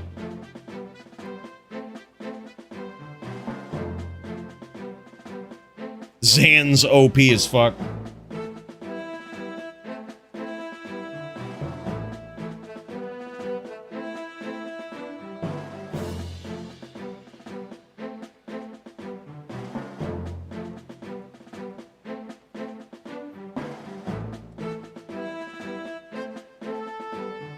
I can't sell mine? Yeah, I mean, I probably wouldn't sell mine either. Like, here's the thing. It just feels so good to own some of these new items, you know what I mean? They seem really rare. I gotta get back on the trading market though, maybe trade for them. look for the people that are trying to get rid of him. Put Squigs and I in next. All right, let's jam it, man. Hell yeah, let's friggin' do this. Squigs and Nim is happening. After this round, it comes down to this, man. 3-3 between these guys. Stu v. Will. This is wild. I'm sure these guys were like, holy shit. I knew this was going to be a long duel, but I didn't know it was going to be this long. Coach Jason and Paulie are also ready. All right, hell yeah, man. We're going to go Squigs v. Nim for the title next. Then we're going to go Coach Jason v. Paulie. And let's friggin' jam, man. Coach Jason has defended his melee belt tonight. A win over Paulie Theist could set this guy up for superstardom. The crowd's gonna go wild because he's on a din. But a win over Paulie Theist would be an absolute fucking shit show. This roof might come off this place. If Nim wins, is he gonna be first triple DFC champ? Yes, actually, that's a great point, Stadium. Thank you for pointing that out. He would be. He would be the first ever triple champ if Nim wins. No one's ever done it. Many have tried. I have been the HLD and the LLD champ, but I was never the melee. Couldn't pull it off. Nim was the melee, was the LLD, and now he's going for HLD. Me and McCreaker's in there. Oh, hell yeah, man. Super Dude versus the McCreakers. Dude, hell yeah.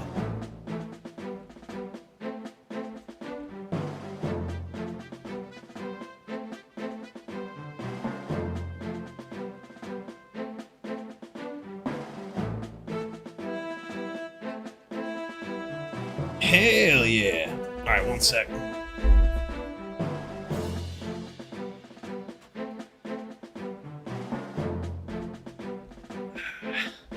Want to be attracting bugs with an open window, you know? I can already see some fucking getting in through the AC. Little fucking bastards. Little bastards. Thinking they're welcome. Thinking they're welcome here.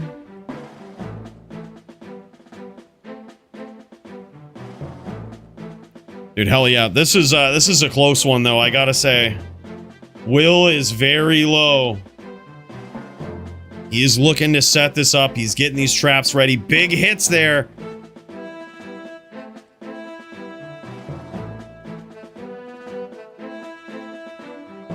Oh my god, and a nice CT cast from your boy Stu. G fucking G, what a duel.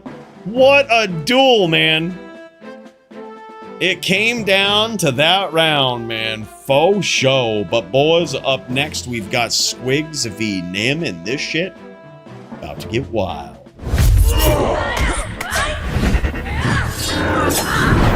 Damn, boys, here it is. The Squigs v. the Nim. Looks like they're doing a little bit of a damage test here. The Fook. He says, oh dear. Oh dear. He says, oh dear. Oh, a little bit of an echo there. Gotta mute the Nim stream.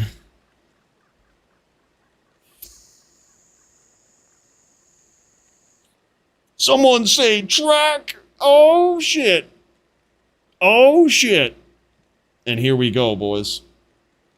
This is Nim going for the title. Squigs on the sin, Nim on the din. Nim going, he's trying to be the first ever triple champ, but can he pull it off? We about to find out.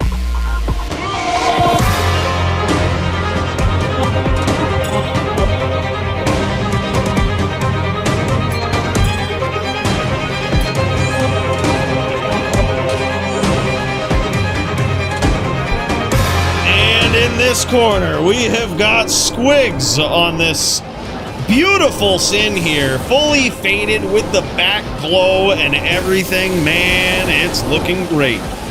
The question is, does he have what it takes to take down a formidable foe, a formidable din player like Nim? Look at this. He's actually getting up in here, hunting with these traps. Nim is locked onto him with a charge. But Squigs is not scared. You notice there what he did? He did not telly away and try to break that lock. That is scary. Squigs knows what he's doing. He didn't telly away trying to break the lock. He was trying to kite him through a shit ton of puddles and punish him for it. That is some quick reaction time right there. And that's gonna snap Nim right into it here.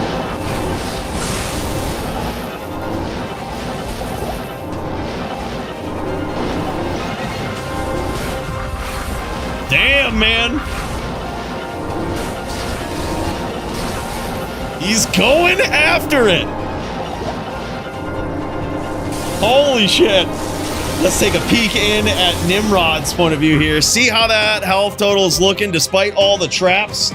He's still looking okay. He's still looking fine. He's taking a bit. Oh, man, scored some big hits there and a chain. Following up on Squigs. Squigs in trouble now, taking a bit of damage. But how much did he take? Holy shit, big hits. Nim just evened the score with that beautiful chain. He's going for it, boys. He's going for it. I told you Squigs can't underestimate this guy. He cannot underestimate the Nim. An absolute menace out there in the Bloodmore.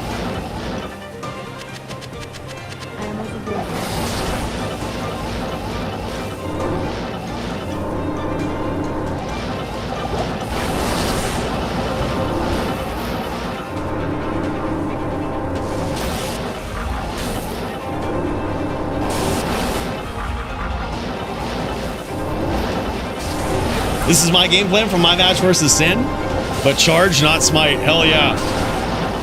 Hell yeah, man. It's a good way to score some damage.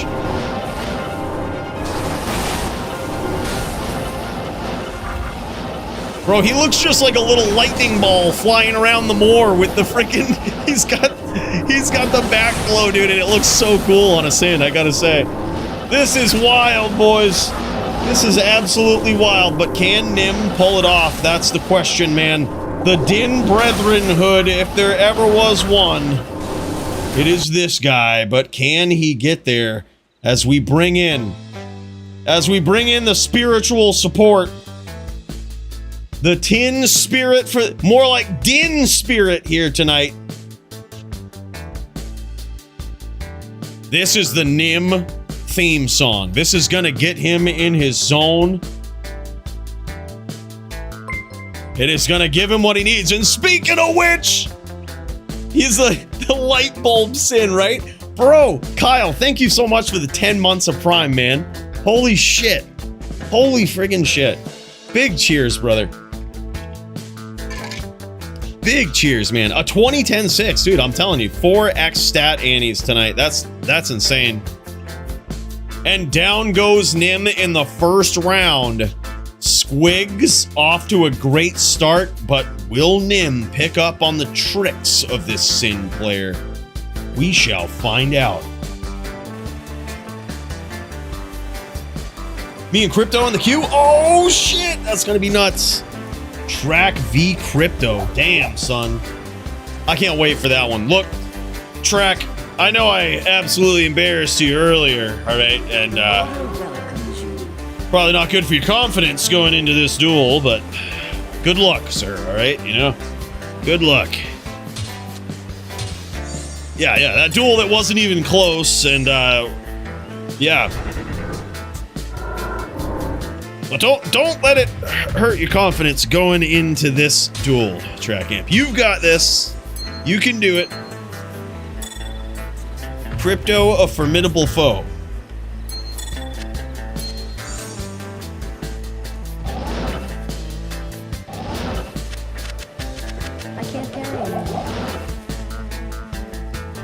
Yeah, that was epic, man. Will was looking clean on that.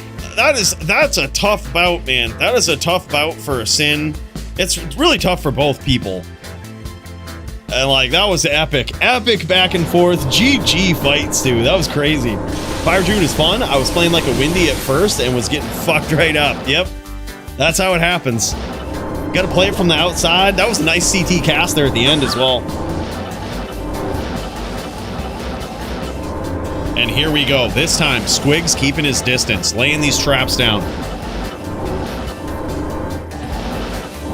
And he's busting out the bow. I actually really like this. The bow here makes it so that Sins, they almost have to be aggressive. They kind of have to be aggressive. They can't sit back in their 5 stacks waiting for a smiter to come in. I actually really like this. Damn, son. Some nice CT casting here from Squigs. This guy is an animal, man. He's an animal.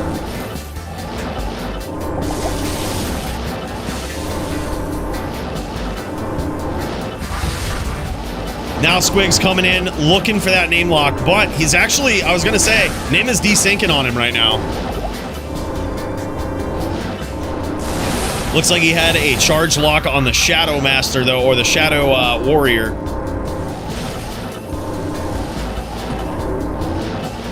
I love this. You notice just the existence of that bow is forcing Squigs to come in and looking to lay traps, right? Keeping that pressure up, but being careful not to get too close. And that's the thing that I think Squigs is going to do really well with here. He can be hyper aggressive, but he knows the distance he has to keep. Right? As a Necro main, one might say, he knows the distance he's got to keep. He's very familiar with it. And that translates very well to this trap sin.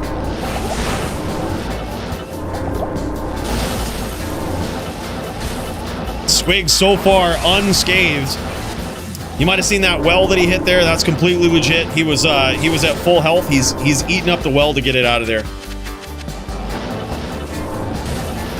He is completely unscathed. Not 1 point of damage.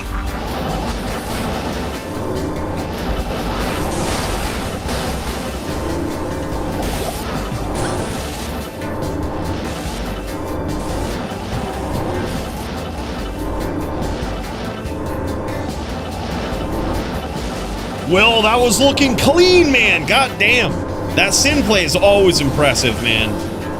I was really pumped about the strategy there, too. Really think it's so hard to stay disciplined with that, especially if you're like me on a Sin and you just love whirlwinding, right?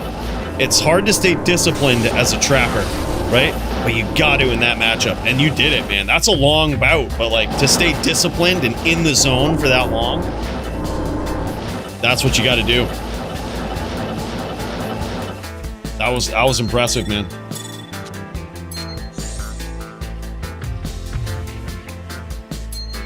These guys giving each other the benefit of the doubt there, allowing a rebo. That's really cool. Nim might be in a lot of trouble here. You notice he's kind of deferring to that bow a little bit, keeping that range. Could suggest he's in a bit of trouble.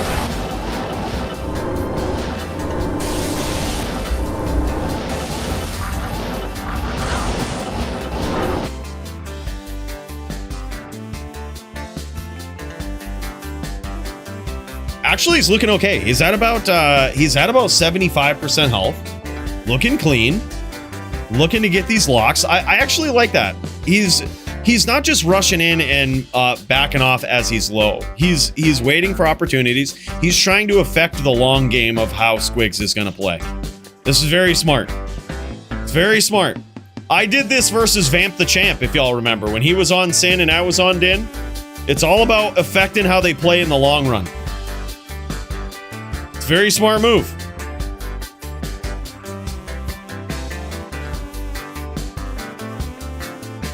Is Hex Purge better than Bane? It depends on the situation.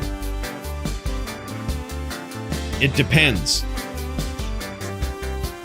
There are situations where one is better than the other. Usually it comes down to single target versus multi-targets.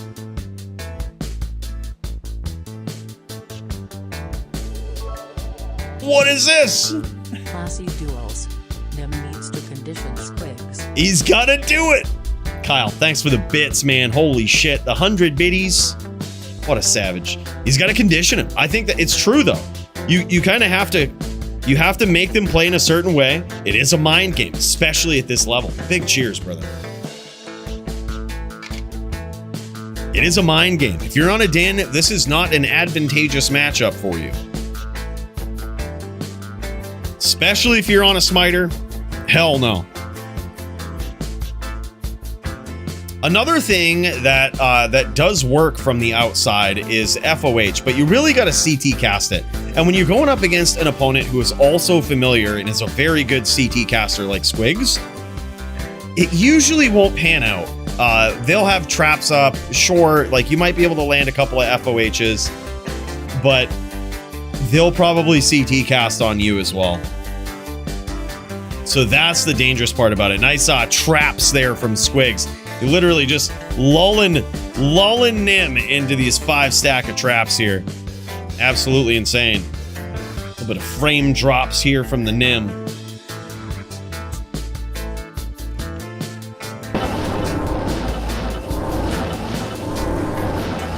Squigs catching a little bit of damage, but he's looking clean here.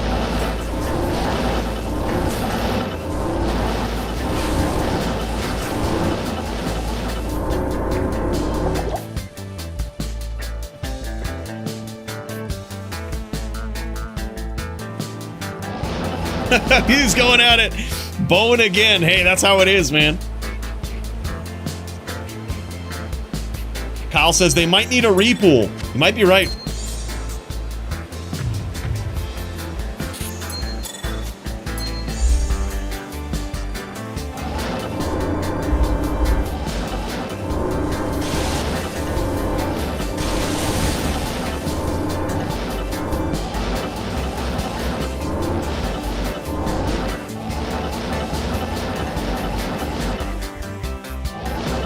I don't think they have friend join on in the game. I can't join on either of them. I was going to try to pool for him, but...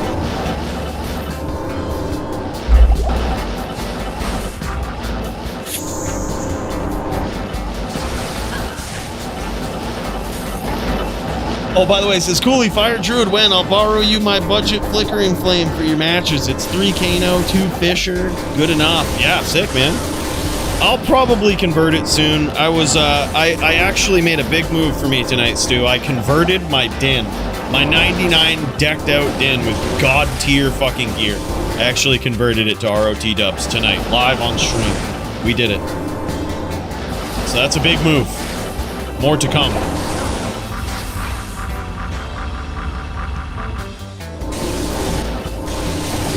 Oh, word. Okay, thanks.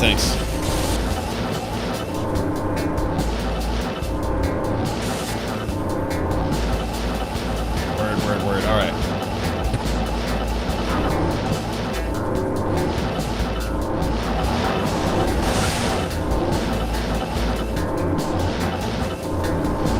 All right, let me see if I can get up in here pool for these pools. Don't want to be dropping juves up in there. I mean, you know, we could, but drop them din side. Got him, Cools? All right, thanks, brother. Appreciate you. Hell yeah. Track amp was up in there jamming.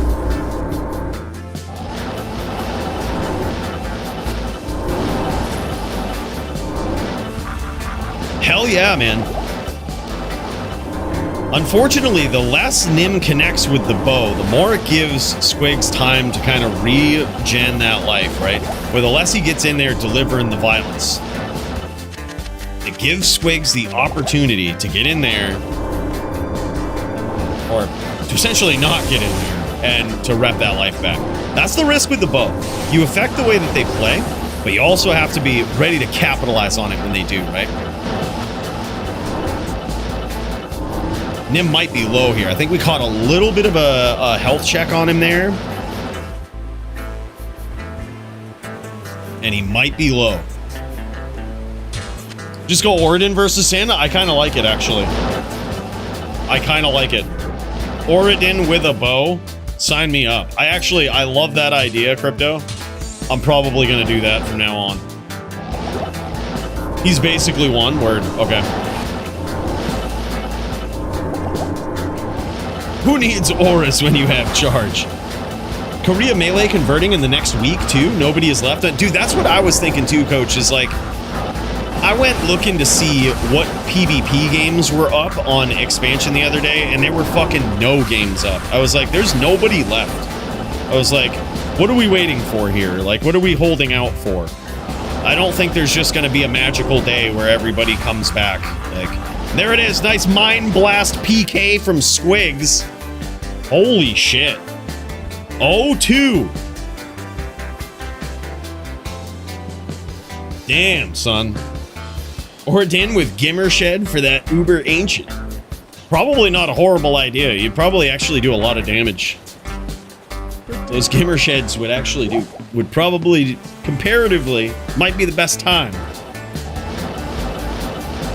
I mean, I ain't saying it's the best way, but actually, on my Oridin, I have a smite set up for Uber Ancients. It's what I clear. It's what I clear zones for when I'm hunting for Sunders, and then I have a smiter set up for when I find all of the statues and go in and smite the Uber Ancients. It's pretty. That's like my PVM character now. Is the Oridin.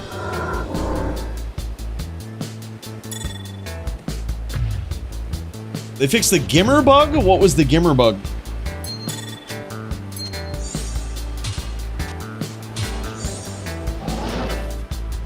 Oh, that's, as far as the Ancients bug with that, so I've seen some videos out there about it. I knew about it before those videos were out there, but here's the problem with that bug. No one actually really knows how to do it. Like, people think they do, but then if you try to repeat what they do, it just doesn't work for everyone. So I think everyone is oversimplifying the current Ancients glitch. I think it's actually pretty complicated, but there's a few different ways to trigger it. Yeah, it's not fixed. You can theoretically still do it. It's just not consistent. It won't work every time, and it won't always work in the way that someone says that it does. There's a way easier way than the Gimmershed. Oh, that's what you mean, the Gimmershred to fuck with the Ancients. Okay. Yeah, there's a way easier way to do it than that, but even that is not consistent and may depend on the classes. Like, I've tried to replicate this to, like, but I just haven't been able to do it in any way that anyone suggests. I know it's possible because I was in a game where someone was doing it. But, like, I can't replicate it. I think it has to do with classes that you're on. It's so weird. He really does. The Golden Chode, dude. That's what it is. He's the Golden Chodesin. It's fucking crazy. I love it. It's like with the, with Fade, it's like you can see right through it, and the back glow, like, becomes the entire character. It's crazy. Yeah, also playing very well. I can replicate it on my end with Gimmer and on normal Ancients. No Uber Ancients, so it works on both. Really? So it will work on regular Ancients too? No shit. I leveled to 99 as Oridin doing full clear TZs like a year ago. I liked TZ Chaos and Bale when it was full hour. No shit. Full clear TZs. Were you on P8 with it, Crypto?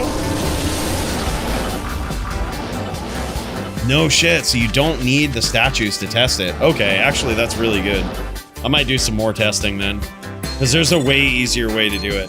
But in my experience, you always need at least 2 players. I've never seen anyone do it. Like, you couldn't do it on single player. You always need at least 2 players.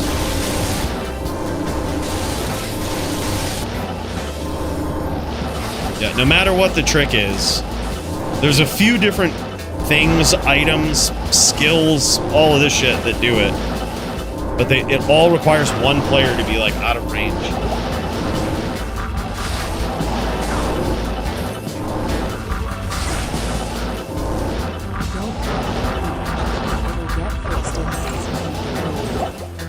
True, true. Well, someone else already did. There's already vids out there about it. But yeah, they will patch it immediately after mine. We need to sell it like it's an Easter egg. That's what we need to do. This is an Easter egg that's been hidden ever since this expansion launched. It's an Easter egg. By the way, Kyle, thanks so much, man. Appreciate the 100 biddies again, man. It is now 3-0 in favor of the reigning defending DFC champion Squigs.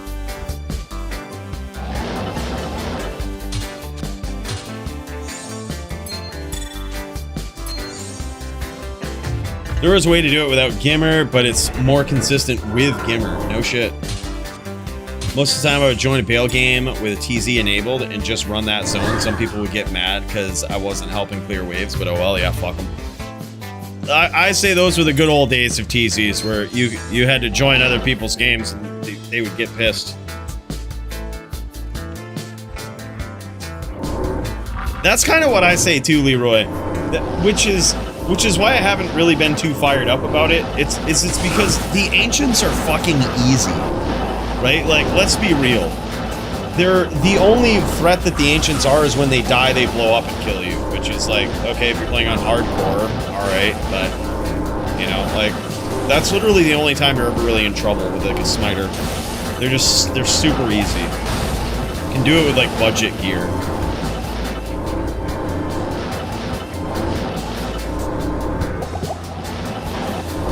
Like the max damage ED Easter egg? Yeah! Like that Easter egg. Did you know there's an Easter egg where you can make it so your fucking shit doesn't work as stated on the stat screen? Yeah, Korlik's Uber death kill is the worst. Dude, it really is. Yeah, like, I have pretty decked out characters taking him on with stacked up res. And he still just, like, dies and kills me. I'm like, it's fucking stupid.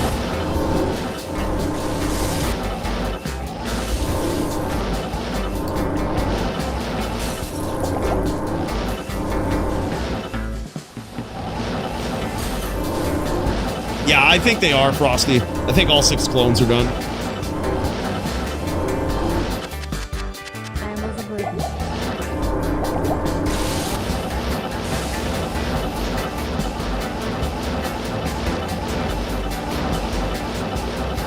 I think they need to do it like D-Clone, though. If they're going to add a new Uber boss in, it needs to be like, there needs to be a point to it. They need to solve a problem with the Uber boss, like they did with D-Clone.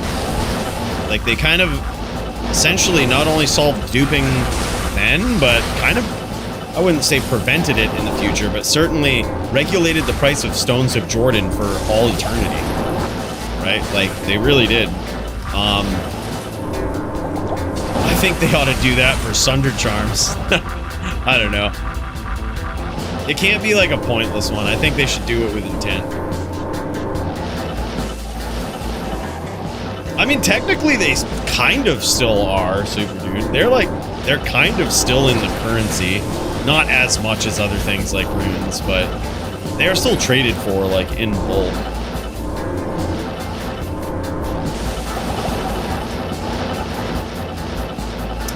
Yeah, I forget what it is, but my resistances are maxed even through their little conviction auras.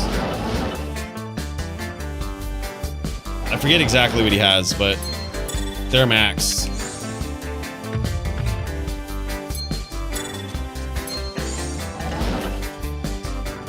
A spawnable boss that does 1,000% more damage to warlocks, right? Why stop there? Why not 1,000,000% more? If warlock, then delete. That's what they need to do.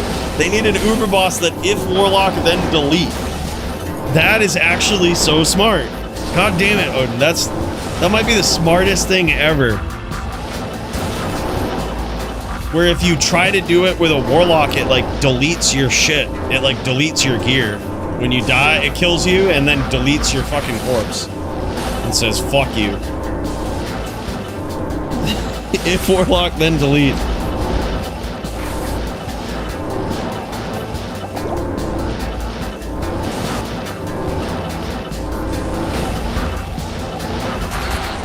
Loot's corpse and delete.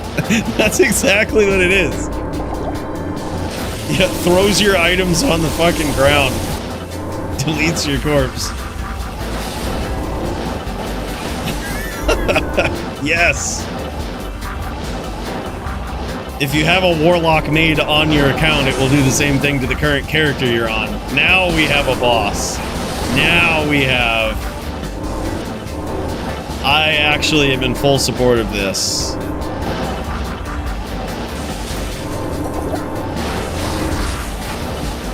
Big hits here for Nim.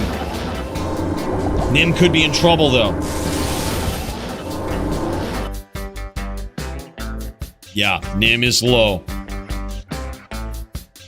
At about 33% health.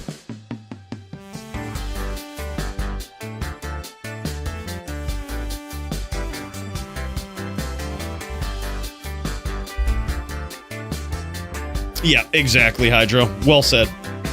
Let's see if I get a 20, 2010. Good luck. Good luck.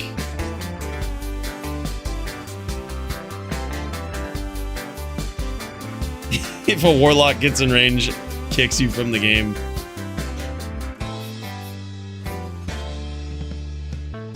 Yep, I like it. Nice setups here from Squigs. I gotta say, man, you can kind of see how frustrating it is for Nim on this end. He's actually getting some incredible locks as a Din here, but Squigs knows exactly when he's in trouble, when he has to CT out. That's the shit Chew 30 was doing to me back in the day. Like, they know when you've got them locked. They know when they've gone in range and they can, like, sense it. It's like a sixth sense, you know? Squig's real good with that.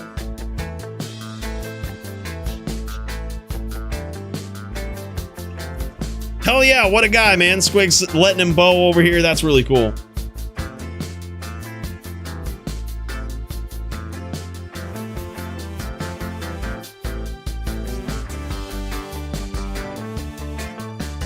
Big trap damage from Squigs.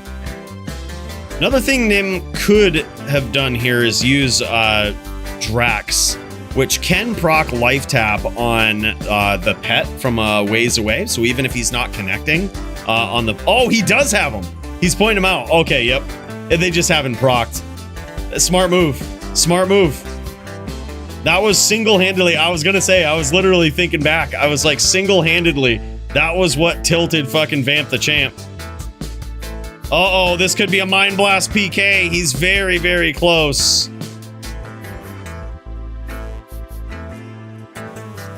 Oh my god! He might steal it! He might steal it!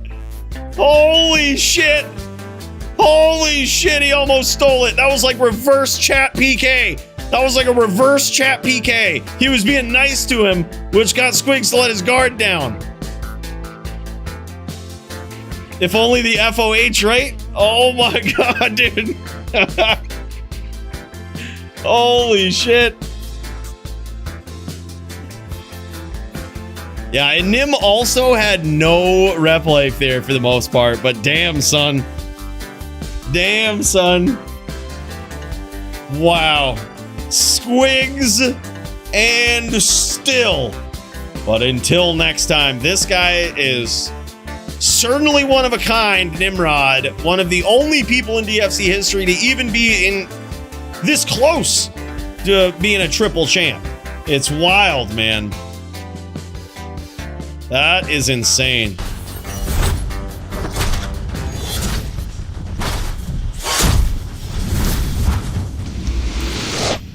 As these guys show off this absolute top tier gear here, let's check this out. The gear of the title shot contenders. What a show. Virtual round of applause for these guys, man. That was an epic throwdown between two legendary duelers. 100% perfect Shadow Dancers. Look at that. Almost 100% perfect Griffin's Eye. Perfect in every way that matters, anyway. Look at that rep life Ammy. Squigs was in it to win it. He's got that real duel Ammy. That shit was crazy. Nim with the grief on the swap. I really like that, man. Or, I'm sorry, no, he's a smiter. That's a grief main. But he's also got himself a 2015 Griffins dual stat Paladin Ammy there. That's actually really cool. 85-15 is what he went with. I like that too. I like that setup. 85-15. He must have maxed out. I'm going to guess he maxed out the the aura that gives you passive light resist. The thing is, versus these Sins, you really got to stack up that lightning resist as Nim did here with all of his gear. You got to stack it up because they got anything from the Sunder Charms to they got the Sunder Charms, they got the Griffin's Eye, all of that shit that just minuses away light res. And damn, son, he says GG's, champ. GG's to Nim. This guy is an absolute savage, man. What a guy. What a guy. All right, boys, on to the next one. We've got Coach Jason versus Paulie, and damn, this one is also gonna be some savagery. Let's see how it goes. Nothing will stand in my way. Coach Jason on the Din. He has a tall order here tonight. This is a death match versus Polytheus. Polytheus is on the Fire Druid. It is a very, very bad matchup for these Din players. You have to be an exceptional Din to even get close to taking it from a player like Polytheus on this particular matchup as well. It's pretty crazy, but here it is. Now, what is the death match? A death match is where one player, oh my god, nice chain there. Incredible damage early on from the coach. A death match is where one player, the disadvantaged one, the one that is naturally behind in the matchup, essentially, has a bit of an advantage. They only need to win 2 rounds to take the entire thing. The person who has the advantage in the matchup needs the standard 4. Not a damn tap proc, though. Check those tapes, right? Yeah, we're going to check those tapes. We're going to see if Squigs was running hacks that prevented the life tap. And you best believe, if we figured out that Squigs is running hacks and was playing a Sin and beat up on a Din, we're going to strip him of that title right away. That title's, we're taking it right from him. That's that's it. Look, that's speaking of tap, some nice tap there from Coach Jason as he goes in after that bear. I really like that strategy there. You notice he scored some big hits. Polytheus is keeping his distance here. He's doing what Polytheus does. He's keeping that distance. He's lighting a fire up under that ass. But the other thing that Coach Jason is doing is as he backs off, as he keeps his distance here, he's hunting for that bear. That's big news, man. If he lands some shots on that bear, he has some big life leech with his Drax. He can also proc tap on the bear, which is pretty insane. That'll get you some life back as well. Reset the entire duel for you. Now Polytheus is really keeping his distance, so he's got some respect for this smiter here. He knows what he's up against. He knows what he's going up against, man. So the strategy of the Fire Druid is, pretty much the same as any other matchup, right? Pretty much. You keep a medium distance and you get quick name locks, throw a fissure under your opponent, throw a volcano, and in an ideal situation, you catch him with Armageddon coming in, right? But you're always keeping that consistent mid-range damage, staying just not too close and not too far, right? It's this annoying mid-range aggro that a Fire Druid does. And the Din's objective here is to be very patient, wait for his opportunity, and when he gets it, go in for the win on the Din, right? Close the distance, telly stomp, use all of the tricks in your book to keep your opponent very close as you deliver vicious smites. That's what you want to do. Now, what are the tricks? What are those tricks that a Din can do? Well, this is why a Din is very hard to play, because these tricks are not easy to pull off. The first, biggest, most devastating trick, we saw Coach Jason pull it off earlier in this round, and that is what they call the 3-piece combo. That's where you get a smite, right? You land your first smite, and that puts swirls above your opponent's head. That makes it so that whenever they get hit with anything, no matter the amount of damage, they get put in hit recovery animation. You can use this to your advantage with a combo. Smite, and then FOH. That FOH will put them in hit recovery animation, interrupting their teleport. That gives you the opportunity to teleport on top of them and smite them again. Then repeat the process. That's what they call the 3-piece. Smite, FOH, telestomp, right? It sounds easy, but it is very hard to do. It requires precision, accurate mouse movement, quick, repetitive mouse movement between two very far off areas on the screen a lot of times. It's wild. It's very precise. It's difficult to pull off, but if you can get it, it can be a very big reward. And there he is. He's Coach Jason trying to close the distance here on Polytheus, trying to get those hits in there. But look at this. Polytheus is no stranger to this matchup. He is a very, very tough player to beat on this Fire Druid. He plays like no one else. He's played this build for years. He knows the tricks. He knows the range. And you can see how he's frustrating Coach Jason, teleporting in these weird angles while staying on his screen, making it very hard for him to chain, very hard for him to get in there as he sets him up with a molten boulder that he lands him perfectly on top of. That was an incredible setup from Polytheist. I mean, he has the advantage in this matchup, in this duel right here. But damn, to set combos up like that, that is just so wild, man. He's such a next level player on this thing. And we saw the life tap go off there. You might have seen the life pool of Coach Jason go from nothing to full. That's what we're hoping for on these Dins. That's the mid-game reset we're looking for as he scores a hit versus Polytheist. Fails to combo him, though. And he gets it again. Going in for that combo, but that bear is just too big, man. That bear is too big. That bear ate so many shots for him. Nice up boulder there from Polytheus. You saw some big damage from that. That was just so perfect. This is what I mean about Polytheus. He's so accurate with his timing on all of these skills. He knows the worst possible fire skill to cast at all times. And he's so good, so quick at executing it, man. This guy, if you've ever tuned into his streams, you can see this dude. He's so on point, he's so accurate, and he's so chill with it. All of these moves, they just come second nature to him. They are muscle memory for him. And that is why he's been able to play this class at the highest level for so long. Yeah, it is indeed rough to get that on a Sin. It is very, very hard to do. Poly's such a pain in the ass to play. He's so hard to stomp. He's always expecting it. He really is, man. He is a different breed. He's a different breed. And as you can see here, Coach Jason got that big reset, but now he's back to being in trouble as he wades through. Oh, and just as I say that, full reset on the bear. Very nicely done. That's exactly what he needs to do. Gets him right back in this game. Polytheus now going to be looking. He's got to keep that bear up to prevent the chains of this absolute savage. But look at this. Look at this. We've got a fade proc here. We've got a fade proc from Coach Jason, and he's at full life.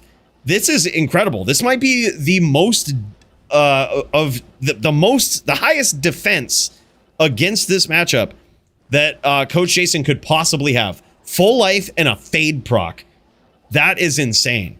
This is a great opportunity for him to, if he keeps the strategy up, this could be the window. This could be the window he's looking for. And he gets it again. Gets the life tap again. This is crazy. But can Polytheist pull it off? He's gotta be careful not to get discouraged, because Polytheist, he has landed so many good shots, so many perfectly accurate shots here. All to have them completely reset by that life tap. It's wild. It is indeed wild. But he doesn't let it slow him down. Stu says, let's go, Paulie, staying in there with that Fire Druid brotherhood right there. Let's have a look over at Paulie's screen here and see what it looks like as he lights the Bloodmoor on fire. Coach procced about 11 taps on me in 4 duels. Holy shit, yeah. Yeah, man, I think as a Din player, I think that should be your main goal, is to, versus a Druid, I think your goal should be to life leech and proc tap. I think it's a good strategy. It's certainly not always a winning one. It just ensures that you have a lot of opportunities to take damage and not die. Because you will be taking a lot of damage. Nice setups here, and you can really see this from Polytheist's standpoint here. You can see him setting these up, and you notice his puddle usage here. There's these things called puddles, these dark, immovable, or unnavigable areas on the map.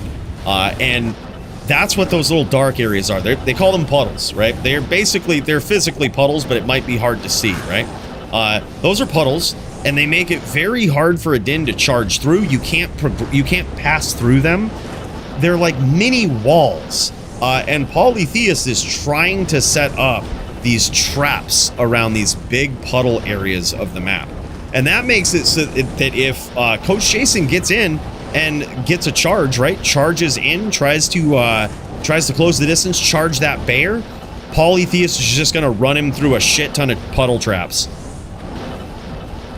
And that will keep him charge locked, keep him right charge locked on that bear, as Polytheus just beats him up with fire skills. Nice hit there, nice molten boulder from Poly. Down he goes. Damn, son, what a close round. Coach Jason almost had it. Puddles benefit boulder and breaking locks, but can also get you smited to death. It's very true. They certainly can. It used to be way worse when the, when the 2.4 stun was a thing. But now you can, for all intents and purposes, can pretty much telly or walk out of those stuns.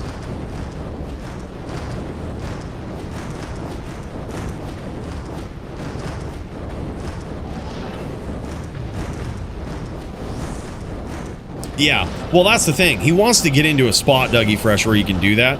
But you're taking a risk. It's a chance to proc tap. But the drawback is, if you overcommit with it and you get a little too zealous trying to proc it, your chance to take fire damage is quite higher than the 5% proc from your Drax. Your chance of taking fire damage at close range is almost 100%. And especially with a player like Pauly with this molten boulder that he's setting up these vicious traps with it. It's very difficult. It's very difficult to get in there consistently. Yeah, Coach Jason has already taken a lot of damage here. Already taken a lot. He did proc a tap, though. I do see tap on top of Pauly. He might have got it in that last exchange. He might have had another hard reset. Let's check it out. He just landed a smite there. Oh, yeah, he had a hard reset. Just landed a big smite on Polytheus. Big smite, went for the combo, didn't get it. This guy is an animal. He gets it again. That's the thing, man. That bear is so good. It is there. That bear has prevented at least 3 nasty telly chains from Coach Jason. I mean, nasty ones. This guy is really good at that 3-piece combo, or what I'm calling the telly chain here. He's really good at that 3-piece combo, but to get it, you've got to get a name lock proper on your opponent. When you get a name lock on the bear, it's not going to work the way you want it to, right? It's not going to get that stun lock from the FOH.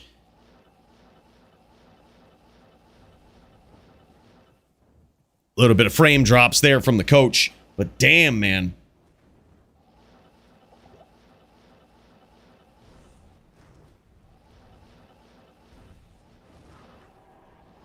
Coach Jason hacking the system or winning the lotto? Yeah, he might be. I think he's winning the tap proc lotto. He's also playing in a way that gives him the best chance to proc tap. He's playing in a way that doesn't necessarily rely on it. You know, he's hunting that bear at mid-range, right? He's waiting for that bear to kind of step out a little bit, and then he goes for it. He's charging it. He's not doing it from too far away so that Pauly can see that he's charged it. He's doing it very close at mid-range. And the reason why that's important is because you can proc tap there, but he doesn't have to. He probably has enough life leech to leech a significant amount of life back from the bear naturally. So he's playing in a way that gives himself the best opportunity to proc tap and to leech back from that bear.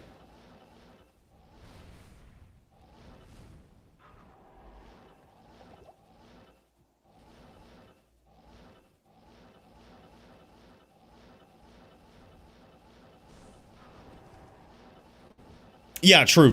It is hard if you're properly puddled, you probably can get it, but you don't nowadays, properly puddling someone where they're like literally locked in from all sides is really hard.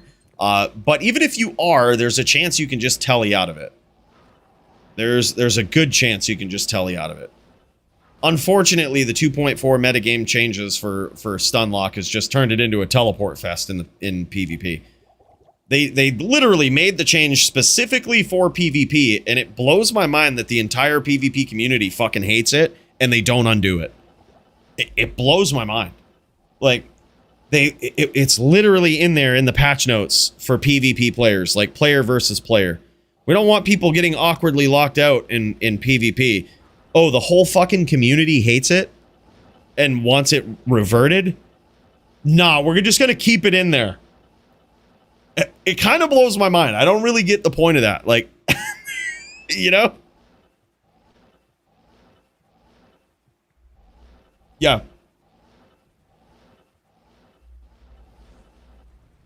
Edge cases being locked on a puddle? You can telly out of a puddle, can't you? Just like regular stun, you can telly out of it. Like, there's edge cases where, what I mean by edge cases is there's these edge cases where your telly just doesn't work randomly. And then, yeah, then you can't get out of it. No, I mean for the 2.4 FHR change was for edge cases. I think the way they termed it, the way they phrased it in the patch notes included the word awkward lockouts. So for example, they said adjusted the way that faster hit recovery works in player versus player to prevent awkward lockouts. So their goal was to prevent awkward lockouts. The PvP community hates that. We want the awkward lockouts. Like, we want them. They were a good thing. Please bring them back. Like, literally everybody's saying that. I think they ought to just undo it. Yeah, exactly.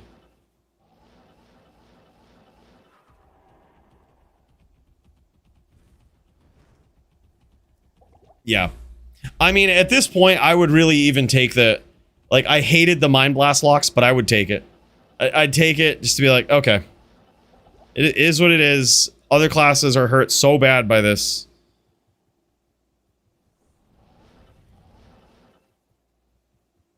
We want to fix some of the awkward lockouts that reject player input from casting skills. For PvP, we added a way to reduce hit recovery spam to prevent edge cases of characters being locked out for too long. Oh, okay. Well, fuck you, Stadium. You're using all those quotes and facts and stuff. Fuck you. Right? Yeah. All right. So that's what they said. Well, the point is, all right. Point is, yeah. There's the PvP community wants it back. We all want it back. So they wanted to fix some of the awkward lockouts that reject player input from casting spells. So they were also probably concerned about Amazons getting locked out in dodge, avoid, evade animations, which is why they basically removed the animations for that. So stupid. Like, they should really bring those back too. This is what I say, man, and I've said this from day one. If you're so dumb that you get locked out in DAE animations on an Amazon in PVM, you deserve to die. You deserve that death. Like, that is a teachable moment on your Zon. Like, goddamn, I really hate this dodge, avoid, evade. I can't believe I died. I'm never statting this again in PVM. Or, I'm not going to teleport into a pack of fucking souls. All legitimate lessons that could be learned from that interaction. But instead, it's like, no, let's make the game easier. You know, that's the way that it went. It's unfortunate.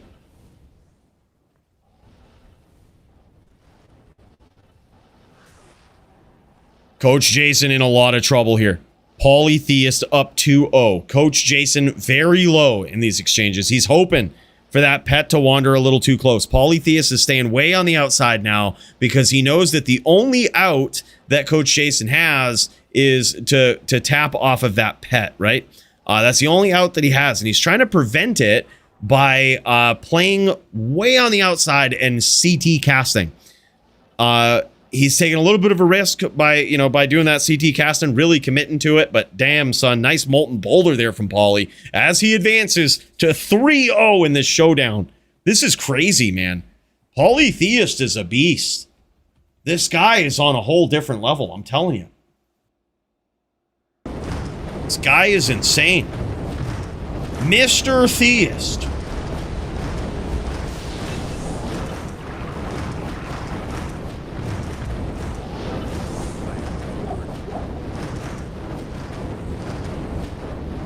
Yeah, they should get locked out. It's a bane to counter the boon. Balance. What a concept. I know, right?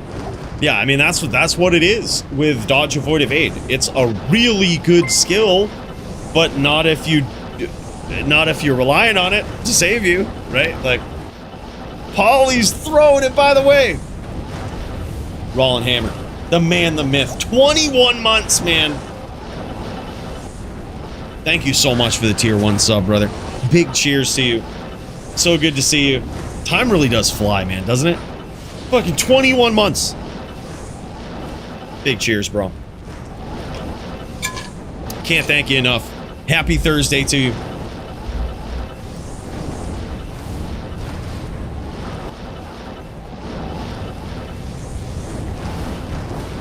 Let's friggin' go, man.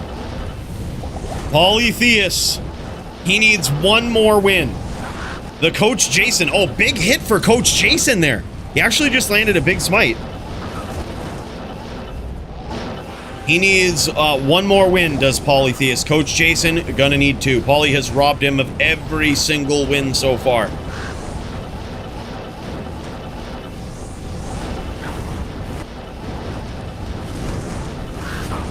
Oh, man. Big hits for Coach Jason. Polytheist gets out of it. You got to do the Polytheist focus face. That's what it is, man.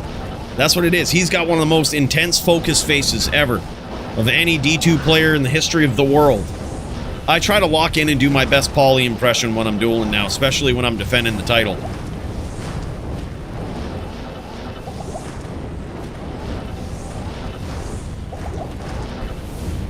Damn, Fly just unalived himself into my coffee. Frosty 1-0. Nice, good duel. Good duel.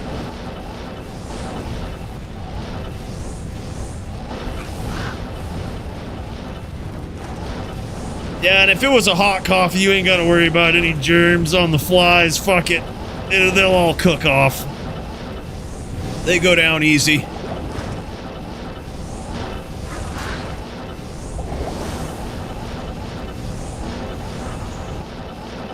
LOL, Super Dude. By the way, just to give you guys an update on the roster here, we've got Super Dude and McCreakers up next, and then Track versus Crypto. Let me know if I'm missing anybody. Anybody else needs to be thrown in the queue here. But that's what it's looking like next. Holy shit, what about?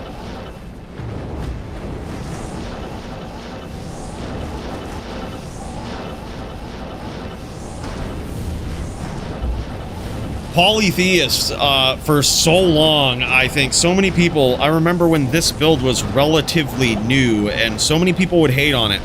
But Polytheist, through all of the haters, through all of the negativity on this build, really stuck with it to a level, to an absolute degenerate level that nobody but him could ever do. Through the hate, through all, he showed that it is more than just spam and fire skills on this build. This takes a lot of skill, a lot of precision, as he takes down Coach Jason in a very tough match. This guy is a savage, an animal.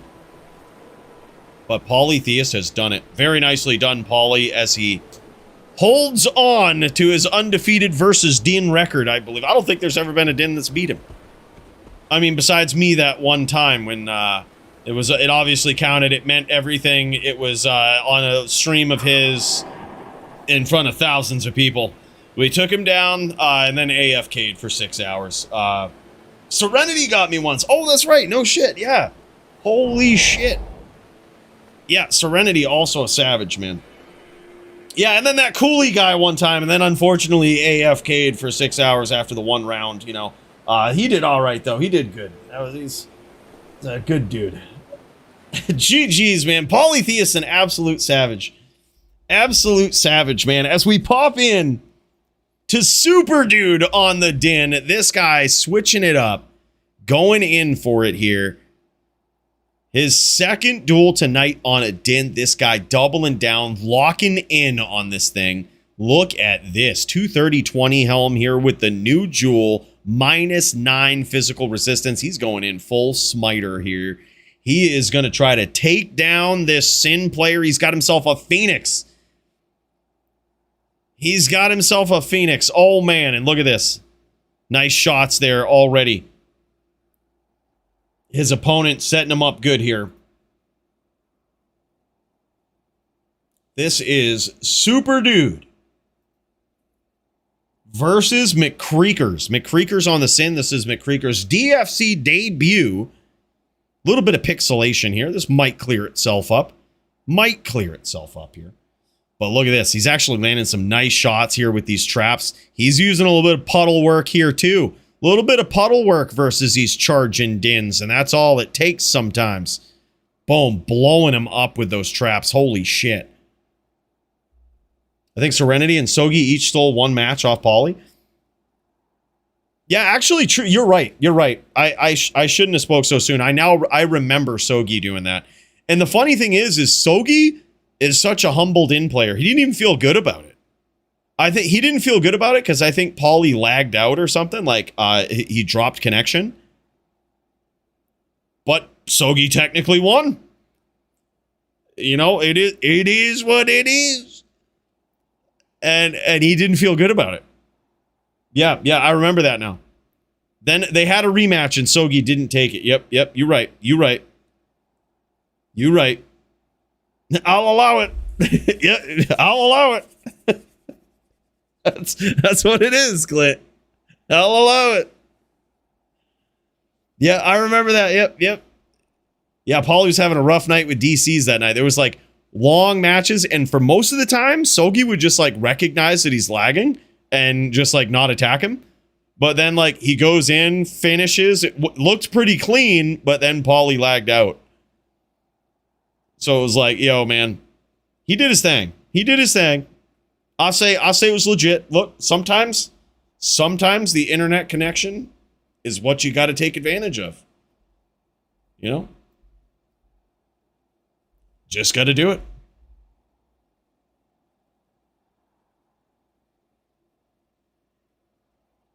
Yeah, I think that's perfectly fair too. Like if that happens, just in the future, if that happens to anybody, you're DCing or whatnot while we're spectating your match, it's okay to just do it later, you know? I mean, hell, we've had streams where the internet cuts out before too. Sometimes it just ain't your day with the internet, you know? I fully understand. So it happens, man. Yeah, probably a good idea though. Yep, ain't no shame in that. Ain't no thing. It happens. Yeah, and now though, Super Dude noticing his opponent. This might be his debut match, but this guy ain't no debut Sin player. Bougie, aka the McCreakers, coming in here. Land these nasty traps. He's got that nasty puddle work. That is something that is really, it could be devastating for a Sin to play around. A good player will play around those puddles in the Blood more and make a Din who's looking to charge his way in, make it a miserable night for him running through those puddles. Really is. It is it's an absolute shit show. I'd be lying if I said I didn't get tilted once or twice on stream. All right, against these players playing in these puddles like a bunch of bitches. All right, against a Din, against a handsome Din out in the Bloodmoor.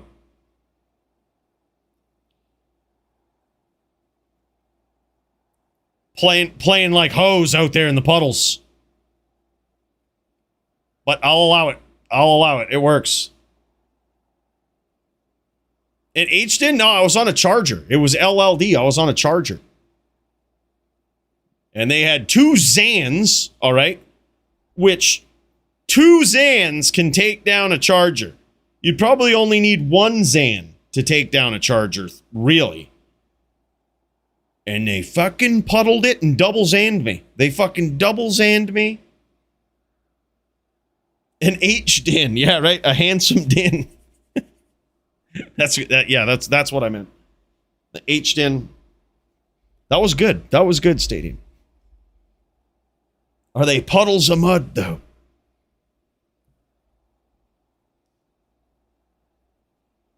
Yeah, it does seem frustrating. It is very hard to get in, but here's the thing on a din.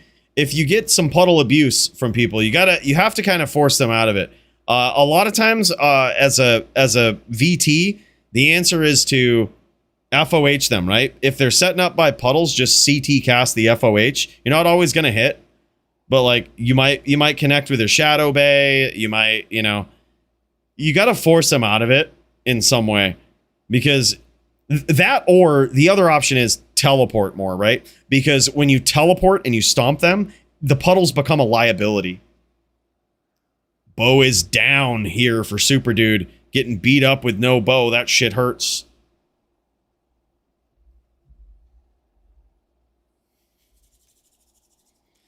Am frying tacos and making tots. Did Coach win? He didn't, unfortunately.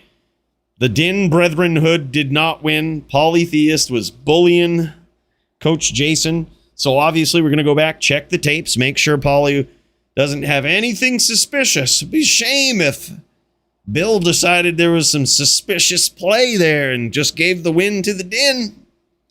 Be shame. Be shame if that happened. Yep, no, it was crazy. Paulie played so well, man. That he's such a good Fire Druid player, man. Such high level shit. It's the Puddle Sin. Puddle Sin, new build. Hey man, gotta do it. Gotta do it. If your opponent's committing to the charge, man, gotta do it. Get up in there, jam it. That's what I say. Jam it, slam it. I'll allow it. Yeah, it's like I said, I mean, the answer to it is sometimes you get in there, you stomp them, and make the puddles a liability for them. That's a pretty big way to get them off the puddles or address them from distance, whether you got a bow, whether you got FOH, all of that. But that puddle was home right there. That puddle was home for McCreakers as he comes in. As he comes in, laying these traps and laying these Din players down.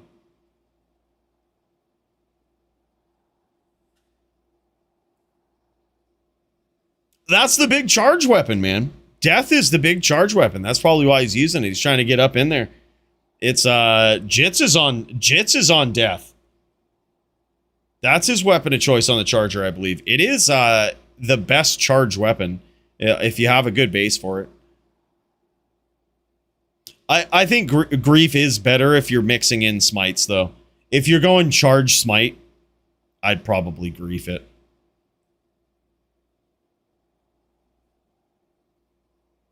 But if you're just going for actual big charge hits, charge in, get out, death. Death all day. Hits harder.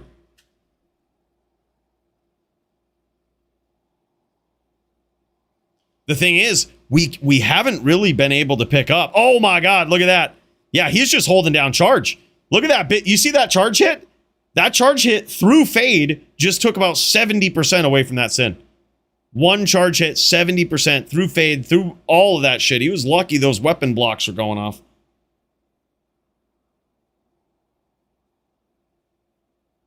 Yeah, but if he would have had Grief and smited, I agree, could have been worse. And he procced open wounds there too. Now his opponent down very, very low.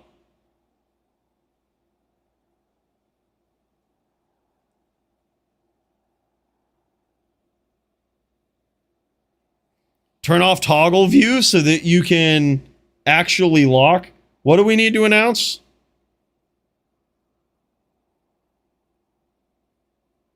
Did he get him? Holy shit, he did. He clocked him. Toggle loot filter. Oh, okay. Set to select profile or it messes with name locks. Oh, really? Really? If you don't set your loot filter to a certain profile, it fucks with your name locks? Not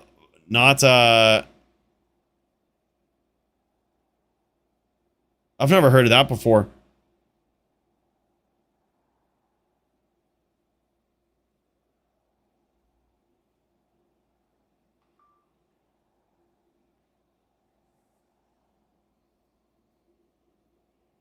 What I'm saying, are you saying like the double alt thing? Like press alt twice?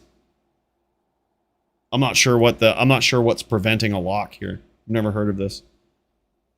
I've heard of being alt bugged or whatever, where you gotta hit alt twice. Escape options, gameplay, view items set to hold. Oh, I see what you mean. Okay, thank you. So options, gameplay, view items set to hold, not toggle. Oh, okay. I see what you mean. So if you hit alt and it's always showing them, then it will fuck with your name lock. Yep, I get you. I get you now. Yep. Gotcha.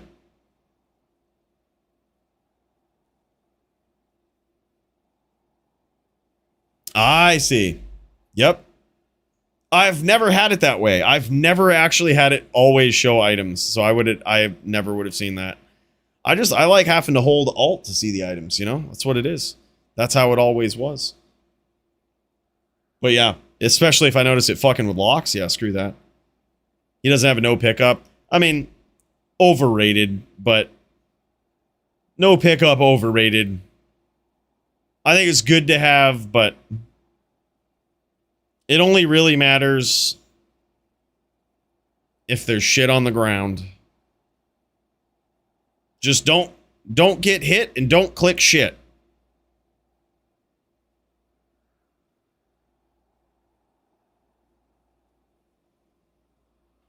I changed mine to control because my keyboard likes to alt F4 me all the time.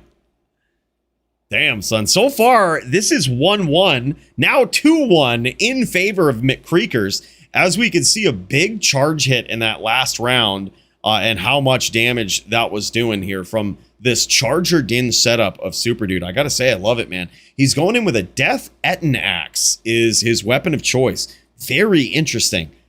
I like that. I wonder why the Etten Axe. Perhaps because of the attack speed. I'm wondering what the benefit is for that. Min damage. Oh, okay. Thank you. So the min damage on the Etten Axe is the highest. He has thought this through. He has thought this through. He ain't going for that big top end damage. He's going for when he connects. He's looking at that min damage. That's really good. Coooley, we need more Zelda lore. Hey, hell yeah, man. I had fun making that, man. I'm not opposed to it. I want to make stuff that's like interesting, but also interesting to the Diablo audience. So whatever it is, it's got to be really good.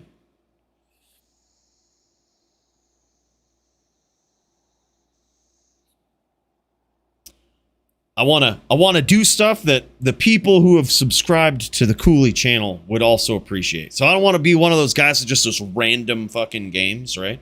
I understand a lot of people subbed to the main channel because of Diablo. So it's like, it's got to be... That lore was too good. I was like, no one has ever done this. No one's ever talked about this. I've always wanted to, and there's no time like the present. Right, but yeah. Got to stay true to the people, to the subs.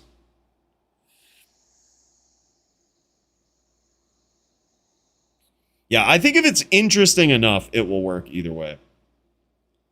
Like, my goal with that one was like, okay, I know it's not Diablo, but it's unique, it's interesting. No one's talked about this, surprisingly.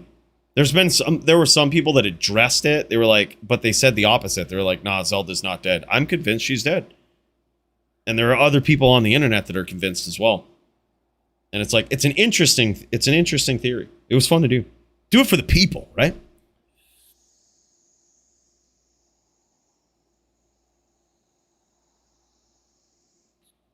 Yeah, it's 3-1 bougie. 3-1 bougie.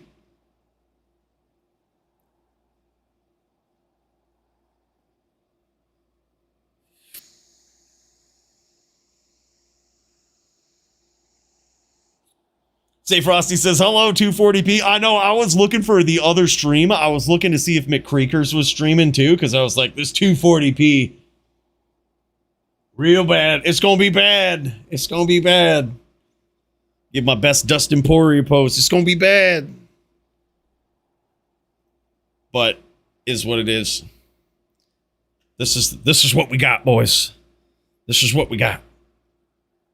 Right? Yeah, Crypto, bro, me and the boys been memeing on that throughout the whole D4 reset. That was our line. It's like a new meme. I wish I was black like Dustin Poirier and could say the rest of it, but I'm not. Yep. Best meme in a while for sure.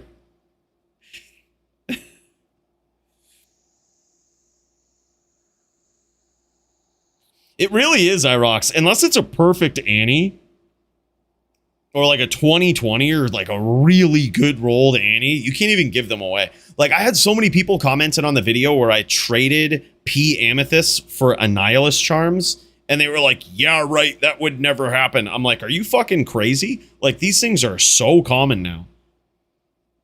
Like, they're hard to give away. Yeah, he says, stupid claw block. Hell yeah, man. I feel you. I feel you, super dude. Well, hey, man, it's really cool to see a charger up in here. This guy's really thought about this build. I love that Etna Axe death there for the min damage. That was clutch. That was really cool. Yeah, wild, man. As these guys showing off some gear here. I love it, man. I love it when we get to see these gear of these guys here.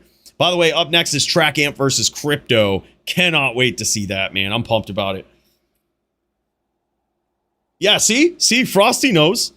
Look at this, 5 Trap Claw. That's on the main hand with a 45 IAS. 5 Trap Claw on the offhand with 2 715 jewels in it. 7 FHR, 15 all res. A perfect. I'm telling you, this guy is a sleeper coming in with 100% perfect Shadow Dancers with a 6 Fade Buff Claw. Who is this guy? 2017s? Most people don't even know those are good. Holy shit. And a Rep Life Ammy. Who is this bougie guy? This guy coming in out of nowhere and absolutely slaying it. Holy shit, man. Nice setup and great sin play from Bougie, aka the McCreakers. That was nuts. I love that ring too. That's a tri-res ring. Really nice setup here. I love this charger setup. I love the Drax here as well from the cock knocker himself. The that Din name is hilarious, man. Fucking super dude, man. I'll get better eventually. Hey, look, man, Din is a very, very tough class to play. It's very, very hard in PvP, but I gotta say, you're looking clean on it, man. Some of those charges were good. That was looking clean. It just takes a little, just gotta jam it, man. Just gotta jam it. I hope, most of all, super dude, I hope you're having fun on the Din, man. It's a tough class to run, but if you always imagine that you've just got all the odds against you, it gets better, my guy. Dude, that's awesome. If he says, fuck that bow, though, I ain't running that thing. Well, here I was thinking he was in the real Din club. He's still got a lot to learn. He's still got a lot to learn.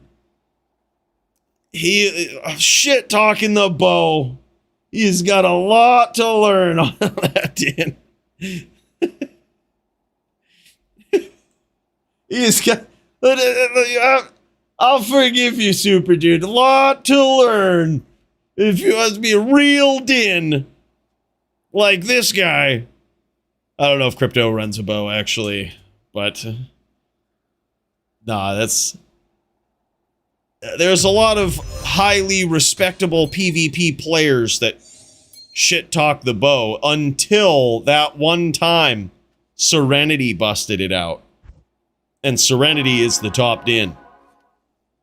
And that basically silenced all the critics. There was a lot of haters online all over the internet that were like, wow, Coooley's really dumb for using a bow. He's really stupid and dumb, and nobody runs a bow. And then Serenity coming in, showing how nasty it is.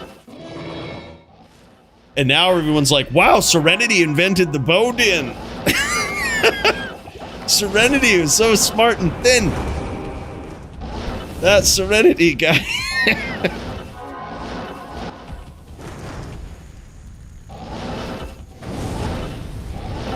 I was 2x Doomax Barb? Who knows? I doubt it's good. Grief probably always better. Grief Beast probably always better. But alright, here we go, boys. We have got... This is Crypto. Crypto is on a very interesting din here. This is called the Vanquisher Inquisitor. He is desyncing here. A little bit of charge lock going on. But he uses anything from... It doesn't look like he's using auras here today. He doesn't have his aura set up, it doesn't look like. But he does have Conviction. And what he's going to try to do with that is he might have some FOH that he could throw up from the outside, but really what he's trying to get in and do is deliver elemental damage, likely in the form of either Zeal with added elemental damage or Vengeance. He could also just be going in with Vengeance. Hard to get in on a Druid with Vengeance, though. However, this is a death match. Much like the last Fire Druid versus Din match, this is a death match. Crypto will only need 2 wins to take this entire match. Kane, aka Track Amp, will need 4. Incredible, nice name lock and stomp there from Crypto. Oh, my ass fan ran out in my chair. I'm gonna have to charge the battery. My ass fan ran, dude. I just got this new chair, and it's fucking dope. Not sponsored, all right? Well, it might be in a later video, but dude, it's fucking dope. It has an ass fan. It sucks air away from your ass, preventing swamp ass in the hot summer months. Yeah, it's actually the coolest fucking thing I've ever seen. And the chair is comfortable. I bought the $1,500 chair that like Rax uses because he swore by it and was like, yeah, this is good. I bought it, hated it, it sucked. And I was like, well, and then they sent me this and I was like, yep, I found it. This is the one.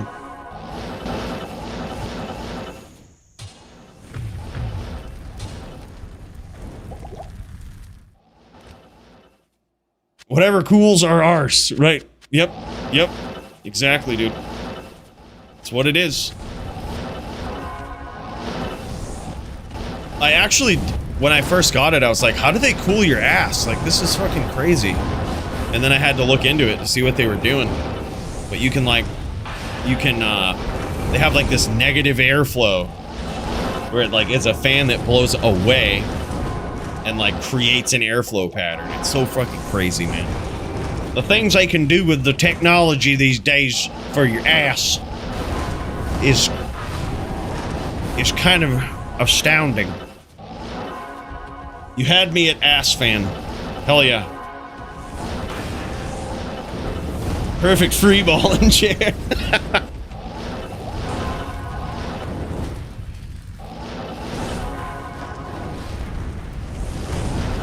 I wonder if they'll let me say that in the paid promotion. Be like, this thing's got a fucking ass fan. They probably want me to be all professional. Stupid. You want to sell a chair, tell them it has an ass fan in it. That's how to do it. By the way, Crypto Ninja is very low, but so is Track Amp. Crypto has landed a couple of very nice smites here. Lightly shat chair for sale.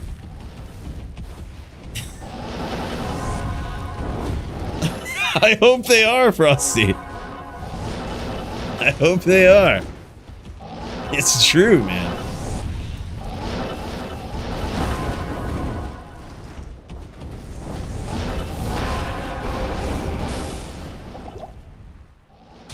That might be a good way to get people to listen through an ad, too. Start right up, be like, I hate to interrupt this, guys, but I gotta tell you about my ass fan.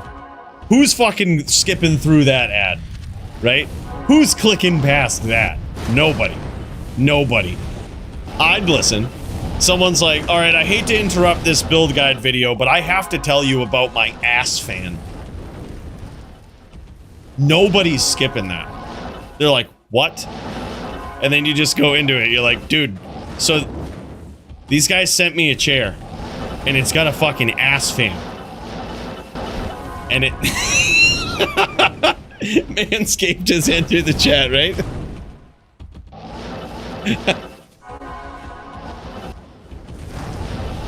Yeah, using it completely out of context for an ad, right? Yeah. Yeah, Manscaped had a whole ad campaign like that. It worked. It worked. That was how it is. Yep, you have my attention.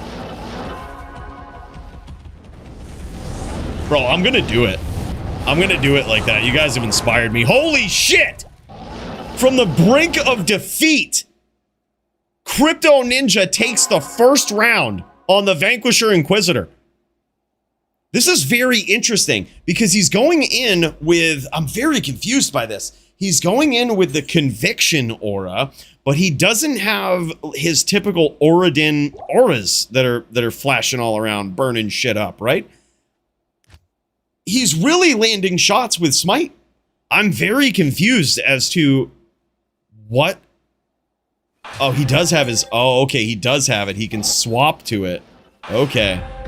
He does have his aura gear on. All right, all right. So he can swap to it. He just didn't have the, I couldn't see it there. That I was blind or something.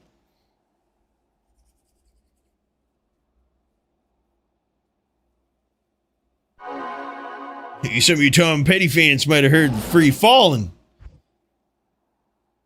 Got the idea from Coooley's Free Ballin'. That's right. Yeah, never got any royalties from that either, Will. Unfortunate.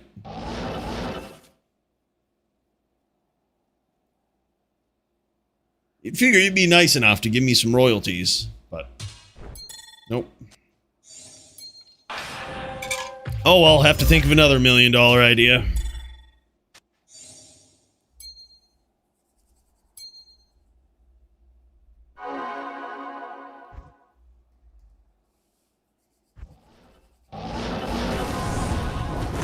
All right, here we go. Round 2. Crypto Ninja trying to steal 2 rounds. Trying to steal 2 rounds from Trackham. Also, Crypto Ninja, if you tune into Polytheist stream, we've seen this guy on Morpheus go up against Polytheist quite a bit. And he's really good. He, you know, this is a very discouraging matchup, I think, for a lot of Dins. But Morpheus, aka the Crypto Ninja, doesn't let it get him down. I think he actually enjoys the duel and enjoys sort of the puzzle that is figuring out these fire druids.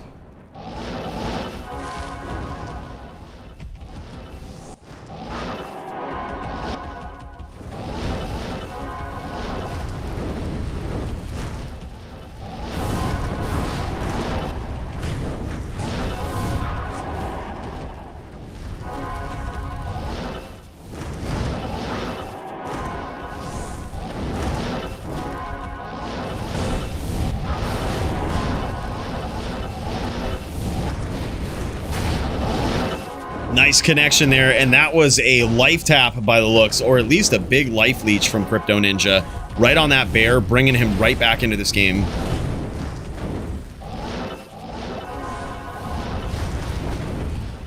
Damn, son. Crypto's being very patient, now throwing up that FOH from the outside. I actually think that's very smart, because the Fire Druid is unlike the NATO Druid with respect to Cyclone Armor. So Cyclone Armor on a Tornado Druid, it's a very good defensive skill. It sucks up a ton of elemental damage. But the thing that most people don't notice is that it's also a synergy to Tornado, so it makes sense to max it out, and at that point it can absorb so much damage. It's very synergetic with the build. It's very synergetic versus these elemental damage dealing classes, right? Works very well. However, it's not so efficient on a Fire Druid. And by that I mean, it's not a synergy for any of their skills. And their other skills require a very large skill point investment to deal their maximum damage, or to even deal adequate damage. So the point is, if you invest in Cyclone Armor as a Fire Druid, you're actually taking points off from some other skill, whether it's Oak Sage, or usually it's Oak Sage, but it comes at the cost of other important skills. So usually with that in mind, the Cyclone armor on a Fire Druid doesn't absorb as much as it does on a Wind Druid. Now, you could really metagame it for a certain matchup and really devote a lot of your points to Cyclone armor instead of Oak Sage, but then your Oak Sage is probably going to die quite a bit easier and your life total isn't going to be as high. So it's kind of this catch-22 that you find yourself in. Taking Vex and Gold donations to re-roll my low-ass Death Axe. Hell yeah. What's the queue looking like? Y'all are up next, Serenity. Serenity is in there.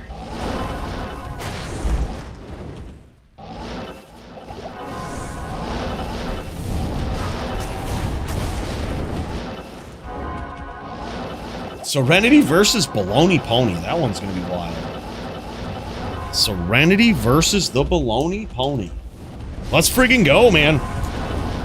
What's the score here? Score here is 1-0 in favor of Crypto Ninja. Crypto only needs one more win. And Trackamp needs 4.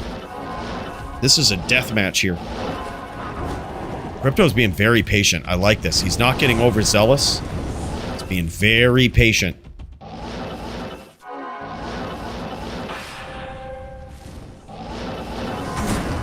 Gets in there, lands a shot. He might have got charge locked there. A little bit of desync. Now, you notice also Crypto is walking. That's because you can technically block an Armageddon. You can block a Molten Boulder. You can block an Armageddon. So it's a little bit of a liability if he gets fissured. But I think you can also block Volcano. Not sure about that. Not 100% sure, but I think you can block the projectiles from Volcano. So he's purposely walking out here as he progresses, as he traverses the map, so as to just not get hit by a random Armageddon. Holy DFC going past 8 p.m. in the West. Hell yeah, man. Well, it ain't the first time. I think we've been going sometimes till friggin' 1 a.m. Eastern, which would be somewhere around 10 p.m. in the West.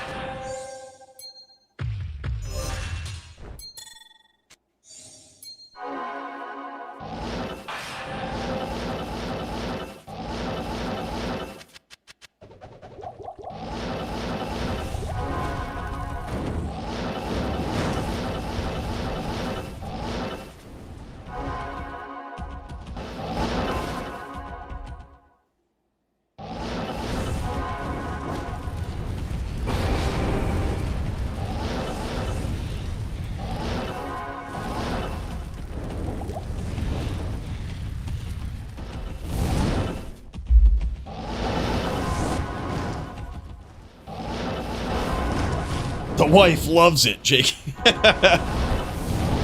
Honey, what the fuck are you watching on the television? Can I watch Friends now? I need to watch my Friends reruns. Y'all, listen here, honey.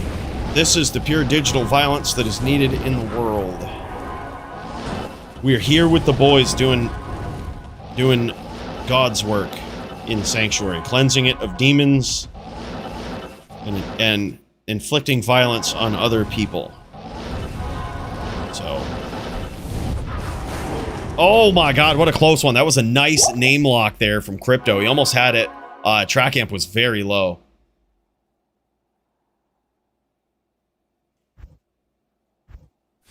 Hell yeah, that's what it's about. We'll keep her fooled. Be like, oh, I'm sorry, I'm watching sports. I'm watching sports, hun. I'll hit you up when the game is done.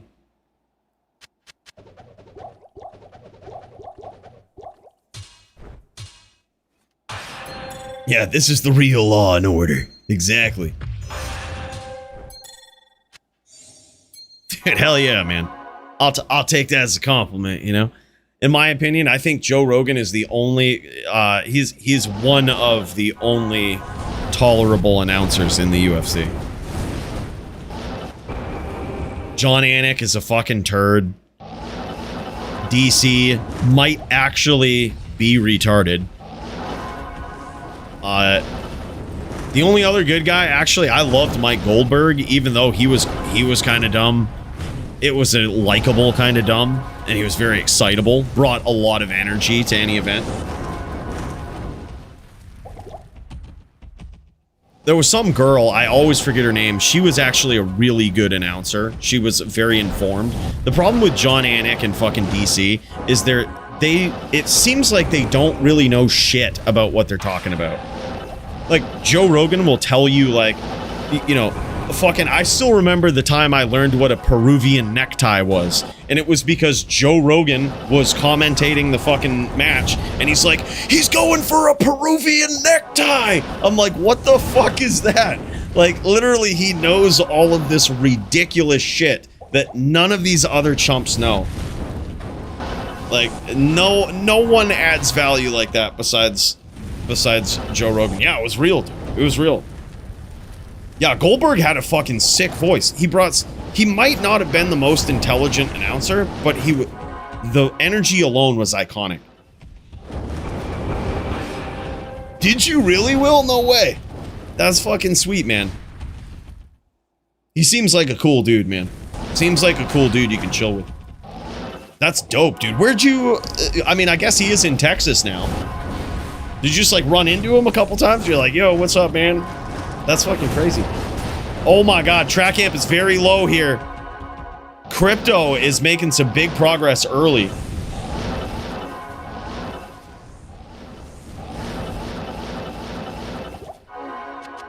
Oh, was that, yeah, I think I know who you're talking about, Nim. Yeah, early on. I feel like the early on announcers were the best. Now they try to get the, like, DC is just bad. Like, he doesn't, for someone that was a champion, he doesn't contribute much to any of the commentaries. But also, he's always talking about, like he'll criticize people, like, oh, what he needs to do is, like, he needs to do this instead. And it's like, bitch, shut the fuck up. Like, you know, it's just, you can't take that, like, if you take an angle of criticism like that, it just brings a negative energy to it. Like, you could literally rephrase it and be like, you know, he's giving his opponent an opportunity here. Like, you know what I mean? If he sees him dip his hands low, that could be it. Like, you know, or some shit. Like, you could, but it's just he starts criticizing in just this very awkward way. And that's probably the smartest shit that he says, but it's still, like, not, it's like coachy, you know what I mean? Which is not your job, right? Like, make it entertaining. Add value to it. Tank Abbott was my favorite back in the day. Yeah, that guy was interesting. Long time ago, no shit. Yeah, and also just DC just says a lot of stupid shit.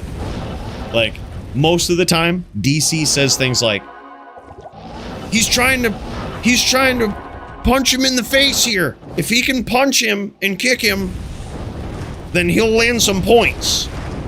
Like, that is a typical intelligent DC comment. If he can punch and kick, if he can land some punches and kicks, he'll get some points. Fucking, oh, thank God you said that, man. I was confused as to what was going on here. Favorite fight is still GSP Sarah too? Yeah, that was an interesting one. That's where those knees to the body came in, man. I think GSP made him famous there. Yeah.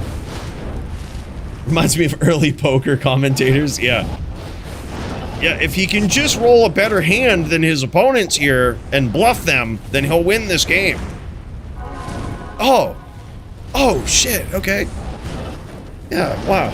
Never thought about it that way.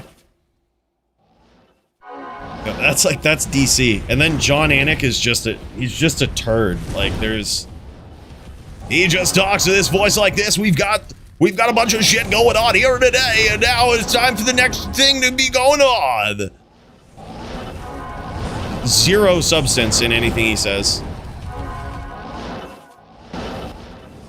If he wins, he could have won, right? If he won, he could have a win. Yeah, that's DC.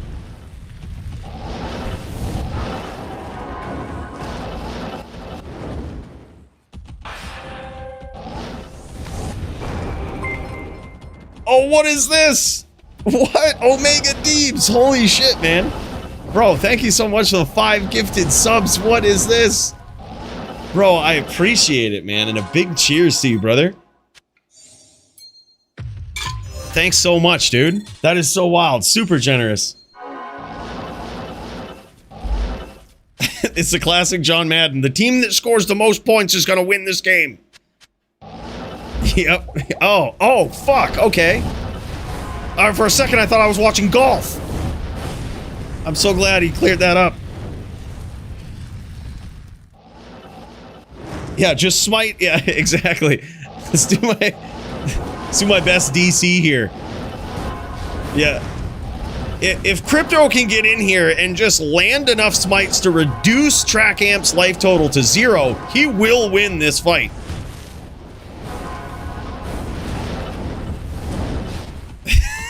How was that? We did it, Serenity. That was probably that top tier. My viewers went up on Twitch. Apparently, that's what we got to do. That's how we got to do this. All right, guys, welcome in.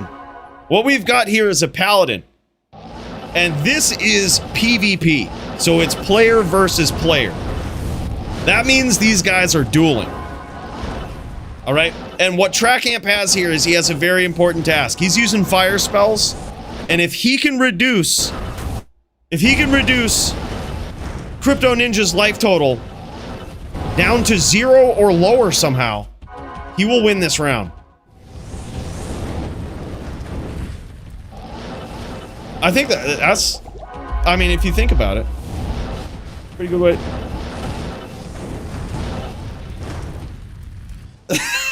What? Utility, that's what the people want. That's what the people want. Thanks, DC. Yeah, no problem. Also, he's using a sword here and he's trying to hit him with it. That's what he needs to do. But his shield is also a weapon. But the thing most people don't know that he can do with his shield is block things.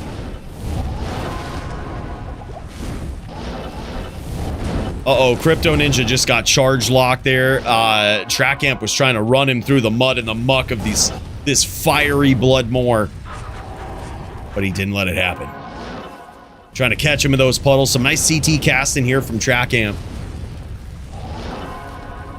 I really do like that Crypto is being very patient. Oh my god. Almost scored it there. Did he go in for Zeal? I didn't even notice it. I think he might have gone in for Zeal there. He's being very patient and just waiting for that opportunity. And also timing when he teleports to go after Track Amp. That's the other thing. I mean, you can't just go in willy-nilly. You're going to get hit with Armageddon. That's just how it always happens. That's the biggest drawback to ever chasing a Fire Druid. Is just that you know you're just going to get hit with that Armageddon. Like, it's almost just a calculated risk that you have to take. Oh my god, almost got him with the upcharge, but gets cleaned out by the Armageddon. Reminds me of that country comedian that used to do the Here's Your Sign skit. Oh yeah, Jeff Foxworthy for Captain Obvious comments. Yep, that's what it is, McLaurin. Jeff Foxworthy. Dude was a savage. I'm glad we addressed the elephant in the room on this matter, right? Yeah, I know, Hydro. Only talking about the real stuff here. Yeah, here's another one. So if Crypto Ninja doesn't get his body here, he's going to be at a disadvantage in the next round. He needs to have all of his gear, or he will immediately die. This is good. We got to sneak more of those DC comments into this. We got to sneak more of them in.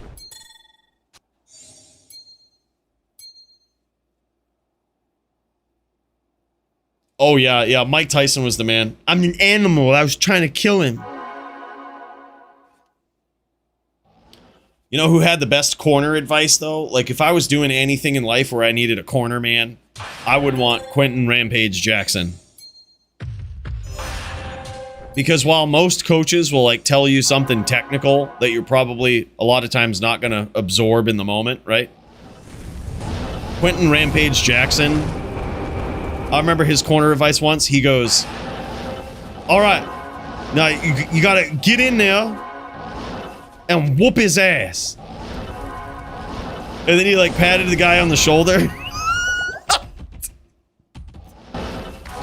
That's the time for DC like comments. All right, now get in there and whoop his ass. It was better than that because it started out sounding rather technical. You know, he's like, all right, when you get up in there, he goes in for a takedown. Whoop his ass. Oh, okay.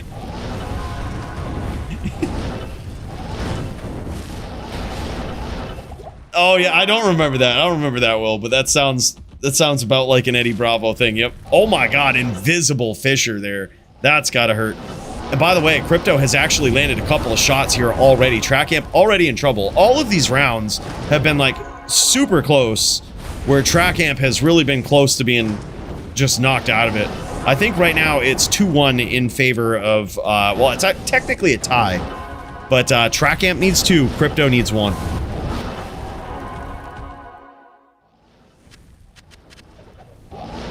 I don't know. I think he's probably getting sued for it. I don't know what his son did there. I heard about it, didn't really pay attention to it.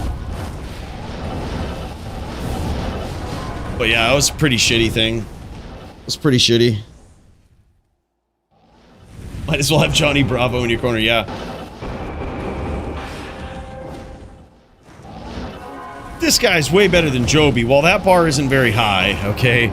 It's not a high bar. So let's go easy on Joby. He's new, alright? He's new, in. By the way, just want to send another big special cheers to Omega Deebs, man. I can't thank you enough. Thanks again for the 5 gifted, brother. I think they're still waiting a trial date. Yeah, it makes sense. Those things never move fast.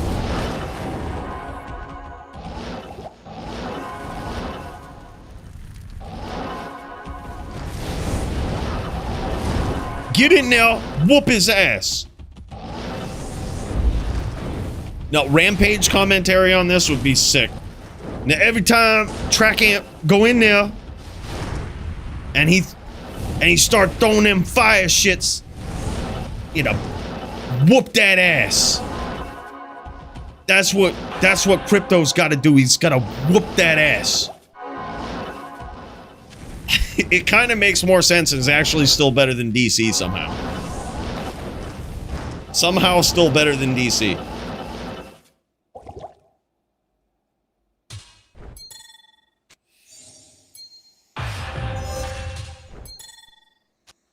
In search of whoopie pie, offer jaw, right?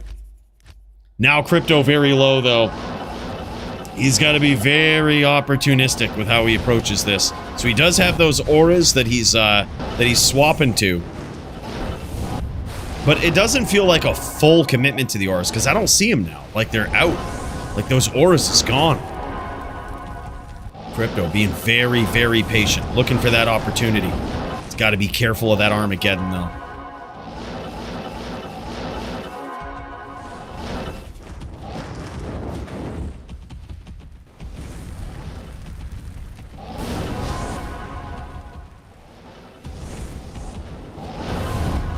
Oh man, nice boulder there from Track Amp. Track Amp was playing very well there. He's playing from the outside. He knew what Crypto's tricks were. He's caught him with it a couple of times.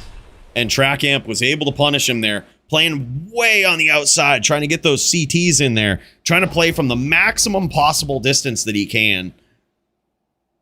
And that makes it so that if Crypto does get one of those locks, it's actually harder to get a stomp. Because if Track Amp senses it, he's like, all right, he's going for it. If he tellies away once in the right direction, that telly stomp is going to fail. Yeah, technically 3-3. It comes down to this. This is the final round right here. Test me one of them whoopie pies, bud. Yeah, those guys, actually, Maddie and Joby are coming to visit next week. And part of the deal is I got to have some whoopie pies for them. So that means I gotta hit up my mom so she can make some whoopie pies. Yep, it's a necessary requirement. Uh-oh, we gotta... Oh, dude, I just nailed that lug right out of the air. His ass. That ass. Alright, we got him. He has weird fucking thing. Little 2 stingers on him. Holy shit. Whoop that ass. Damn. That thing was a beast. My bug fell for the coffee trap, right? God damn, son. There must be like a fucking spot. These fuckers are getting in through the AC. I gotta look at that in a bit. I also have a very bright light right by the AC. Not good. That'll attract them. That'll light up any fucking holes that are there. Uh-oh! Track amp in trouble! And Crypto is very healthy.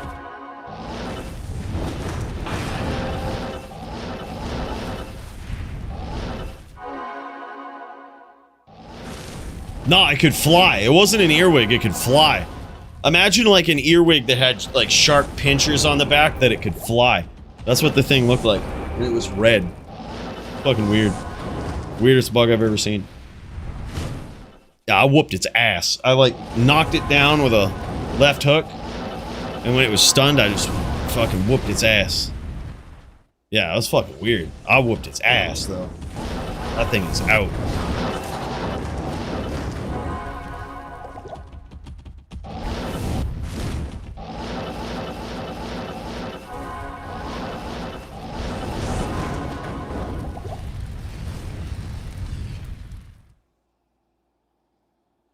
Crypto, very patient here, not overcommitting. He knows the dangers of these fire druids. He's gonna force Track Amp to play all the way from the outside like that. He's gonna force him. Force him to use that range.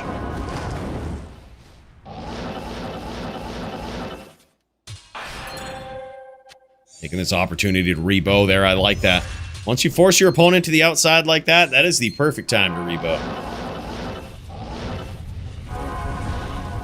As Track Amp continues to light this map on fire, he's very low. Crypto scored some really good smites.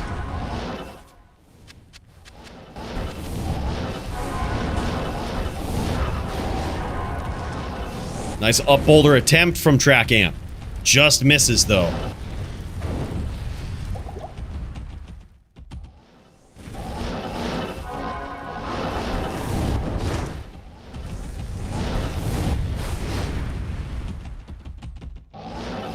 Damn, this is crazy.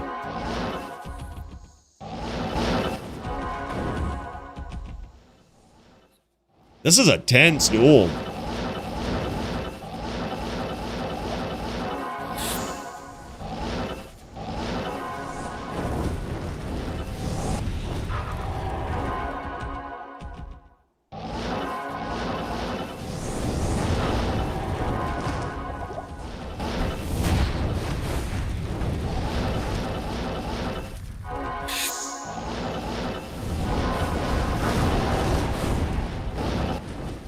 Nope, but I am at 213 puffs is my daily limit, Salute. That's as of today, 213 for this week. We're already at, what are we at? 155. Fuck. Slowly working it down, a puff a day. Puff a day. Goal isn't to quit, it's just to break the addiction to nicotine.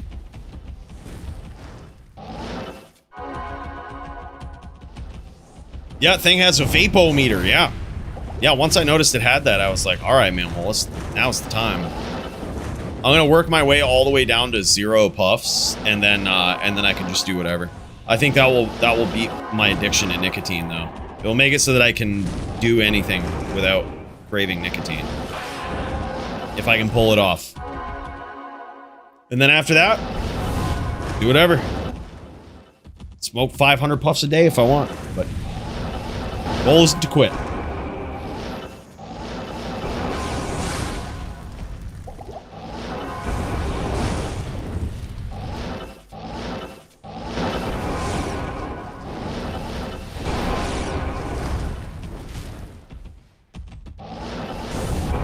I bite the bullet and buy Jaw to gear the Din with? Yeah, hell yeah, man. You might have shit kicking around that you could trade for Jaws too. You never know. See what people are in search of on Tradery or something.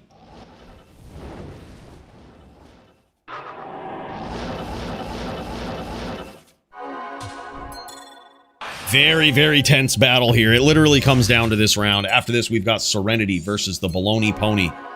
Warlock versus Din. Serenity trying to avenge his prior loss. That will also be a death match. These Dins and these horrible matchups here tonight.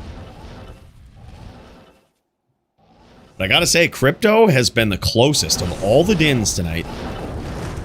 Actually pulling this off. It literally comes down to this round.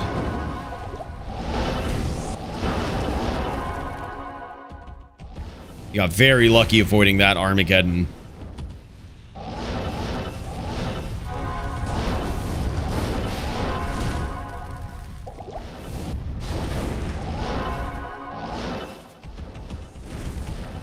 Yeah, I mean, that's what it's all about. You know, these are miserable matchups, but, I mean, it's like, at some point they're going to happen anyway, which was the whole point of the deathmatch. I think the deathmatch is a little over a year old now. It's actually coming up on 2 years old. It's like a year and a half old. It actually started on Halloween. I believe Halloween of 2024 is when we did the first deathmatch. Yeah, so it's like a year and 9 months old. But it was just supposed to be something, you know, real different for a Halloween episode. And it just stuck. I think it's a really good way to match up characters that wouldn't regularly be matched up. Just because it's so lopsided. Like, it's still lopsided, but there is a chance, right? Like, you can do it. It's still hard, but, like, you don't need to win as consistently as the other person to get the dub. Yeah, I do too, honestly. Nicotine and caffeine, that's the way to go. Would have gone aged in, but I'm bad at the smite combo, so I thought I could do better with charge. Uh-oh, nice stomp there from Crypto, but he eats Armageddon for his troubles. Yeah, another option too, though, Super Dude, against a Sin like that, is maybe a Mage as well. Like, that's where you go pretty heavy into FOH as well. And that FOH, if you really commit to it, it's fucking bad for Sins. It's real bad for Sins. Like, they get hit with that and there's no real way to resist a lot of it. Like, they can't really commit to resisting it. So they don't puddle you and they'll suddenly come looking, and then when they come looking, you can hammer them. You could also do the same thing with a smiter. You could also go VT, but you're more of a TV, as they call it, where you go more heavy into FOH. I've seen people do that as well. That's probably the strat for a Sin, honestly, for a trapper. The FOH tears them up, and if they come in, they're catching smites. They might weapon block hammers.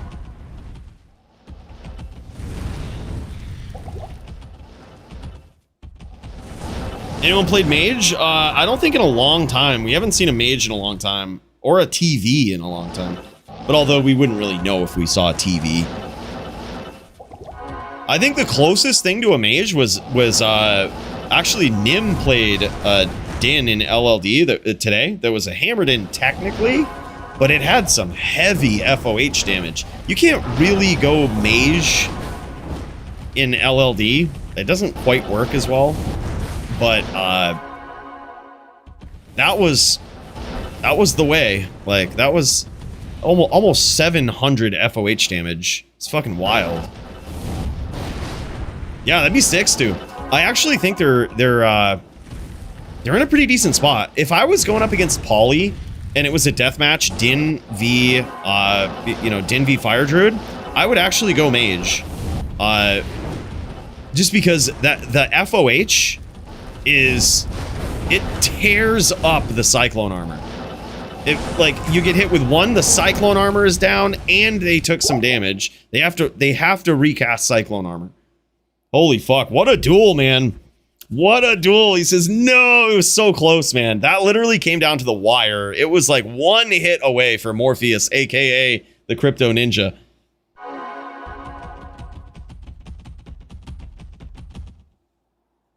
Like FOH Grizdin. Yeah, smite on swap. That's pretty good. Yeah, insane. That's crazy. Yeah, his din was wild today, man. Good duel from these guys, man. Holy shit. What a fight. And you know what time it is, boys. It is Baloney Pony versus Serenity. After these guys show off the gear here, we get a rare look into the inventory of two top savages with their builds.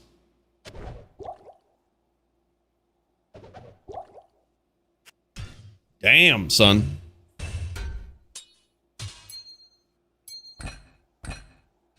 Oh, yeah, then the new jewel for light damage, too. God, that seems really good. Actually, that's really good. Focus heavy on the light damage. Wow, that's smart. I guess they're wearing the boots either way, but with conviction, you can force them into wearing more light res. Oh, man. Mage seems good. Look at this gear from Track Amp. This is pretty impressive, I must say. Dual res 15 rep life boots. Jesus Christ. And a rep life on the AMI. Look, Track Amp is a real druid. He is a real dueler. You wonder how these guys climb the ranks, and they, you notice commonalities amongst their gear. It's that rep life, boys. If you ain't got the rep life, you can't be in the top 5. That's what it is. Hell yeah. That's crazy. Jeweler's Sacred Targe of Deflecting. Interesting. Look at this. 2 bears, the new jewel, and a rare jewel with 9 strength, 5 dex, 30 ED. Holy shit. That is a wild shield, man. And 7 FHR on that jewel, too. Wow. Wow, that's a crazy shield. That is an insanely crazy shield. And the funny thing about that is, I actually think it is not min damage or max damage bugged.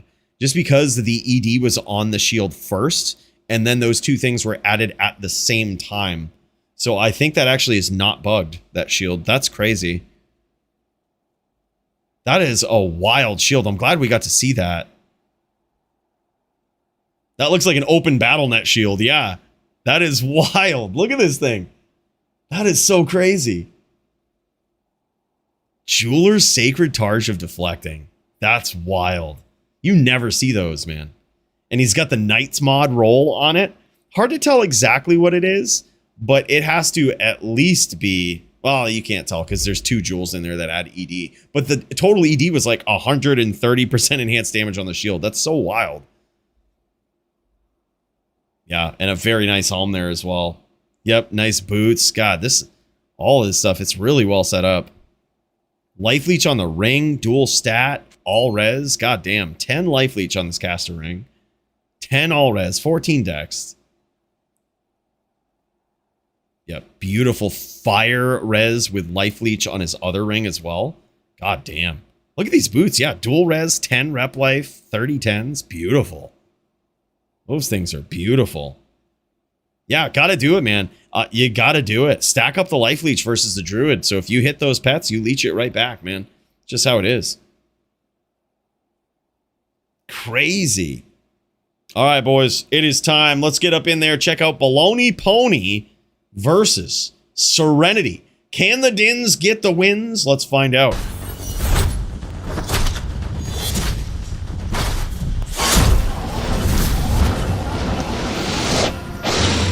In this corner, we have got the dreaded Baloney Pony on the class that everyone hates upon, the Warlock.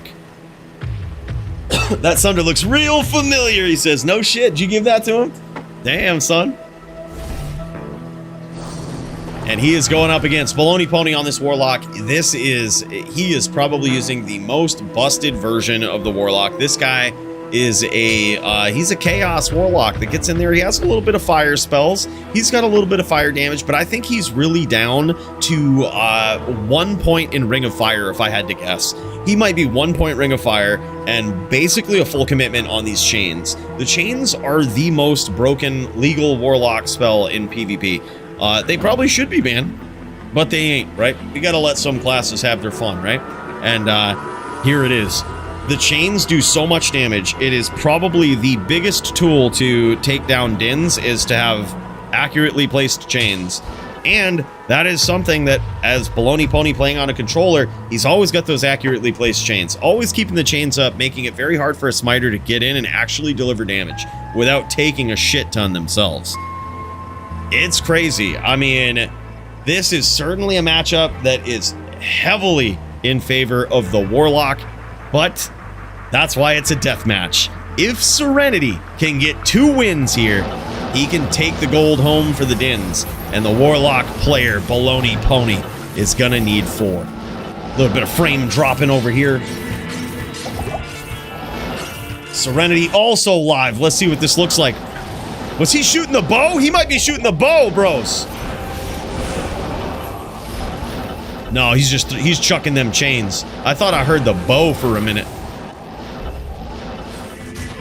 Oh my God, Serenity caught him.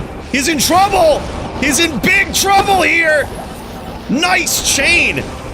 Serenity answering the chain with a chain of his own. Holy shit, and he catches him. Down goes Baloney. And now Serenity is up 1. That was an incredible lock. Holy shit! Answers the chain with a chain of his own. Damn. That right there is a great example, that one round, of the pros and the cons of controller play, right? The pros are easy aim, right? The cons are it's really hard to escape locks like that. That was crazy. Serenity is a gross smiter. He sure is. This guy is an animal. Wow. And now he's 1 win away. If he could do that again, it's over. He takes it home for the Dins tonight. Nah, you can't, Super Dude. You can't CT cast on it. When you bring up a UI, it blocks out your entire screen. So you're confined to the distance of your screen, and you also have a set teleport distance, I think. Yeah, so it gets crazy. Serenity going in here, mixing it up, throwing the FOH from the outside. 15 ping, though. That's looking pretty good.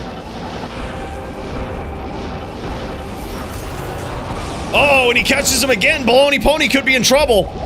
He lands a chain on his way out, though. That was incredible. Uh-oh. And now fighting, there it is. I was wondering if we would see that. That is the Ring of Fire right there. That is a 1 point Ring of Fire, I believe. And what that does is it's a very good anti-aggro button. When you're getting aggroed, you spam that Ring of Fire, and that just has 100% knockback. It will immediately knock people back. You know, so they are not going to be able to get in there and smite you if there's a constant Ring of Fire going. That was crazy. Serenity almost had it. I can feel him kicking himself when Baloney Pony made a bad teleport and Serenity wasn't ready for it. Right, just about where he died. Baloney Pony made a bad teleport, teleported right in really close to him, and Serenity just wasn't ready. There was a couple free smites right there. That was nuts. He's kicking himself for that. That win was right there, right in his hand.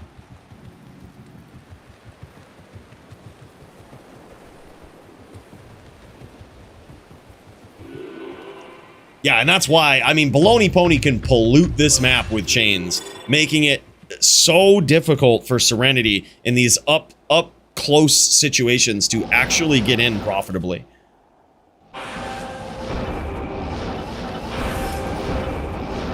Serenity's just, looks like he's trying to get in early, and when he sees his opportunity, he's just gonna go for it.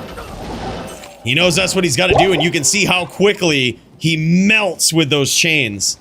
That's why this matchup is so horrible for a Din. That's the price you pay. You get in there and you miss, and it's over. I am overburdened.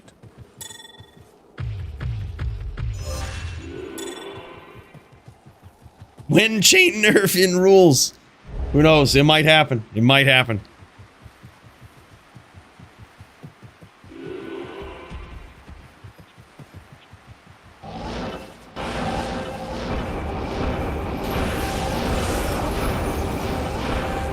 Loney Pony getting in, being a bit aggressive, a bit more aggressive in this round, and actually looking to land some direct hits with these chains.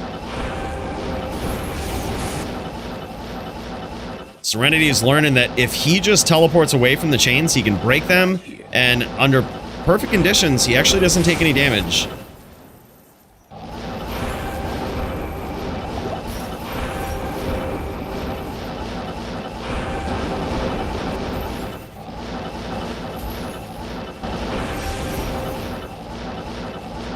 But that does mean that he has to FOH and then get out when he gets those chains wrapped around him.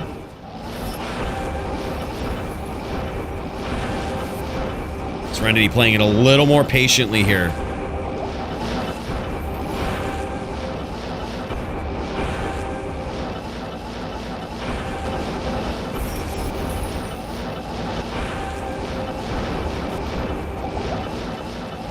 These guys, this ain't their first rodeo here, but let me tell you, Serenity has learned about these chains firsthand here and things he has to do to prevent himself from getting caught in them.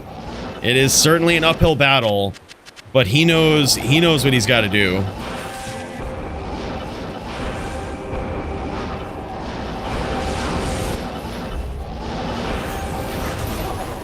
Oh man, closed the distance that time, but got eaten by those chains, man. Damn.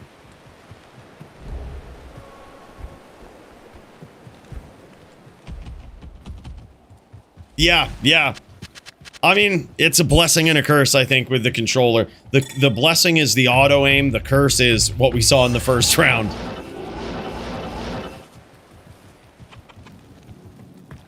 Stupidest shit I've ever seen. Good day. Yeah, chains are insane. Well, this is also a very bad matchup, which is why it's deathmatch, right? This is not. You can beat chains. It's just next to impossible on a Din. But don't make me log on again. I am overburdened.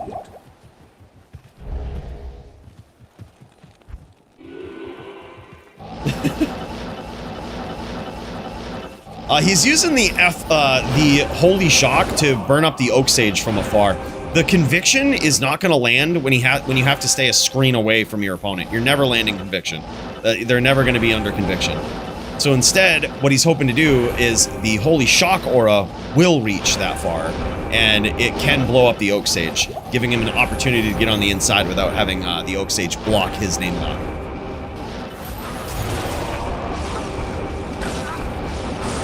Uh-oh! And there it is! Serenity gets there!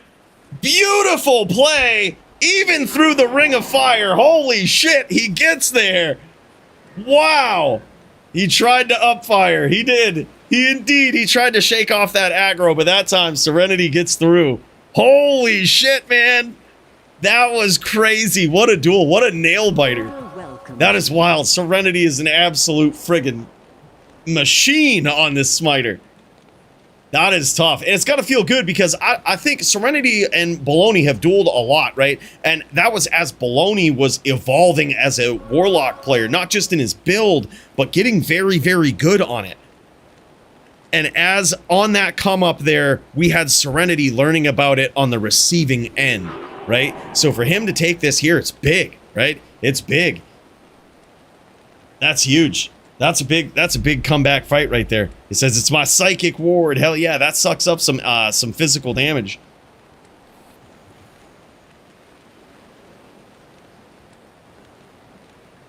Yeah, I think Baloney's an incredible player.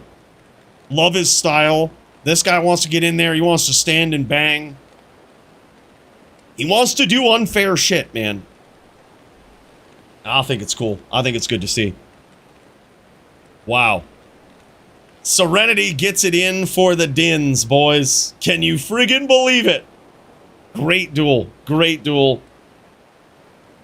Baloney Pony is a scary foe, boys. A scary foe. That was nuts.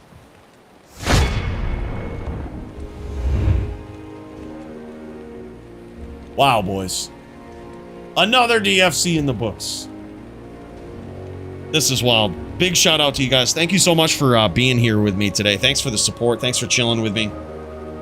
Rose, the real question is, who do we harass on our way out on Twitch? Who do we harass? I think I know exactly who. Let's friggin' jam, boys. Let's bring it out of here the right way, shall we? It's our boy, Hymnasium. Let's friggin' do it. Boys, thanks again, man. What a hell of a night. The hell of a time the DFC is every week. It's so good to be here with you guys. It really does mean a lot. Appreciate you. Some great fights, some great duels. Don't worry. See you guys again. Bill, hit me with that beat, brother. That one. That's the one right there. Bros, don't worry. We'll be back next week. Same time, same place. Best believe.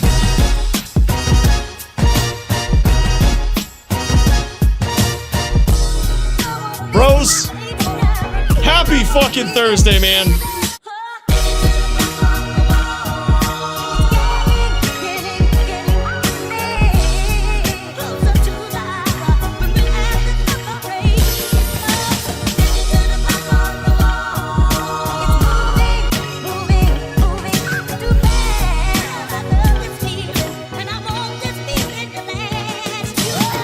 All my American bros, I hope you have a happy and safe 4th of July celebration this weekend. Enjoy yourselves, all right? It's America's birthday. You know it.